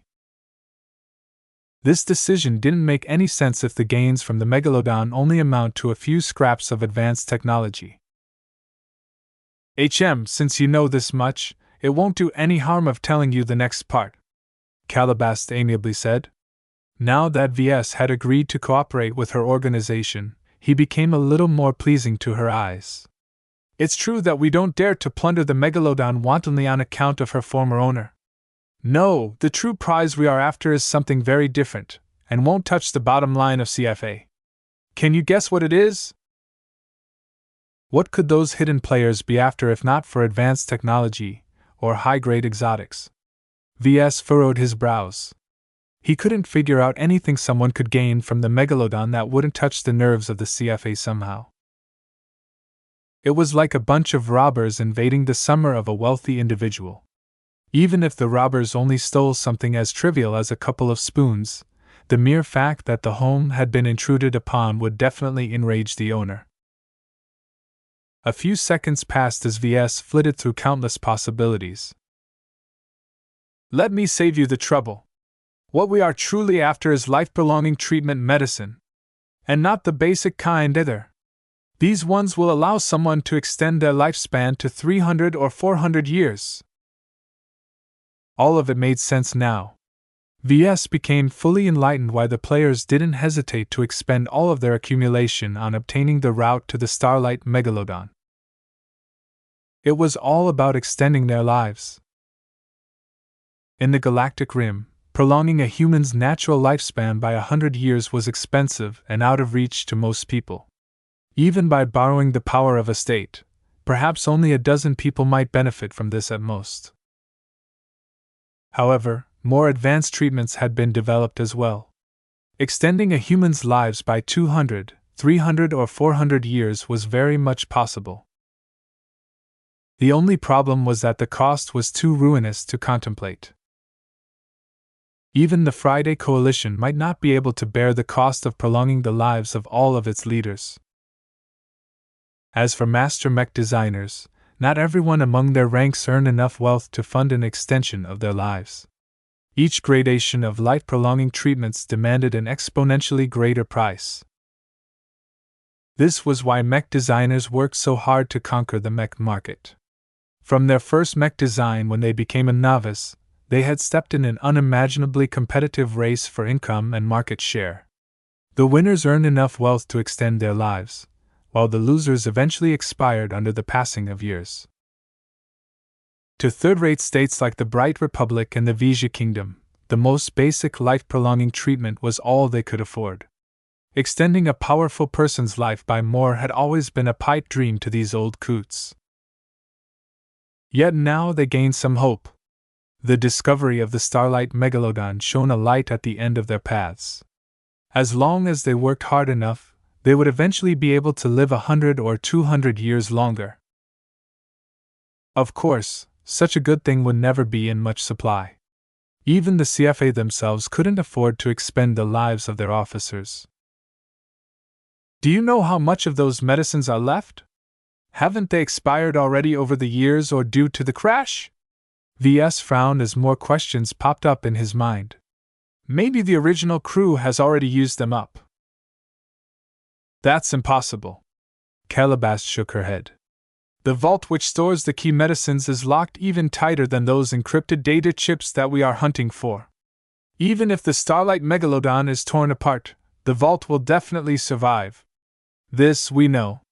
The CFA is never stingy when it comes to storing the containers of the medicines. You can be certain that the crew haven't been able to access it either. After all, these treatments are reserved for senior admirals and great statesmen. None of the crew possesses the original access rights. If the vault is so hard to get into, how are you planning to break into it? Even if you borrow the power of a taboo weapon, you still won't be able to make a dent on such a formidable vault. Calabash smirked at him. I've been generous so far, but I'm afraid this question and answer session is over. Be careful with the information you've received. There are several influences in this star sector who can be very jealous about knowing these secrets. After all, the Megalodon only carries so many doses. VS understood what she meant. The pie was very small. It could only be sliced a couple of times, so the number of winners would certainly be no more than a handful. Are you aiming to claim a dose for yourself? VS probed. She sighed at that. That's impossible. Small fry like us will never be able to benefit from this privilege. Even if I get my hands on a treasured dose, it's useless if it isn't processed in the right way. The thing about life-prolonging treatments is that it is more involved than injecting or ingesting the dose. Your body needs to undergo an elaborate series of steps before the medicine comes into play. Only the most eminent doctors of a state are qualified to perform these treatments. This was why people generally referred to this process as a treatment. The transformation of someone's life directly went against the natural limits of a human body. Perhaps the process was just as dramatic as breaking through the attribute limit. All of this talk revealed that only a tiny portion of people would eventually benefit from this grand struggle. Underlings such as VS or Calabash could only lament their powerlessness as the magnates and statesmen at the top worked them to the bone. VS tried to offer a consolation prize. Miss Calabash, even if we leave out the life-prolonging medicines, there should still be lots of goodies for the taking. Those bosses of ours won't mind if we take some liberties, I guess. Compared to obtaining the chance to extend their lives, everything else is irrelevant. True. That is something to be considered for the future. For now, we should focus on our immediate concerns. It won't be easy to escape the Reinaldans. While the vast majority of them aren't aware of the existence of Starlight Megalodon, there's definitely a higher up that does. Earlier you mentioned that the big breakout is doomed to fail. Can you finally tell me why that is so? It's very simple, VS, she said. While the masterminds behind this plot were very thorough in their planning, their understanding of what they face is incomplete. Did the Reinaldans got wind of our intentions? Surprisingly, no. Naturally, if we hadn't smashed Tsev City's infrastructure so thoroughly, they might have been able to pick up the clues. For now, our agents among the Planetary Guard and the Honored Ones have detected no reactions against your plot. Then what else have we overlooked? It's not very complicated. While the Reinaldans haven't thought to bring the vessels parked at the spaceport away, they didn't leave them lying around as they were. In secret, the Reinaldans drained all of their fuel supply. All of them are completely dry. This. VS was shocked yet again. Ha! Calabash laughed. Can you imagine the sight? All of you have worked so hard to overcome the defenses of the spaceport. After accomplishing all of your checkpoints, once you vandals step inside your ship officers suddenly realize that they're completely incapable of lifting off. VS cursed the Reinaldans. They certainly had devious intentions in mind when they surreptitiously drained all of those fuel tanks. Just this single detail was enough to ruin their entire breakout attempt. Since you know about it but still want to be a part of this escape attempt, the problem doesn't seem to be insurmountable. Do you have a solution at hand? Of course we do. We're on the same ship, after all. With all the things that are going on, the Reinaldans don't have the time to transfer the collected fuel. All of the fuels are stored right at the warehouses next to the spaceport. Calabash put her hands inside a pocket of her high-tech suit and removed a simple data chip. She tossed it over to VS, who hastily caught it before it incurred any damage. Take this chip to the Vandals. They'll know what to do once they've read what's inside. The critical time soon came upon them. VS had very little time to uphold his end of the deal to Calabash and introduce this new variable to the Vandals. He immediately started to move. Chapter 618 Unwitting Pawns. It took a bit of effort, but VS finished his chores in time. He first introduced the data chip to the Vandals in charge. While VS couldn't explain where he got the chip, its explosive contents practically frightened the ghost out of Captain Orphan and the rest. They didn't dare to dismiss this revelation, and quickly informed the other participants. The big breakout had to go through no matter the cost. Their window of escape grew smaller and smaller. With continuous Reinaldan reinforcements arriving at Harkins and I, the blockade became increasingly more perfect. Soon enough, it didn't matter what everyone did. They could never resist against the power of an entire state. Naturally, not everyone forgot about the question why VS came into possession of this bombshell. Captain Orphan sneaked a heated glance at VS, but he ignored every probe sent in his way. To the Vandals, VS became increasingly inscrutable as they got to know him. As a head designer, he performed his duties as good as any journeyman mech designer. Among the other mech designers, his competence stood out among the other mech designers like a crane among chickens. Even the revelation that he possessed a monstrously powerful hidden weapon added to his perceived strength. In other words, VS had developed his own form of prestige. Even though it was purely intangible, prestige basically allowed him to get away with stunts that ordinarily invited opposition. This is like the case with Vision nobles who always get away when they do something awful. Part of that was because they held the reins of power. Another part was because getting away with stuff became something normal to their identities. VS simply turned away after that. He couldn't waste any time. In the next hour, he pretended to inspect the cargo containers the Vandals intended to bring along. He even insisted on making a visual inspection, forcing the guards to physically open them up. Though VS did not detect the presence of any invisible spooks, he was pretty sure the infiltrators had sneaked into some of the containers. In any case, Calabash would call him up if anything went wrong. Despite their initial agreement, VS did not believe she suddenly became a friend of the flagrant Vandals. Ultimately, the Vandals and her organization answered to a different player in the know. There was only so much life-prolonging medicines to go around.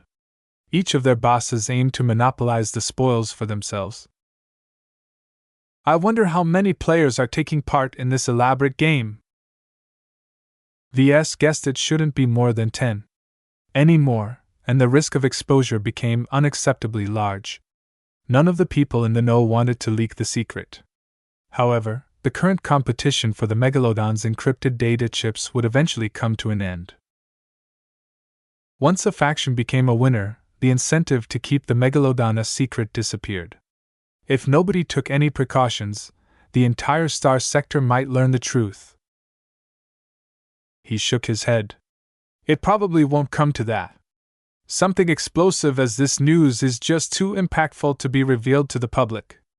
I don't believe those powerhouses at the top forgot to take precautions.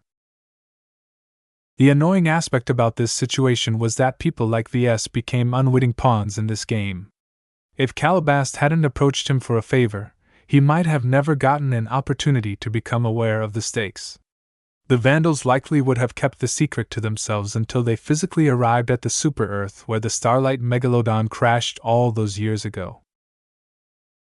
I don't even know who I'm working for, really. Is it the President of the Bright Republic? Some Marshal of the Mech Corps? A patriarch of an influential family? Those rich and powerful fellows hogged most of the meat to themselves without lifting a single finger. Sitting in their mansions at Rittersberg or Bentheim, the only thing they had to do is laze away while the Vandals sustained increasingly more losses. The most awful fact of all was that this game wasn't even relevant to the ongoing Bright-Visual War. The cyclical conflict between the two rivaling states was always fought with mechs and mech pilots. Extending the life of a single bigwig hardly impacted the trend of the war. It's like the war doesn't matter to them.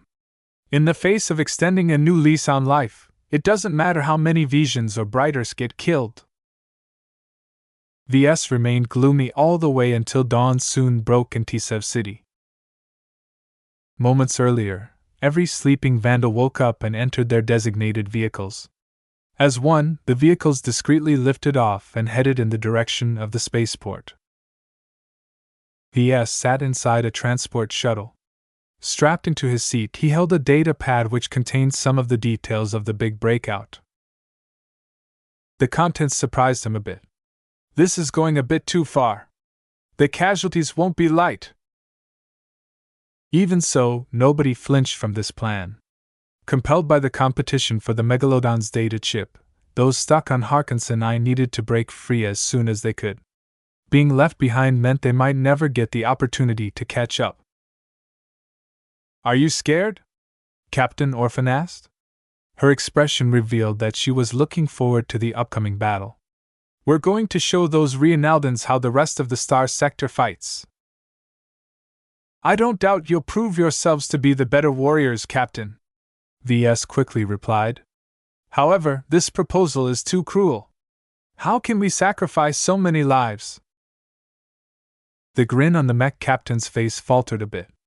I won't admit we're saints, but this is something that the other groups have agreed upon. No matter what we think about it, this move is already set in stone. VS was relieved that Captain Orphan possessed a conscience, though she easily absolved herself of any guilt by pushing the responsibility to the other groups. The aircars didn't have to travel very far to reach the meeting site. Once the Vandal aircar fleet arrived at a park, the vehicles halted in the air. Their fleet wasn't alone. 5 other fleets had already arrived. Once the Vandals joined up with them, all of the principal groups had finally been gathered. Below, an eclectic collection of mechs stood by. Amphibian mechs, landbound mechs and aerial mechs of many shapes and sizes formed up into ranks. In just a couple of hours, the mechs of every participating group had been integrated in a unified chain of command. All of this looked very impressive to VS. He quickly counted the number of mechs. Over 70 mechs, that's a lot, but is it enough to conquer the spaceport? As a strategic location and an important channel in and out of the planet, the Reinaldans stationed a fair amount of mechs from the Planetary Guard and the Honored Ones. Since Tsev City was the capital of Harksensenai, the Reinaldans never decreased the strength of its garrison. According to the intelligence we've obtained, the spaceport is guarded by at least 3 mech companies, Captain Orphan informed him. 1 land-bound regiment of the Planetary Guard and another land-bound regiment of the Honored Ones are manning the walls and patrolling the interior. They're backed up by an aerial mech regiment of the Honored Ones that has always been stationed there. That's at least 120 mechs, VS exclaimed. 2/3 of those will certainly be military-grade mechs, and all of those machines are likely to be in prime condition. There's no way our combined force of scavenged and salvaged mechs can beat those Reinaldan mechs. The Reinaldan defenders didn't even need to take any risks. As long as they nailed themselves down and withstood the assault, they could easily buy time for reinforcements to arrive. It's even worse. The spaceport also hides a deep array of anti-air batteries. They're virtually impossible to reach in their retracted state. With how sneaky the Reinaldans have already showed themselves to be, they'll certainly pop them out once most of the ships are in the air. The amount of obstacles they had to deal with almost overwhelmed him. Luckily, others have already thought about these issues. Their transport shuttle departed from the hovering aircar fleet. Once they landed, Captain Orphan and a number of other vandals exited the shuttle and walked over the grass towards a circle of people. VS tagged along as well. "Ah, Captain Orphan, how good of you vandals to arrive," a friendly-looking mech officer said. "We were just about to finalize the details." As Captain Orphan hobnobbed with the other commanders, VS briefly glanced at the other groups. The Masters of Combat, a mercenary corps from the Vija Kingdom. Specifically, they hailed from Venids. Lydia's Sword Maidens, a pirate gang from the Reinald Republic. Glorious Space Knights, a mercenary corps from the Council Stars of Lisv. The Caged, a criminal gang from the Rapo Principality. Blood-Riven Sky, a mercenary corps from the Starfaith Collective of all places. Along with the Flagrant Vandals, each of them represented a different state. This had been a deliberate choice, the necessity of which became evident soon enough.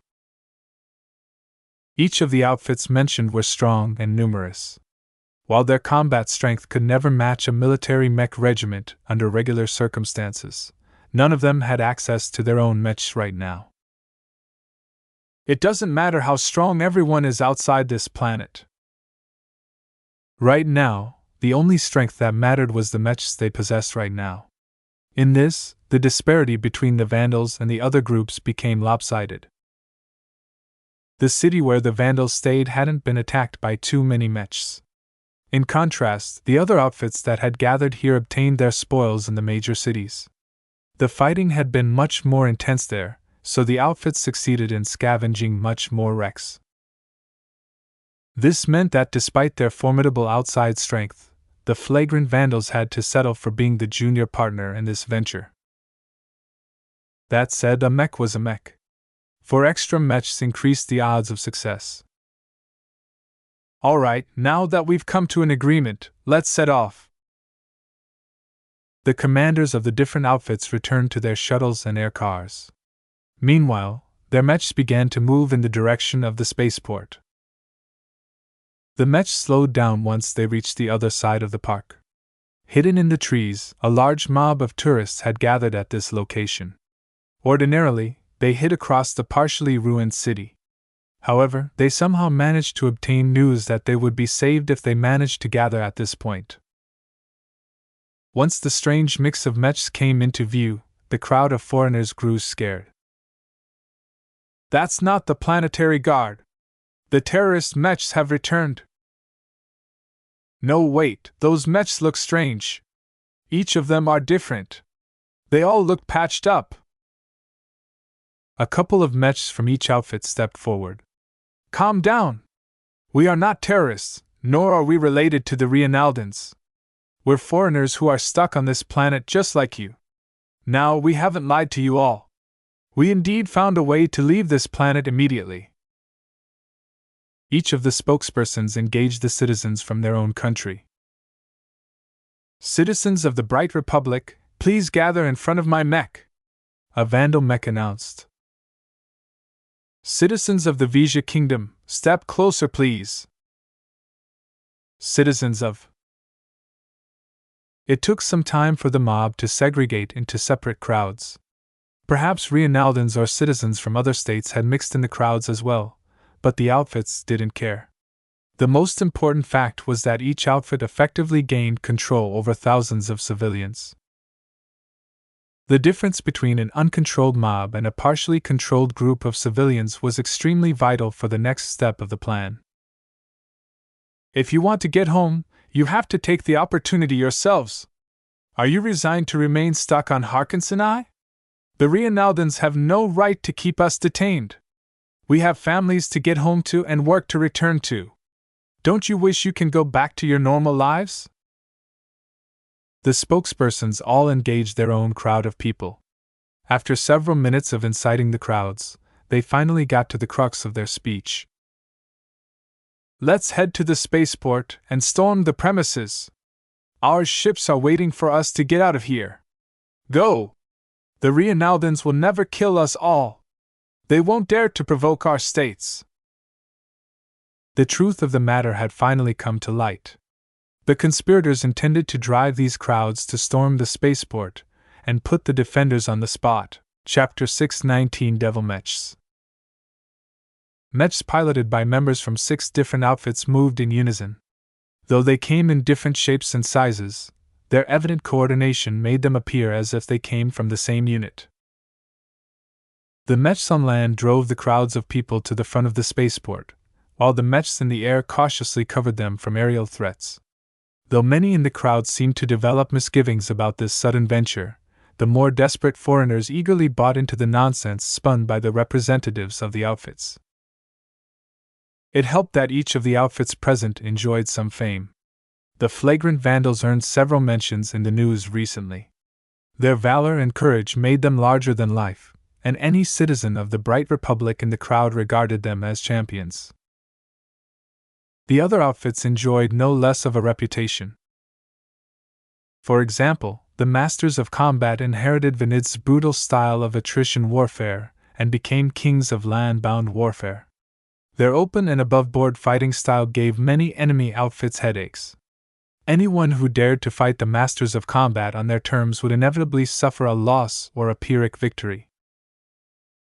Many veterans from Vanid's Mech legions have signed up to the Masters of Combat. Their martial tradition is colored by their military roots. Lydia's Sword Maidens was nominally a pirate gang, but it was pretty much a known fact that they possessed some ties to Rhiannald. This connection wasn't very tight, or else they wouldn't have been a part of the plan.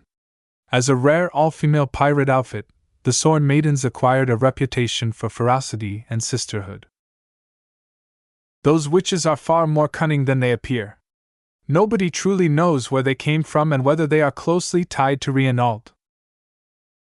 The Council Stars of Lys was a small third-rate state of the same caliber as the Rhiannald Republic.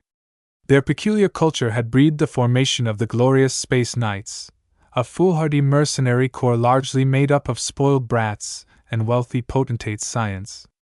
Fortunately, they invested a lot of money into shoring up their ranks with highly competent professional mech pilots, so their overall strength was very overbearing. The glorious Space Knights worship mech duels and always favor melee mechs for some reason. The notion of chivalry has gone through their heads. The Cage was one of the weirdest criminal gangs from the Rapo Principality. In a culture obsessed with hierarchy and order, the Cage rose up in defiance against the established order. They called themselves the Cage because their members regarded themselves as prisoners of Rapo's social order. Many of them desired to escape from this invisible cage and elevate their social status to a higher rank. The Cage makes it seem like they're a bunch of lunatics in constraints. That's pretty much right. They're a bunch of savages camouflaging behind a civilized veneer. The only outfit which didn't enjoy as much fame was Blood-Riven Sky. The distance from the Harkinson system to the Starfaith Collective meant that not many tourists came to enjoy the sights. Like many stars, the members of Blood-Riven Sky devoted themselves to their faith. The only problem was that nobody truly knew what they believed in. Understanding the Byzantine religion of the collective was already hard enough. Never ask a star to explain their beliefs. That goes double for Blood-Riven Sky. Mercenary work is their secondary occupation. Their true job is to export their incomprehensible beliefs. Citizens who didn't share the same nationality of the other outfits had been pushed towards Blood-Riven Sky. The fanatical mercenaries proved to be the best at motivating the crowd, so their mixed composition didn't impact their forward momentum. Behind the crowds and behind the mechs exhorting them forward, a large fleet of air cars hovered from behind. There had been a lot of discussion about whether to remain in the air cars or let the men go on foot. They eventually decided to stay in their air cars as long as possible despite the risk of attracting anti-air fire because the advantage in mobility was too great. The timely intelligence from Miss Calabas forced the outfits to divert some troops to the warehouses adjacent to the spaceport. The ships weren't going to refuel by themselves. As customary, VS was seated in the same transport shuttle as before. Compared to the flimsy civilian air cars, a transport shuttle was much more robust. VS turned to Captain Orphan. "If I may ask, Captain, why aren't you piloting one of our water wraiths?" "Just because I'm a mech captain doesn't mean I'm a multi-tool," she replied as she checked up and issued silent commands to the Vandals via her data pad. "I'm great with a spearman mech, decent with any other melee mech, but marksmanship is my one big failing. The other mech officers who won the right to pilot the water wraiths won't do them a disservice." He nodded. Even if she was eager to pilot a mech, the amphibian artillery mechs truly didn't fit her style. She favored land-bound spearman mechs with an emphasis on mobility. The sluggish water wraiths moved slowly on land, and its immense bulk hindered its agility by a massive truncation. After several minutes, they moved past the park and reached a major transit platform. Ordinarily, the platform hosted thousands of vehicles that conveyed countless tourists to the prime tourist locations of Harkinsenai. Now, it had largely been emptied ever since the blockade had commenced. Many of the vehicles had been recalled to their depots, leaving the spaceport with an unobstructed stretch of ground. The mobs of men, women, and children emerged from the park and moved towards the front entrance of the spaceport like an inexorable tide. The Reinaldan Mechs on patrol had already sensed their presence minutes earlier, and had sounded the alarm. A mech of the Planetary Guard stepped forward. "Halt! This spaceport is closed for business. Entry is forbidden. Turn back now and go back to your shelters." Ranks of Planetary Guard mechs brandished their fluid projectors. Behind, another rank of mechs from the Honored Ones readied their lethal weapons. Already, aerial mechs started to appear in the air on the other side of the wall. "Step forward at your own risk," the Planetary Guard mech continued. "You'll be regarded as hostiles if you proceed within 200 meters of the spaceport." "Ignore those Reinaldan fools," a decorated mech of the glorious Space Knights commanded to the crowd composed of fellow Lisvians. "The Reinald Republic won't dare to massacre their guests. It's all a bluff. Keep running forward."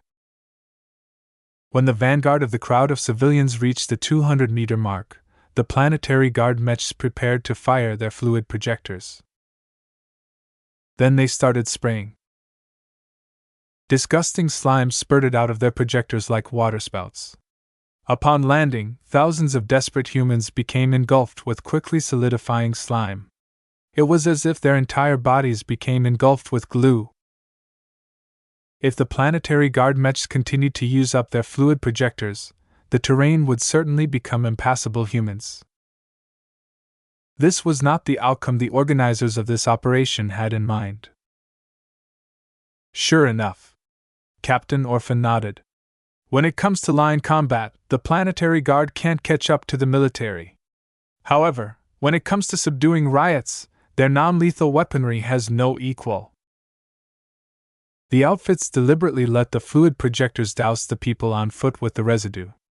In order to gain something, they needed to lose something as well. The crowds of civilians needed to learn that the Reinaldan mechs were not their friends. Captain Orphan ignored the screams of stuck civilians encased in rapidly hardening slime.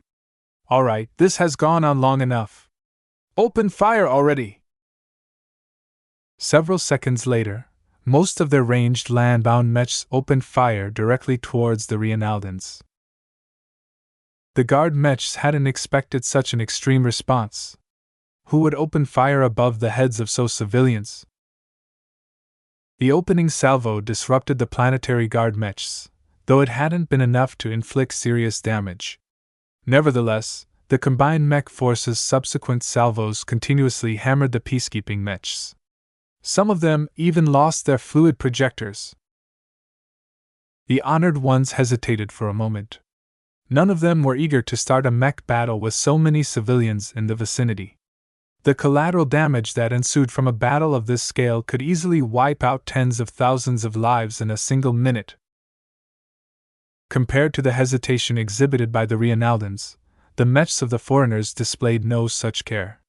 The unending stream of laser beams, projectiles and missiles absolutely hammered the planetary guard mechs into retreat. How devious! VS muttered as he witnessed the battle with his own two eyes. According to the plan, the first priority of every mech taking part was to focus their fire on the planetary guard mechs. More specifically, they had to break their fluid projectors and other means of non-lethal weaponry. This was driving the Reinaldans into a corner. Under the suppression and focused fire of the attackers, the planetary guard mechs were rendered completely impotent at this moment. The civilians screamed and panicked underneath the one-sided exchange of fire. Shockwaves and thunderous projectiles along with thick, bright laser beams bombarded their sensory organs. Underneath the might of mechs, humans were as fragile as ants. The menacing firepower unleashed by the Vandals and the other outfits motivated the foreign tourists even harder. None of them ever contemplated turning around. With so many mechs following behind them, their only fate was to be trampled by multi-ton machines. The formation adopted by the outfits also ensured the civilians couldn't run to the left or right. Additional mechs had been stationed at the flanks in order to ensure the crowds could only run straight ahead. Save us! Guard mechs, please get rid of these devil mechs on my heels. No! My wife! My wife has been trampled! Where is my son? I lost my baby son! You cursed Vandals! I looked up to you! There's going to be hell to pay once I get back to Rittersburg. The awe and respect commanded by the outfits turned into fear once the civilians realized they'd been used. Driven to survive, the tourists and visitors of Harkinson I could only run forward and seek asylum with the Reinaldans. The honored ones continued to warn the hysterical mob to halt. After all, once those civilians ran through their lines, it became impossible to maneuver their mechs without crushing innocent lives beneath their feet. This is your final warning. If you do not stop and turn around this instant, we will open fire. Bluff or not, the civilians predominantly preferred to face the Reinaldans at the front than the devils to the rear. After several seconds of confusion, a couple of mechs of the honored ones appeared to find their resolve. So be it. You only have yourselves to blame for meeting your deaths. The honored ones from the ground and in the air opened fire towards the salvaged mechs of the foreign outfits. Their superior firepower inflicted heavy damage among the attacking mechs because their armor coverage had never been fixed. Nonetheless, the destructive exchange of fire led to plenty of accidents. One of the Vandal-appropriated water wraiths attempted to fire its cannons at the honored ones, but a heavy kinetic impact disrupted its balance, causing all of its guns to fire towards the ground. Boom! Hundreds of brighter tourists splashed away from the impact zones. Up until the moment their bodies broke, they never learned their own side was responsible for their deaths. Thousands of civilians lost their lives to these kinds of accidents. While the scavenged mechs fell into an immediate disadvantage, they tenaciously held on and fought back with no restraints even as the collateral damage continued to pile up. From the start, the big breakout had never been about achieving a victory through military means. The Vandals and the rest held no illusions about their chances of winning against the honored ones. The only way the attackers could defeat the Reinaldans was to test their scruples. Chapter 620 Bloody Dilemma. The attacking force had already been psychologically prepared to drive some of their fellow citizens to death. Each outfit not only selected among their best mech pilots to helm their limited number of salvaged mechs, they also chose their most ruthless ones. None of the mech pilots firing back at the Reinaldans possessed any morals worth noting. Even if they felt someone should be held responsible, they would no doubt push the blame entirely on the Reinaldans. It was their fault for fighting back. Laser beams hummed and various projectiles thumped and screamed in the air above the heads of helpless civilians. None of them had any clue what to do other than to keep running towards the spaceport. Right now, They could only rely on the righteousness of the Reinaldans to save them from this hellish massacre. VS had seen a lot of cruelty from the hands of the Vandals. Their callous disregard for collateral damage and their willingness to leverage the lives of innocent civilians in this manner rankled VS a lot. After all, one of those people running for their lives right now could be him or someone he knew. "It's useless to sympathize for those civilians," Captain Orphan remarked as she glanced up from her data pad and noted his disturbed expression. "It's not like they were compelled to gather at the park earlier."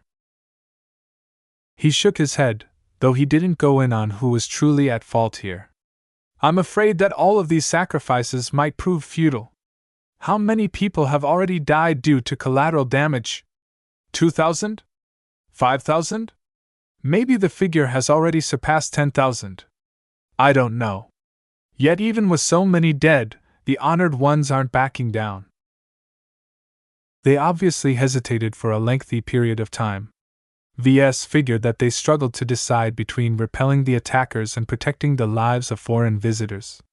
Something must have pushed them into action despite the repercussions. "Look at those Reinaldan Mechs. Ignore the Planetary Guard Mechs, they're pretty much useless now. Instead, look at each of the Mechs from the honored ones." VS immediately picked up an important detail. Many of the Mechs of the honored ones to utilize their weapons to their full potential. One rifleman mech wielded a laser rifle capable of firing once every 2 seconds. Instead of aiming to achieve the highest possible firing rate, the mech pilot dithered and only fired once every 7 seconds or so. This was far from the only mech that held back their killing potential. The aerial mechs of the honored ones basically danced in front of the aerial mechs of the attackers. Despite their overwhelming numerical superiority, they did not dare to engage their outnumbered opponent. As soon as one of them suffered fatal damage, their frames would drop from the air and splat all over the teeming waves of civilians. A single drop had the potential to reap over 500 lives at once. If they fell on top of a particularly high concentration of people, perhaps thousands might get crushed from the enormous impact and the debris flinging in every direction. Of course, to achieve this deterrence, the aerial mechs in the hands of the outfits deliberately hovered over the densest parts of the mob. Some of the participants of this scheme earned a reputation for honorable and valorous behavior on the battlefield. None of that was on display right now. The masters of combat basically turned their core tenets upside down, while the glorious space knights who fancied themselves as saviors became indirectly responsible for the deaths of thousands of fellow Lisvians. If everything went as predicted, none of them would be able to retain an unblemished record. Their behavior was simply too despicable to remain clean. Of course, to scum like the flagrant Vandals or Lydia's Sword Maidens, the loss of reputation didn't bother them that much. It was nice to be so highly regarded, but it wasn't essential to their functioning. They would rather pursue their own goals over listening to their conscience. As for the Reinaldans, they highly favored the opposite. Their orders compelled them to fight, but their heart wants to let the civilians go.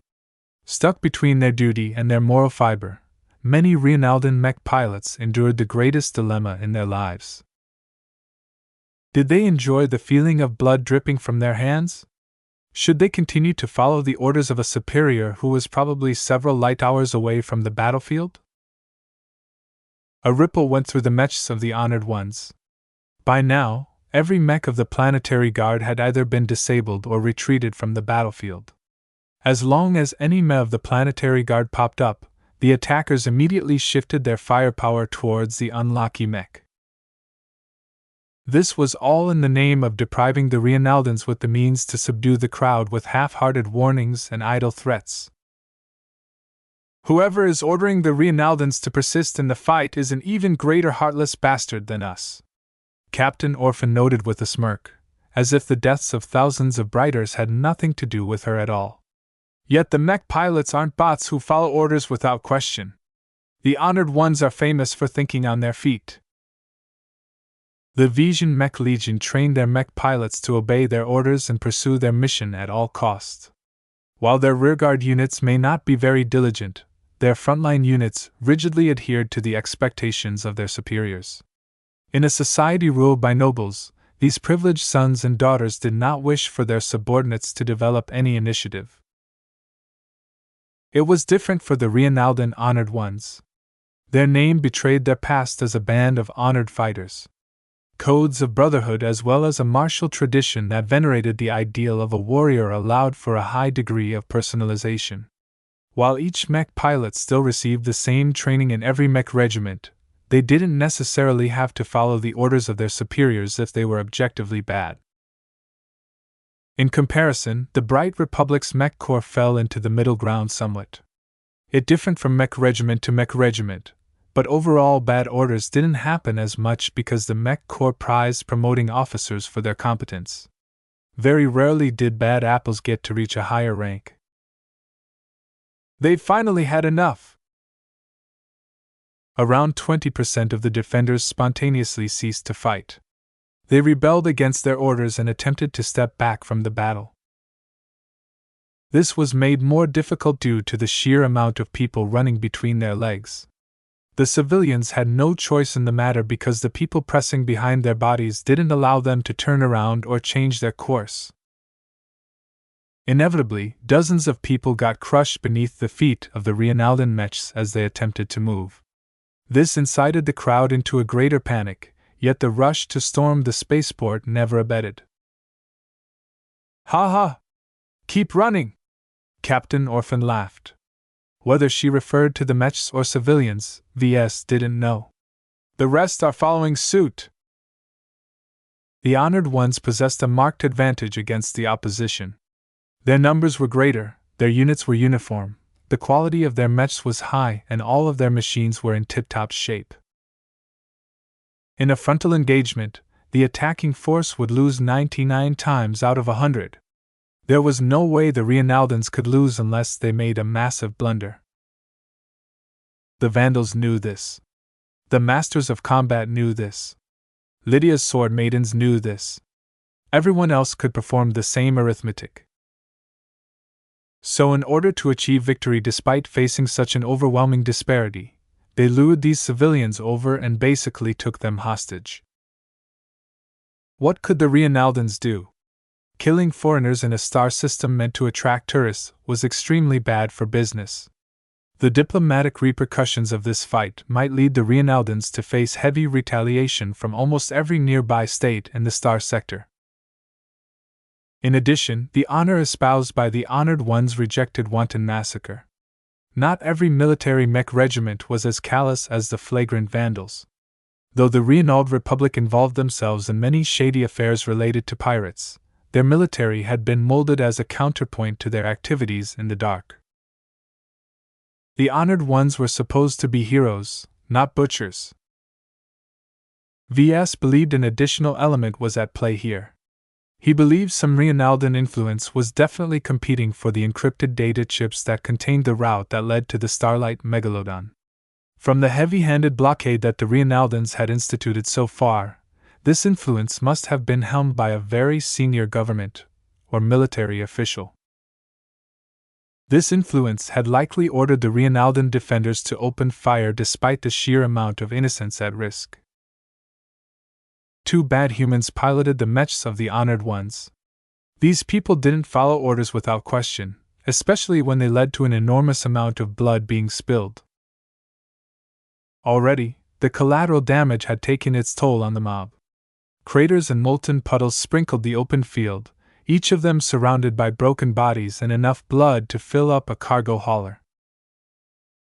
The frantic mob, the unrestrained attackers, the inappropriate orders from a distant superior, all of this pushed the honored ones in the field to their breaking point. "The honored ones have given up! They're pulling back!" The Reinaldan mech simply had enough. Fed up and tired of spilling so much blood, they collectively pulled back, moving slowly enough to give the innocent people underneath their feet some time to avoid their footsteps. For their part, the attacking force let them go. They never intended to drive the Reinaldans into a corner. Forcing them to continue the fight was detrimental to them for many reasons. As long as the Reinaldans ceded the spaceport and its immediate surroundings, the outfits were content to let them retreat. While the Reinaldans decisively pulled back from the spaceport, the Vandals and the other outfits started to go forward to claim their own ships. Of course, they didn't forget to drive the hysterical mob to the field where thousands of parked vessels lay dormant. Without their presence, the outfits lost their protective talisman. By now, the Reinaldans certainly hated their guts. Naturally, the triumphant attackers didn't forget about the fuel supply.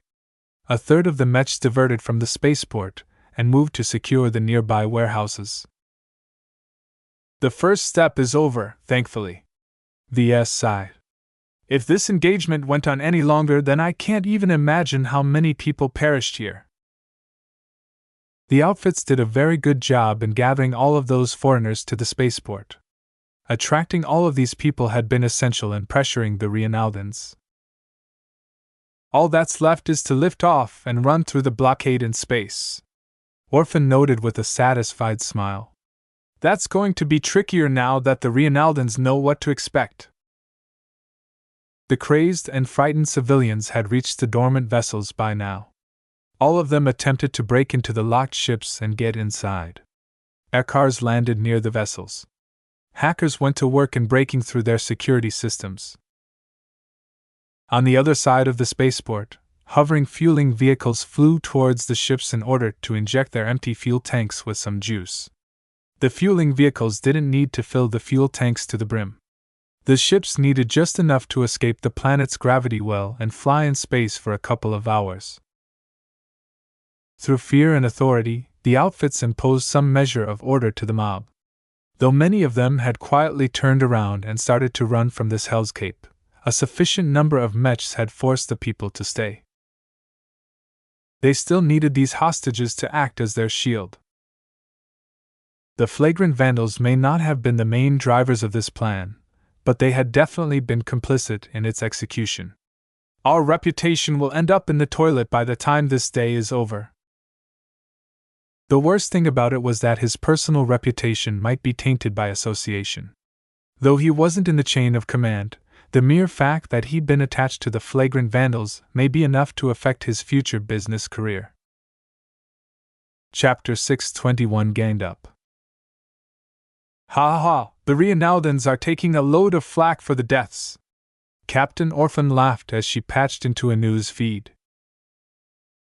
Throughout this entire ordeal, the planet had never lost connection to the galactic net. The neighboring states got to follow the chaos live as it happened. In any case, the problem the outfits pushed onto the Reinaldans had already led to a firestorm of criticism and blame. Foreign diplomats went livid while Reinaldan politicians argued about the next course of action. One political faction argued that since they already drew some blood, they might as well go all the way. Another political faction wanted to wash their hands of the incident entirely and ensure the deaths did not continue to pile up. Many Reinaldans scratched their head about the blockade. Why did they need to keep the foreign tourist prisoner on Harkinson? VS only found it regretful that he couldn't identify the player among the Reinaldans. The aggressive faction counted too many Reinaldan bigwigs among their number. The player who pushed this cart along could be any one of those figures.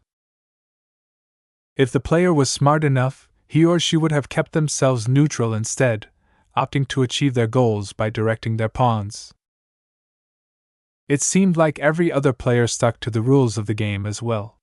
Secrecy was paramount. No matter what, their identities could never be exposed in public.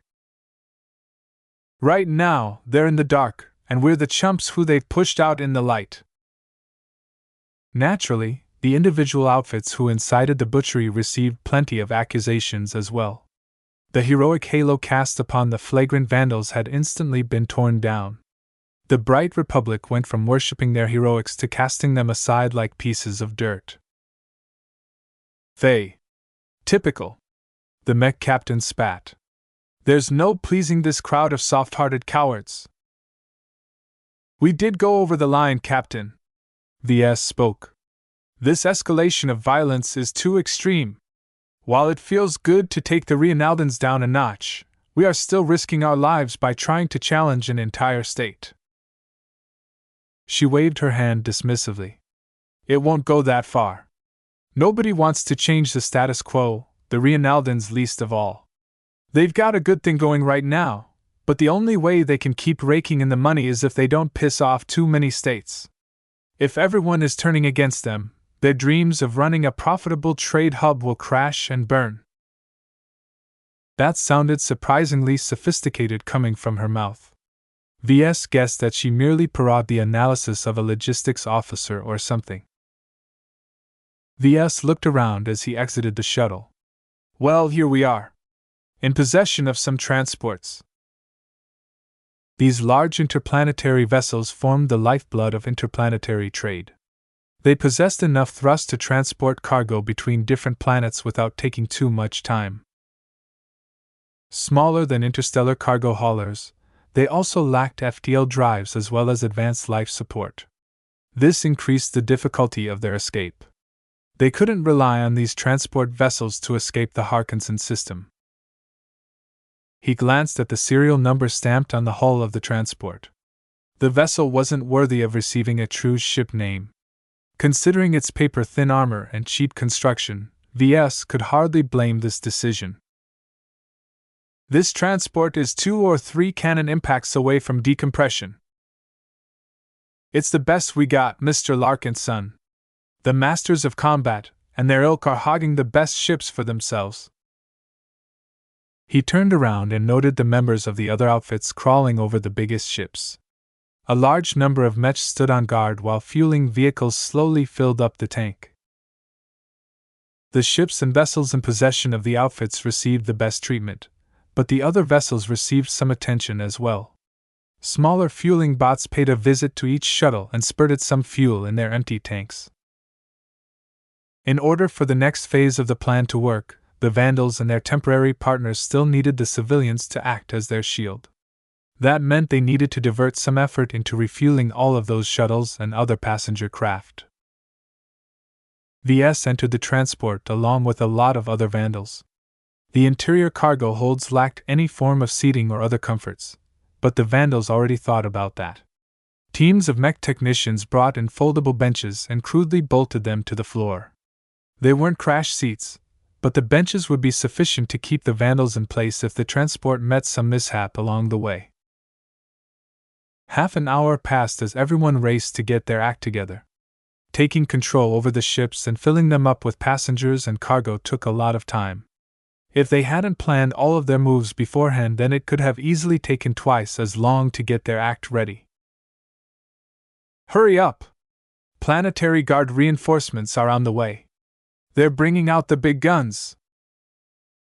The big breakout's success depended on whether the outfits moved fast enough. The moment they slowed down, the vengeful Reinaldans would certainly catch up. Just as they finished loading in their cargo, something unexpected happened. The Mechs piloted by the Masters of Combat suddenly turned on the Vandal-controlled water wraiths. Damn it, I knew those Visions couldn't be trusted. The abrupt shelling heavily damaged the water wraiths. WW4 outright malfunctioned and its pilot immediately ejected. WW1, WW2 and WW3 immediately counterattacked in the vague direction of the Masters of Combat. The Mechs controlled by the Masters of Combat immediately came under pressure. Though the Vision Mercenary Corps managed to scavenge more Mechs, they hadn't been able to restore their condition as well as the water wraiths. 2 of their Mechs had fallen, and the rest immediately fell back. It became apparent that the Masters of Combat hadn't expected the water wraiths to hold up so well.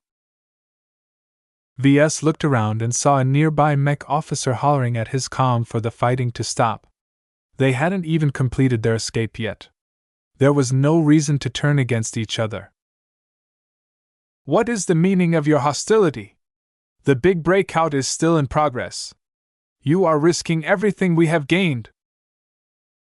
The other outfits shied away from the spontaneous battle between the Masters of Combat and the flagrant Vandals. Instead, they accelerated their preparations and hastened to lift off into the air. Then, for some reason, they engaged hostilities against each other. The Mechs piloted by Lydia's sword maidens, the caged and blood-driven Sky all ganged up on the glorious space knights for some reason. Everything went to hell at the spaceport. Numerous shuttles filled with scared and frightened civilians exploded or vaporized as they got hit with errant shells or laser beams. Many of the shuttlecraft piloted exclusively by civilians already made their way out.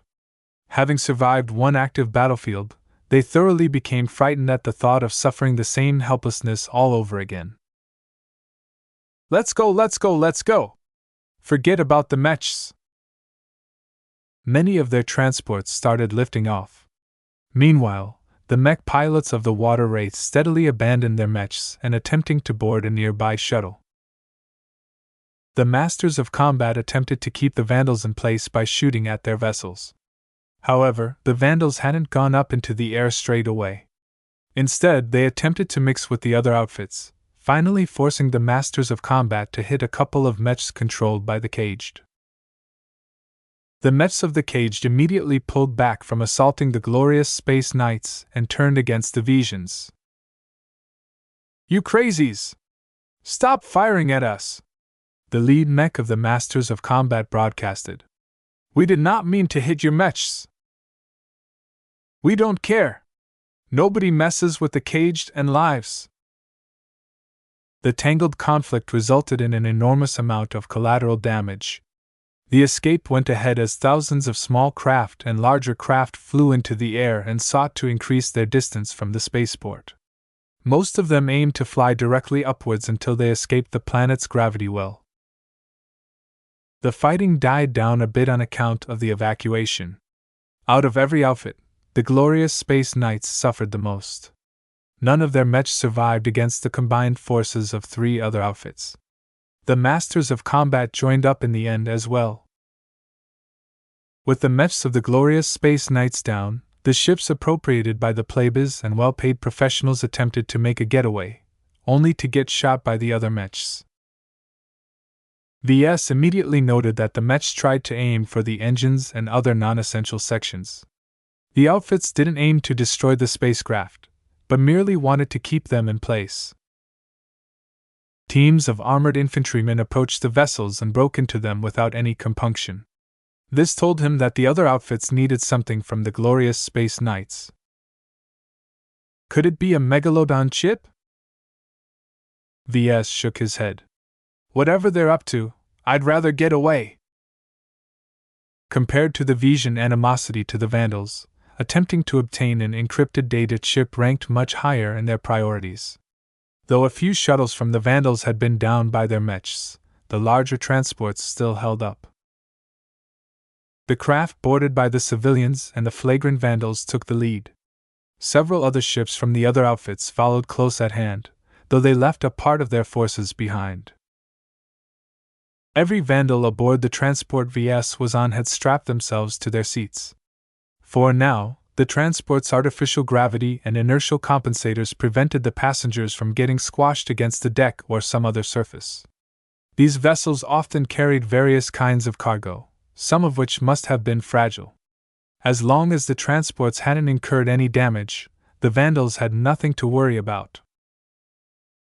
VS activated his comm and patched into an internal feed that displayed their position. The vessels of the Vandals stuck close to each other as they finally departed from the surface of Harkinsenai. A large number of civilian shuttles followed in their wake. They had nowhere else to go, and they instinctively flocked to the largest gathering of vessels. Of course, many other shuttles opted to get away from the outfits, and immediately split up in order to get away from those recklessly dangerous outfits. Soon enough, we'll be bumping into the blockade. The Reinaldan space-borne assets hadn't sat idle while the surface of the planet descended into chaos. Many Mechs of the Honored Ones had split up into squads and attempted to envelop the entire globe. With the sheer amount of Reinaldan Mechs, there was no way the Vandals could sneak away through a gap in their patrols. This wasn't even the most effective net. The blockade might have been able to stop a few small craft at a time, but facing hundreds of tiny vessels presented many of the same difficulties faced by the Mechs at the spaceport. However, this time the Reinaldans hadn't been able to bring their planetary guard mechs. Exacerbating the situation was that many starships showed up at a high orbit. Each of these ships was connected to an individual, or a group on the ground. Keeping the foreign ships in place forced the Reinaldans to divert a lot of unnecessary strength to keep them out of their gates. In essence, the space-borne mechs of the Honored Ones were being stretched thin because they needed to keep an eye on ships coming from the surface and from deep space. "We've established contact with the fleet." Captain Orphan's comm lit up as a projection of Major Vorl appeared in front of her face. They had all missed his presence, and it was incredibly reassuring to see him once again. "You've done the best you could, Vandals. We'll be reunited in time," he said, reassuring many Vandals that salvation was at hand. Chapter 622 Lost Will. With thousands of transports, shuttlecraft, and a couple of extravagant souped-up aircars rated for vacuum climbing up into space, the Reinaldans had another sticky situation on their hands. The mechs on patrol in orbit attempted to halt a handful of shuttles, only to have 10 more pass them by. They simply didn't have the numbers to block the escaping craft. On the other side of their blockade, the starships waiting for their associates on Harkonsonai to arrive were coming closer and closer. Some of the ships that belonged to various outfits even deployed their mechs as an open threat against the Reinaldans. The ships and mechs of the flagrant Vandals happened to be among them as well. Every outfit stuck on the surface of Harkonsonai had backup waiting for them at space. Blending in the masses of other ships, they impatiently waited for days for their employers, owners, outfit members, and so on to arrive in space. VS accessed the galactic net from his comm as the transport he had boarded almost reached into low orbit. He browsed the news portal and saw that most publications had turned against the Reinaldans. Looks like the Honored Ones aren't able to justify their actions anymore. Certainly, the Reinaldans couldn't be blamed. Most of them merely acted upon orders, and they weren't even responsible for most of the violence. The blame lay squarely on the terrorists who launched a surprise attack on Harkonsonai. Beyond that, the flagrant Vandals and the outfits they partnered with deserve some condemnation as well for driving so many civilians to their deaths. The worst thing about this course of events was that most people would never find out the truth behind the outburst of violence. Perhaps on the surface, most people believed this event was meant to harm the lifeblood of the Harkonson system. Only a handful of those involved knew that the fighting involved more than giving the Reinaldans a kick in the nuts. Tens of millions have died so far, and for what?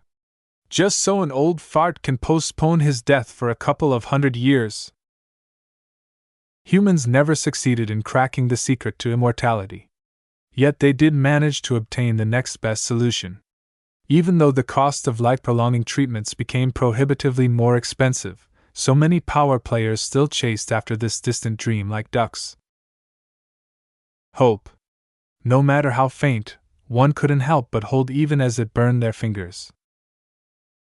If all of those old and powerful people believed that extending their lives wasn't humanly possible, then they would have aged gracefully and faded into the background to let the next generation bloom. Yet the introduction of life-prolonging treatments changed the way humanity ruled forever. Ever since this medical treatment came into being, old farts kept risking their accumulated wealth, power, and legacy for a faint hope of delaying their deaths.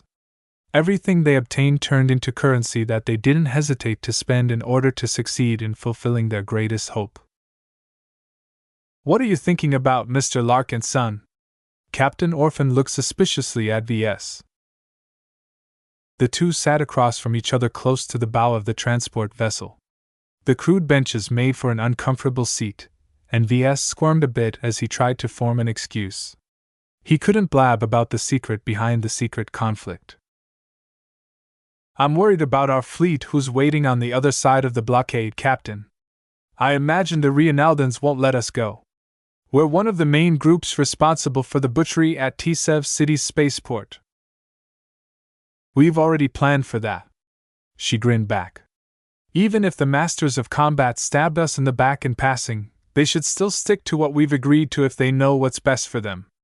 Still, what's the deal with the glorious space knights? Did one of their punks try to seduce a sword maiden or something? I don't know. I'm thankful they didn't decide to gang up on us. I'm not sure why they attracted so much animosity, but it has nothing to do with us. He lied, of course, but Captain Orphan didn't have to know that. From his judgments so far, Captain Orphan didn't appear to be an insider. She lacked the restraint and discretion necessary to keep such a big secret.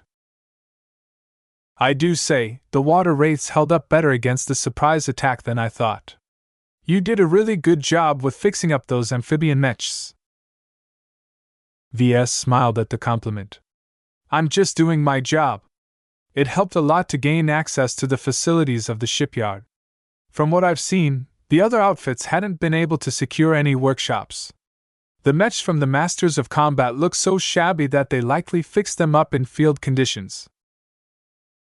Even though he ribbed the durability of the water wraiths, the amphibian mechs had partially been built to fight underwater. The extra mass they took on formed considerable obstacles that made it difficult for the mechs to be taken out very quickly.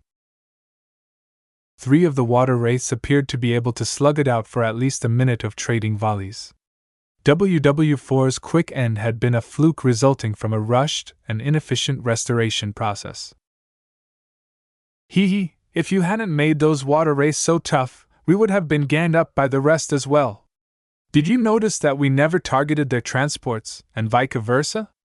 Both of us were afraid we'd shoot our main rides. As long as we showed any weaknesses, the Masters of Combat would have pounced on us. Since that never happened, both of us held guns against each other's heads. Nobody wants to pull the trigger in that case. The flagrant vandals showed enough strength to deter the Masters of Combat from escalating the fight. Mutual self-destruction hadn't been an option to the Visions. A ping sounded out. It was a warning for imminent action. We're about to run the blockade. Get ready, this might get rough. The transport began to shake and heave as its thrusters suddenly received a dollop of power.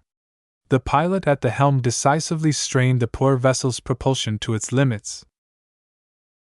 The extra boost in speed and acceleration added pressure to the Reinaldans and cut short the time available to come up with a solution. On the other side of the blockade, the Vandal fleet and the other starships on the outside started to stir up trouble as well. Through a mix of deception and incitement, several uninvolved starships began to move closer. The Reinaldan patrols attempted to halt the ships from nearing the planet, but their warnings seemed to lack sufficient force. Halt! This planet's orbit is restricted space. Get lost, you greedy pigs! My corps commander is on his way up, and I won't let you shoot him down. If the Reinaldans stationed more mechs in orbit, they could have made a better effort. As it was, they still hadn't gotten over the confusion in their chain of command. Different commanders demanded different responses, and the rank and file had put up their own stance on the matter. Thus, when ordered to halt the starships from closing in with the small craft coming up from the surface, the majority of the honored ones only blustered while keeping their fingers off the trigger. Some of the vandals aboard the transport blinked when nothing happened. We prepared a lot of fireworks, Captain Orphan said despondently. A couple of ships and shuttles would have blown up if the Reinaldans wanted to play hardball. She sounded genuinely disappointed that they didn't get the opportunity to sow more chaos. Many other vandals shared her feelings. VS simply sighed. With the mechs in orbit standing aside, the shuttles eagerly sought out their starships and returned to the fold. The Vandal transports and shuttles effortlessly met up with the Shield of Hispania, the Finmoth Regal, and all the other ships of the Vandals. All of them had been fixed up at the commercial shipyards orbiting over Harkinson 3. All of their scars had disappeared as the shipyards had done a thorough job in replacing the damaged armor plating. The transports were too large to enter the hangar bays of the combat carriers. The vessels had to park alongside one of the hatches of the combat carriers and extend a docking bridge in order to let the Vandals in. The cargo containers the Vandals brought along had to be ejected into space to allow other shuttles to bring them in the cargo bays of the starships. VS thought about the infiltrators that may have been hidden in the containers. Had they sneaked off into space at this time, or did they intend to hitch a ride with the Vandal fleet? I hope not. Those fellows aren't friends. He gratefully stepped back aboard the Shield of Hispania. He missed this old ship. The familiar interior map of the combat carrier reappeared in his mind, and he immediately marched towards the command center. Upon entering, he sat at his customary observer's seat, only lamenting the absence of a capable assistant. Mr. Larkin's son, good for you to join us again, Major Vo said. His expression appeared rather glum. I need to have some words with you after we handle this crisis. You and the rest who goofed off and Harkins and I. For heaven's sake, we have made an oath to protect our citizens, not use them up as human shields.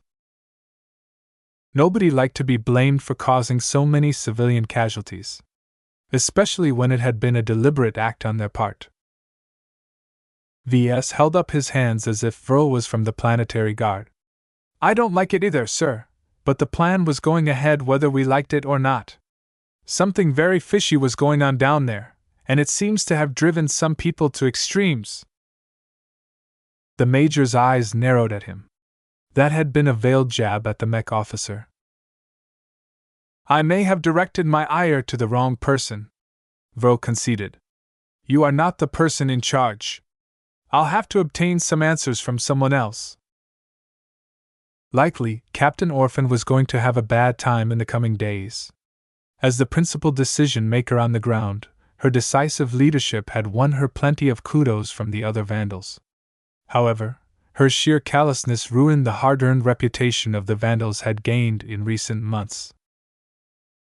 Once the starships slowly picked up their passengers, they made their way out of the star system as fast as possible under the auspices of the Rienaldans.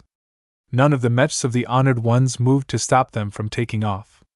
Perhaps the conflicting orders in their chain of command had already been sorted out, because they didn't act in futility. Each outfit involved in taking over Tsev City's spaceport split off and went their separate ways. Besides the ships of the glorious Space Knights, every other outfit headed towards a different Lagrange point, all the while remaining alert for any sudden moves by the Rienaldans or everyone else. VS did not concern himself with these matters. He went back to his old job and started to catalog the Mechs the repair businesses had painstakingly fixed in the last 4 weeks. A visual inspection of the projections of the repaired Mechs already showed some inconsistencies. Damn it, they slacked off once I was gone. During the time he supervised the repair work, the bosses had been fairly diligent in meeting his expectations. All of that ended once he toured Harkinson 3 and Harkinson I. While the Mechs didn't appear to be broken in any way, VS would definitely have his hands full with fixing the quality issues. After all, since the Vandals recently bought a batch of high-gravity mech equipment, their next destination was very likely going to be a super-Earth.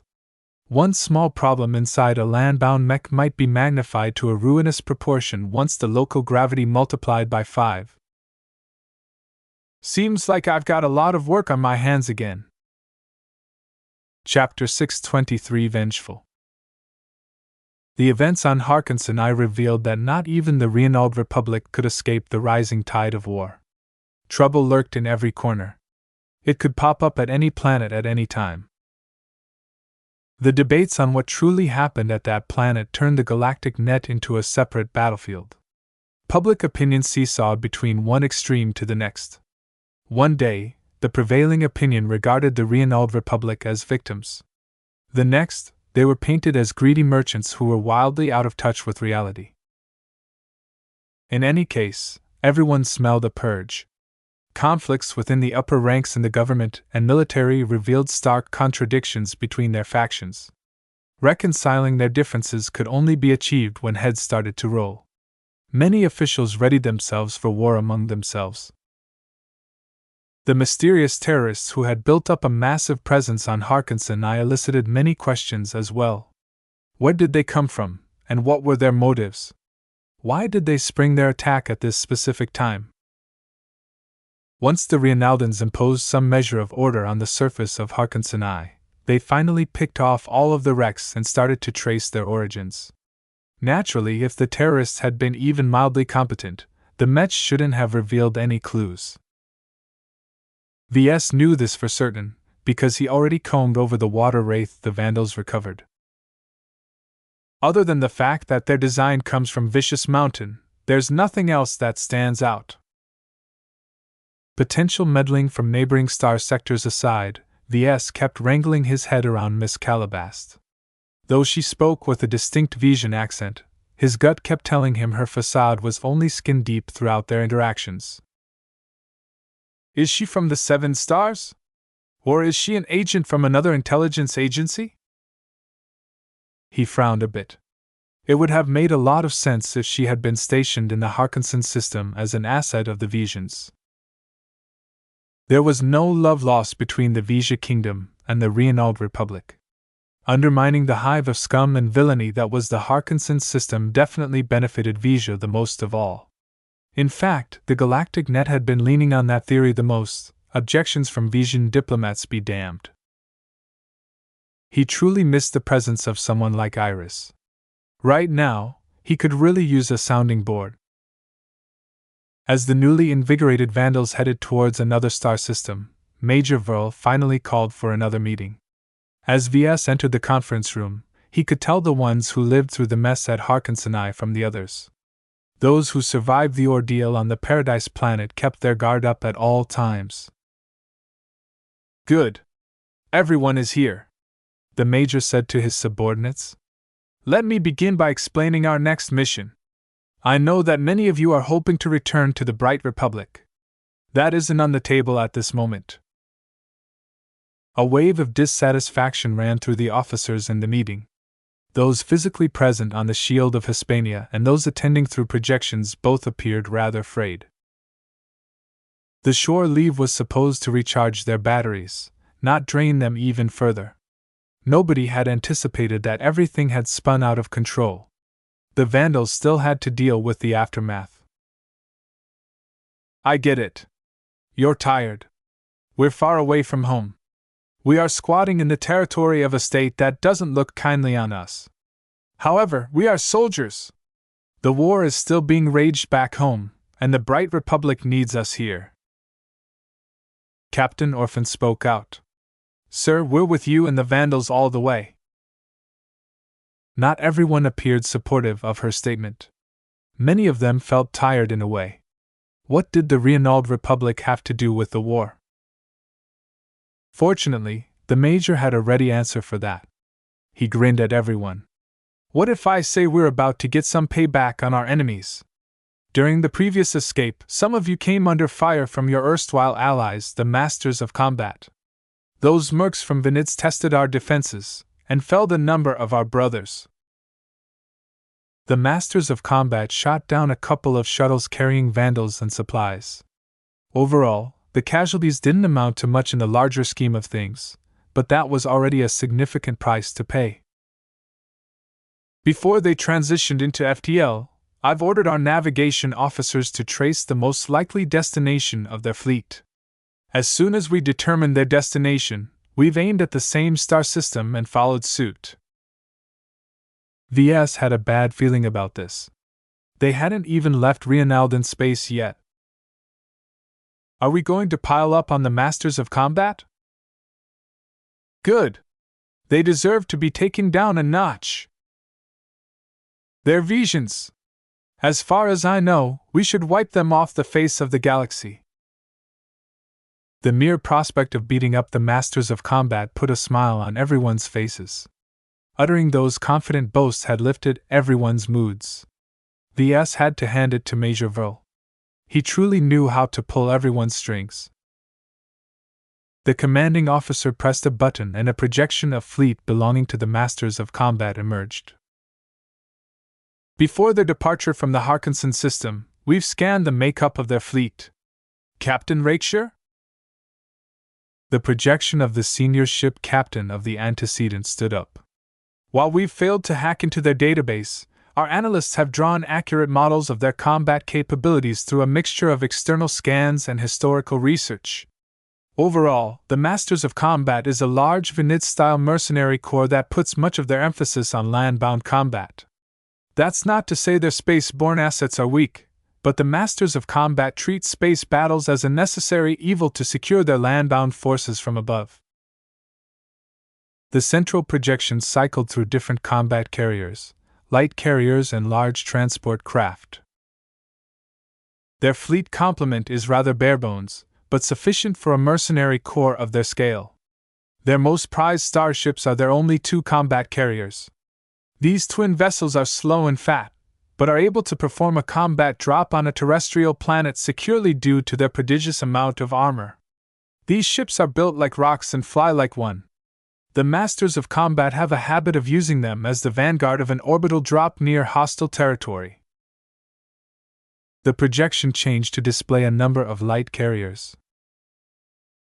Their light carriers form the mainstay of their fleet. Although they are technically classified as light, their capacity is just as high as their combat carriers, and their armor is at the upper range in their ship class. They're tough as nuts and can take a beating any day. The only reason why they aren't classified as combat carriers is because they aren't rated to land on terrestrial planets. A mercenary corps had to be frugal and couldn't afford to splurge on expensive ships. A combat carrier was the premier carrier class in the mercenary scene. The cost to commission and maintain a combat carrier could easily match the expenses of several light carriers. If the Masters of Combat replaced their light carriers with combat carriers, then it was impossible for them to turn a profit. The Masters of Combat utilized their light carriers to carry their second-line land-bound companies and space-borne companies. Their overall value is less, but don't mistake them for being pushovers. Their mech doctrine is nearly identical to Vanid's attrition warfare doctrine. The only element they are missing out on is high-tech stealth technology. That was a big relief to everyone, including VS. They'd been screwed by stealth technology several times. The scale of their operation is considerable for a mercenary corps. Captain Rakeshire summed up. Currently, they are able to field 5 land-bound mech companies and 2 space-borne mech companies at once. Mind you, these numbers may not be entirely accurate, as the mech and personnel roles of a mercenary corps is much more fluid than a military mech regiment like ours. VS raised his hand like a school kid in class. What is the time frame of the impending battle? We'll fight immediately upon arrival at the next star system, a small industrial system called the Remos system, Captain Rakeshire announced. While the Masters of Combat and our fleet have departed to the Remos system from different Lagrange points, the divergence shouldn't be too big. The gravitic tides our fleets are facing should be nearly identical, so very likely we'll arrive several hours and light minutes away from each other. That is tight enough for us to converge on their fleet and force a battle before their FTL drives finishes cycling. FTL drives sold in the private sector demanded longer cycle times than military-grade drives. Depending on the quality and condition of the drives, the total cycle time could take up to 6 hours. The news that the Vandals intended to force a battle in the next few days was a little unsettling to the other Vandals. They didn't have much time to prepare and prep their men. Nonetheless, the Vandals would deal with it. At least they had some warning this time. The time where the Vandals were caught with their pants down on Harkinson was a thing of the past. VS asked another question. What are our exact objectives? Do we want to beat them up, wipe them out completely, or are we after something more? He wanted to clarify this matter first, because he suspected that the Vandals hadn't chosen to stare at the Masters of Combat on a whim. Revenge? PFF. As if the profit-oriented Vandals willingly threw themselves into battle over hard feelings. Captain Rakeshire threw a gaze at Major Verl, who pressed his lips into a line. The Masters of Combat is an extension of Vision power. They maintain close ties to Venids. Crushing them completely is a good deed for the Bright Republic, as we can deprive the Vendicens from hiring them as garrison troops. That said, their flagship should be captured and kept intact if possible.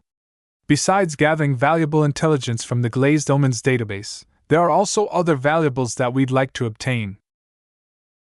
Some of the Vandals already dreamt of obtaining luxuries or other riches, but VS knew better. Still, the challenge of boarding the Glazed Omen was very considerable for the flagrant Vandals. The main problem was that the Vandals had to stop and disable any self-destruct mechanisms before the Masters of Combat got wind of their intentions. VS knew the capabilities of the Vandals. Their security officers may be able to moonlight as boarders, but casualties would inevitably be high. A security captain couldn't help but become discolored. "Sir, will our men be needed for an offensive action?" Vol nodded. "I'm afraid so, but not as the main thrust. Your men will be needed to secure a beachhead upon entry and attract their attention. As long as your boarders can hold their ground and withstand their counterattacks, the Glazed Omen will inevitably fall into our hands. If my men aren't the ones responsible for taking control of the flagship, then who will?" To capture a starship, a boarding force essentially needed to take over 2 or 3 critical sections buried deep within the vessel. "Don't worry about that. We've allied with another force which specializes in boarding actions." This sudden bombshell came as a huge surprise to the Vandal officers. "Sir, which outfit did we ally with? Can they be trusted?" VS hoped the Vandals hadn't gotten in bed with Calabast or her ilk. Fortunately, Major Verl did not mention anything about her. Instead, their ally turned out to be a completely different outfit. "We've conducted some back-channel talks since yesterday, and our goals happen to align. Let me announce to you that Lydia's Swords Maidens will be our ally for the foreseeable future." Lydia's Swords Maidens, the all-female pirate gang with vague ties to the Reinald Republic. "They're Reinaldans, are they not? Don't they hate our guts?" "Not every Reinaldan is the same," Verl explained.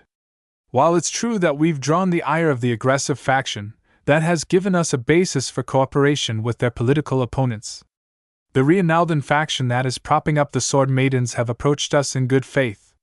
While I'm not at liberty to reveal why we agreed to partner up, you should be aware that this alliance is not a short-lived one. We'll be leaning on each other in an upcoming operation." VS predicted something like this. Considering everything that Calabast had revealed to him, the competition for the Starlight Megalodon's encrypted data chips did not rule out any collaborations. As long as the Megalodon's vault contained multiple treatments, a team could always split up the spoils. Yet of all the possible outfits the Vandals could team up, they settled for a pirate gang of all choices. Chapter 624 Performance Review. "Sir," a Mech captain called, "is it wise to ally with Lydia's Sword Maidens? They're anything but innocent maidens. They're a bunch of bloodthirsty alpha females. They make their living by robbing and pillaging other ships." Any outfit labeled with the moniker of pirates inevitably carried a rotten reputation. Different from criminal gangs, they often went to further extremes, robbing and killing in the space lanes without restraint. In general, the most awful pirate gangs never dared to show up in civilized space, because the MTA routinely hunted them down whenever they revealed their presence. "That's a valid concern," Major Vole responded calmly. "While the record of Lydia's Sword Maidens isn't spotless, it's not much worse than ours. The Sword Maidens prey upon treasure hunters and neutral starships in the frontier. While it is anything but an honest business, their victims mostly have themselves to blame for entering lawless space." That mollified the Vandals a bit. There was a difference between pirates that attacked ships and outposts in civilized space and pirates that mixed up in frontier space. Though the line was often blurred between the two, the fact that the Sword Maidens had been allowed to birth in the Harkinson system meant they hadn't crossed the bottom line of the MTA or the Reinald Republic. The captain remained stubborn, however. "I still think it's a bad idea, sir. People are already talking bad about us. Once we mix up with pirates, we'll be proving them right. Who cares about our rep? Captain Rosa Orphan retorted. We've been painted as borderline pirates for decades. While pretending to be heroes for a month feels good, it should hardly matter to us. Deep down, we're scoundrels, and I'm proud of that. Hear, hear. Agree. The majority of the Vandals happened to agree with her, if only because she commanded the most prestige among the Mech captains. Though a lot of Vandals missed the benefits that came with being regarded as heroes, it wasn't as if their current low was anything different from before. The flagrant Vandals have never taken reputation into account when we decide our actions. Major Vril finally settled the debate. We follow orders and we fight for the Republic. What other people say about us is ineffectual noise. Talk won't win any wars. Only through battle can we effect a positive change. VS had to hand it to the Major. The man sounded like a bona fide loyalist of the Republic. Whether he really meant it or not remained to be seen, but for now the Vandal officers didn't appear to be fostering any other thoughts. Now, regardless of how bad it may seem like, allying ourselves with Lydia's Sword Maidens will prove crucial in our next major operation, which will likely take place in the frontier. This is their home turf, and they possess some of the most detailed star charts among the local frontier outfits. The men did not take the news that they would be heading further and further away from the Republic very well. What does the frontier have to do with our mission? That's classified. Suffice to say, this will be our last major mission for the foreseeable time. As long as we complete this mission, Headquarters has promised us we can take it easy for the remainder of the war. That set off a storm of speculation. If the Mech Corps delivered their promises, that basically meant that the flagrant Vandals would not be expected to complete arduous missions or fight any pitched battles. The Vandals loved it if they could spend the rest of the war on cushy missions such as patrolling the rear or garrisoning a sleepy little star system. Of course, none of the Vandals were fools. The Mech Corps basically ignored them for decades. Why would they be so generous all of a sudden? The most peculiar part about this briefing was that none of the Vandals showed too much curiosity of what lay ahead. Many of them were accustomed to living by the day. Long-term strategies was not their forte by any means. This happened to make it easier to keep upcoming operations secret. The only thing the Vandals fixated on was returning home and the promise of being reassigned to the rear. The Vandals truly needed it as they had to replenish their ranks of mech pilots. The meeting quickly ended after the Vandals got around to the notion of allying with Lydia's Sword Maidens. This would not be an incidental team-up, but a deeper cooperation where both sides fought alongside each other for months. A few people got called to Major Vril's stateroom, including VS. He waited patiently as Vril held individual talks with key Vandals such as Captain Orphan.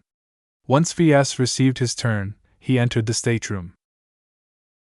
The compartment hadn't received any new decorations since his last visit. It reflected their hectic schedule and their inability to rest. "Mr. Larkin's son, take a seat." Once VS sat, he waited for the man to speak. Inside, he hoped that the Major would finally open up on what they were really aiming for, but realistically this was unlikely to happen. "How long have you been with us?" The question threw him off guard. "More than half a year. It won't be long before I've been with this mech regiment for a year, sir." "You've witnessed the high points and low points of our participation in this war. You came at exactly the right moment if you were looking for action. To many mech designers, what we've been through is a nightmare. What do you think, Mr. Larkin's son?" VS thought his answer through. While he hadn't asked to be thrown into life-threatening situations, there was a part of him that reveled in the experience. Witnessing mechs in action and being responsible for servicing them was an unforgettable experience that would live with him for the rest of his mech design career. "I feel blessed for being part of the flagrant Vandals, sir. It's not what I expected when the Mech Corps called me up, but I never regretted it. As a mech designer, I may not be able to hop into a mech and fight on the battlefield, but this is the next best thing. The Major threw a rare smile at VS. Honest. I like it. No platitudes about honor. No half-hearted words about serving the Republic. It's all about you. That's okay, Mr. Larkin's son. This is also what the Bright Republic aims to achieve when they push mech designers into the Mech Corps. So it's true then? The Mech Corps really wants to cull their useless mech designers? You make it sound cruder than necessary.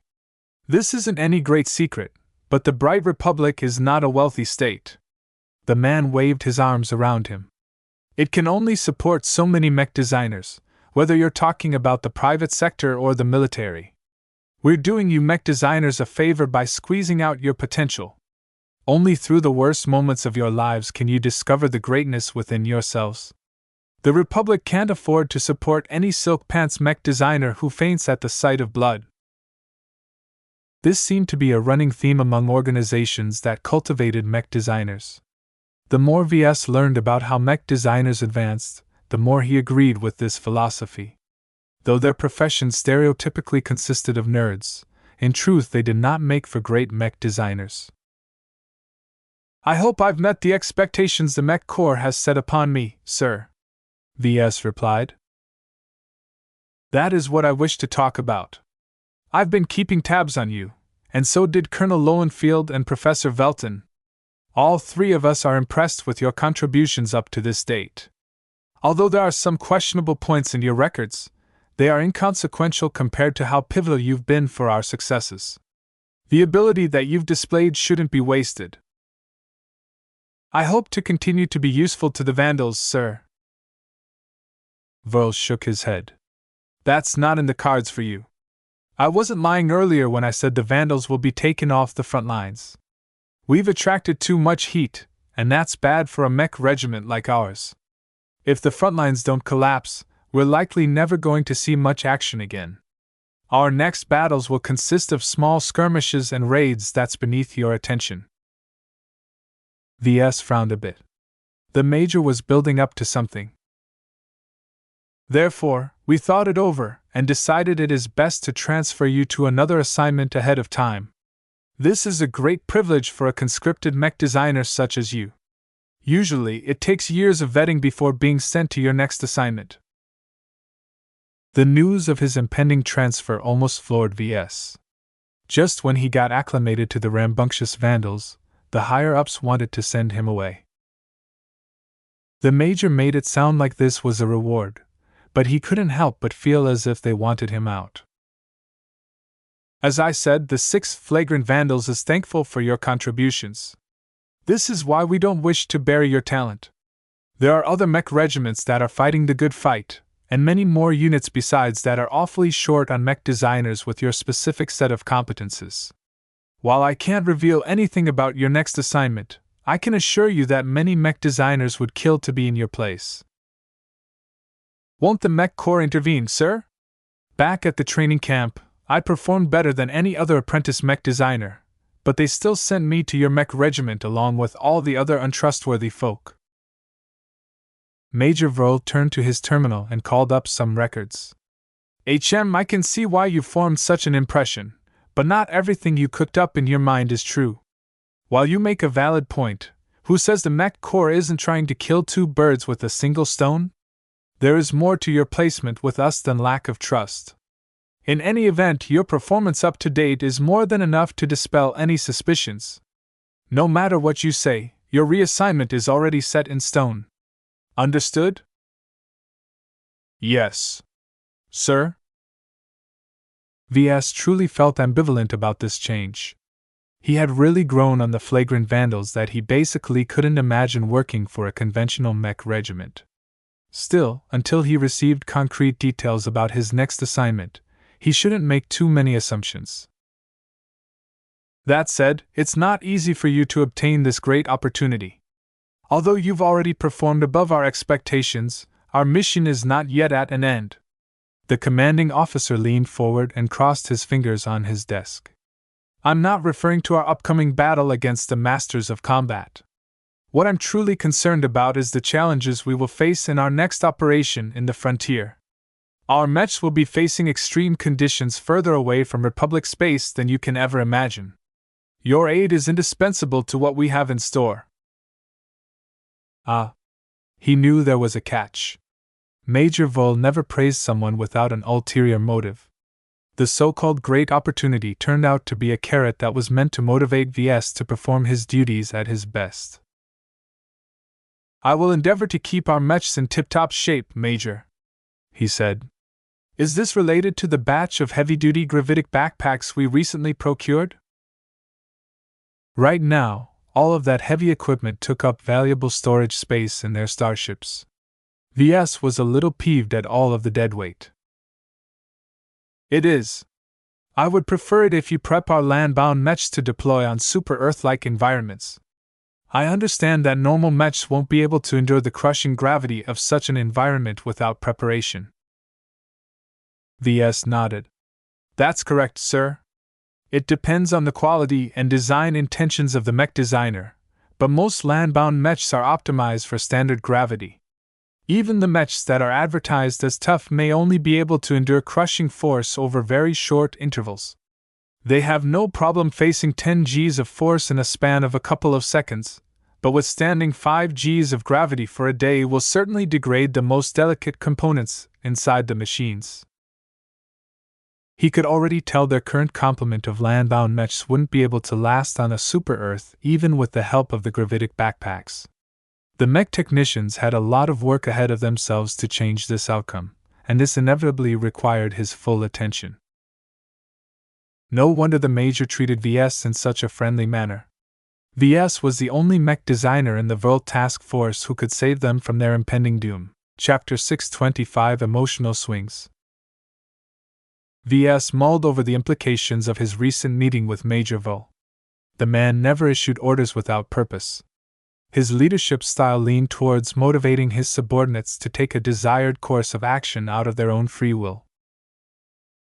The mech officer was so adept at saying the right things that VS took a lot of notes. However, his observations also made him aware when he was on the receiving end of this method. The problem is that I don't even know if I want to pursue this great opportunity, he muttered.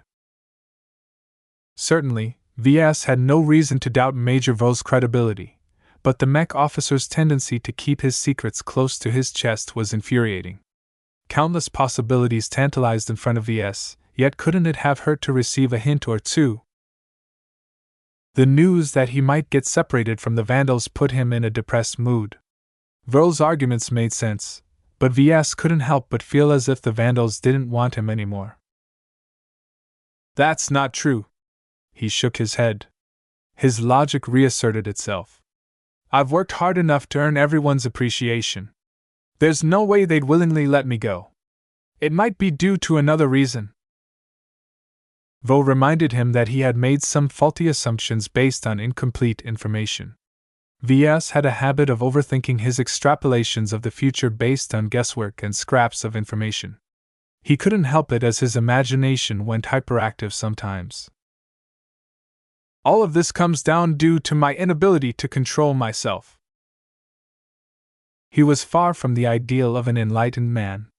Deep down, he was still being ruled by his emotions, desires, and instincts. This is what it means to be human. VS suspected that his physical and genetic changes exacerbated his moments of irrationality. He felt peeved whenever he lost control without realizing it. Just this moment where he preferred to stick with a dead-end mech regiment like the flagrant Vandals had been another example of his emotions ruling over his logic. The flagrant Vandals was one of the saddest and most decrepit mech regiments of the Mech Corps. They could barely maintain the development of just 3 in-house mech models. They employed only a single senior mech designer and 2 journeyman mech designers to helm their design teams. Compared to what VS initially dreamt about, every aspect about the Vandals turned out to be a disappointment. Yet sentiment had a way of sticking around despite his efforts to push it aside. He'd grown on the Vandals, and almost considered himself as one of their own. Despite their deficiencies, VS had grown to love the casual atmosphere and freewheeling internal culture. Nobody acted too stiff, and the Vandals maintained just enough discipline without turning into massive jerks. He could act more freely here than in any other military setting. The lack of talented mech designers also provided VS an opportunity to take on greater responsibilities. He'll certainly miss that last part. VS had grown to like being in charge. Though he still had to keep Professor Velton apprised of his decisions, the distant senior mech designer generally refrained from meddling in the way he executed his authority. After a while, he pushed his concerns from his mind and decided to focus on the immediate future. Any hopes and fears about his next assignment had to wait until he completed his current one with the Vandals. Once he returned to his office, he discovered something new. The moment he logged into his terminal, he discovered that he inexplicably gained greater access to the central database. His security clearance received another bump, allowing him to access more detailed classified design schematics and giving him the right to study another batch of exclusive textbooks. Perhaps any other mech designer might have become ecstatic about this level of access by now, but VS hardly felt roused. After his recent insight on how much he obsessed over hoarding technical knowledge, VS became aware that studying new theories without purpose wouldn't make him a better mech designer. The increased access to the internal database had become a hollow reward for him. The only pieces of knowledge that VS figured would be worthwhile for him to read up on was to learn how to harden mechs against heavy gravity, and how to develop countermeasures against stealth. Right now, the Vandals are about to force a battle against the Venidsan mercenary corps. Even though they shouldn't have access to stealth technology, the records did mention that they are buddies with Venid's mech legions. It's not out of the question that they are holding back their stealth capabilities as a trump card. The more he thought about it, the more his paranoia surged. Perhaps his recent bad experiences with stealth left him with some trauma, but VS simply couldn't shake off the fear that the masters of combat had the ability to turn the tide of the battle. VS recognized that this was another instance where his emotions dominated over his logic, but the two did not have to be in opposition this time. Encountering stealth technology is a low-probability event, but that doesn't mean it makes sense to discount the possibility. One ought to hope for the best but prepare for the worst. He decided to brush up on his knowledge in this field and make some preparations to counter any instances of stealth. First, I've got to draft another schedule. 4 weeks of rest and recuperation at the Harkinson system had done a lot of good to their ships and mechs. The shield of Hispania looked much more robust than before, and even received some upgrades. As for their complement of mechs, both their space-borne and land-bound mechs regained their strength. Though the repair businesses tried to cut as many corners as possible, they looked a lot better than before. VS drew up a schedule for the coming weeks. He based his planning around 2 priorities. First, the Vandals needed to ready their space-borne mechs for immediate combat against the Masters of Combat. The Vision Mercenary Corps might not be able to match the Vandals in battle, but they were tough as hell and wouldn't succumb without a fight. We'll have to upgrade the sensors from a number of inheritor mechs as well. After that, the mech technicians needed to put most of their focus on strengthening the internals of their land-bound mechs. Certain processors and other delicate components needed to be replaced by more robust variants that could withstand the continued abuse of high-gravity environments. We also need to configure the heavy-duty gravitic backpacks to the land-bound mechs. Relying on the default settings won't be not enough. A gravitic backpack basically exerted an oval-shaped anti-grav field around the frame of the mech. It counteracted the crushing gravity at the cost of gobbling up lots of power. The power issue will be the biggest issue by far. A super-Earth with an average gravity of 5 Gs required at least 3 Gs of anti-grav force to restore a semblance of mobility to a mech. Anything less than that slowed the mech to a crawl. VS performed some quick and dirty calculations. The results didn't appear to be optimistic. The land-bound mechs at our disposal are battle-focused. If the mechs have been optimized for enduring extreme environments, then they don't require as much hand-holding. The internal batteries of the heavy-duty gravitic backpacks drained themselves within an hour at their highest settings. This backpack model isn't a cheap knockoff. It's a quality product. Yet even then, the batteries drained too fast. The only saving grace was that the backpacks could connect to a mech's internal power supply via the standardized power ports that conformed to the Vision modular fitting standard. No matter how many Vision landbound mech models the Vandals make use of, every single one of them shares the same MFS. I don't need to rack my heads over making the gravitic backpacks compatible to their mechs. This saved him a lot of time and effort. The most he had to do was to tweak the output of the gravitic backpacks to match the dimensions of the mechs as closely as possible. A provisional schedule came into being. While VS had never received a time frame of the next operation, it took a while to reach the frontier from Reynolds space. He therefore worked around the assumption that it took 2 months to cross over to the frontier and travel deep enough to stumble upon the trail of the Starlight Megalodon. 2 months will have to do. Strengthening the internals of a mech was a tedious job at best. It involved disassembling every mech without damaging anything in order to reach the most delicate components that needed to be changed. Close to 300 landbound mechs will require these tweaks. That's too much. Still, VS had no choice but to set this schedule. He needed to lean on the mech designers and chief technicians to find ways of cutting down the time to treat each mech. Once he double-checked the schedule, he sent the files to Major Verl for approval. He received it within an hour. The Major approved his plans without any comment, which meant that VS hadn't screwed up or overlooked anything important. It also means he trusts my judgment. VS didn't dwell on the fast response. He split up the schedule into different work assignments for every mech designer and every shift of mech technicians before sending them onwards. His deputies would ensure the recipients actually stuck to them. If not, VS would gain an excuse to punish Mercator and Trozen. Those two are hardly worth my time, especially if I'm on my way out. If the Vandals hadn't been flinging themselves from crisis to crisis, the two careerist mech designers might have been able to stir up more trouble. So far, they had no means of competing directly against VS, and it looked as if they would never get the opportunity to gain the upper hand. Now that VS knew he was on his way out, his concerns over the two apprentices seemed trivial. Though VS admitted that they possessed some competence, they still had years ahead of them before they could move to brighter pastures.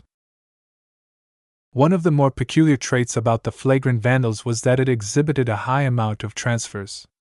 While many would come to settle in this mech regiment for the rest of their careers, others only stuck around for a couple of years before being transferred elsewhere. VS had attempted to look up where they went, but VS did not possess the right privileges to access that data even after his security clearance improved. VS wondered whether the opportunity Vril hinted at had always been the original plan. Even if VS hadn't stood out with his performance, his future was already set in stone. The most he accomplished was to bring his transfer date forward. I wonder though if my abilities are truly needed there. Though VS still longed for a plum assignment, he would certainly be working under more capable mech designers. This meant he would go back to doing grunt work with almost no autonomy to speak of. How could he flex his design ability and refine his mastery over his skills if he needed to stick to a narrow set of instructions? Another thing VS was worried about was that he needed to start all over again when it came to building relationships. Though VS hadn't cultivated any close friends among the Vandals, he formed many ties that might be useful after the war. Still, his work was only half done. VS had not reached the point where the Vandals would willingly come and work for the LMC or the Avatars of Myth if the Mech Corps let them go. Compared to hiring random mercenaries from the job market, hiring known individuals with a shared history of struggle and survival appealed VS the most. There was a sense of instinctive trust and brotherhood among the Vandals. This bond had reached the point where VS trusted them with his life.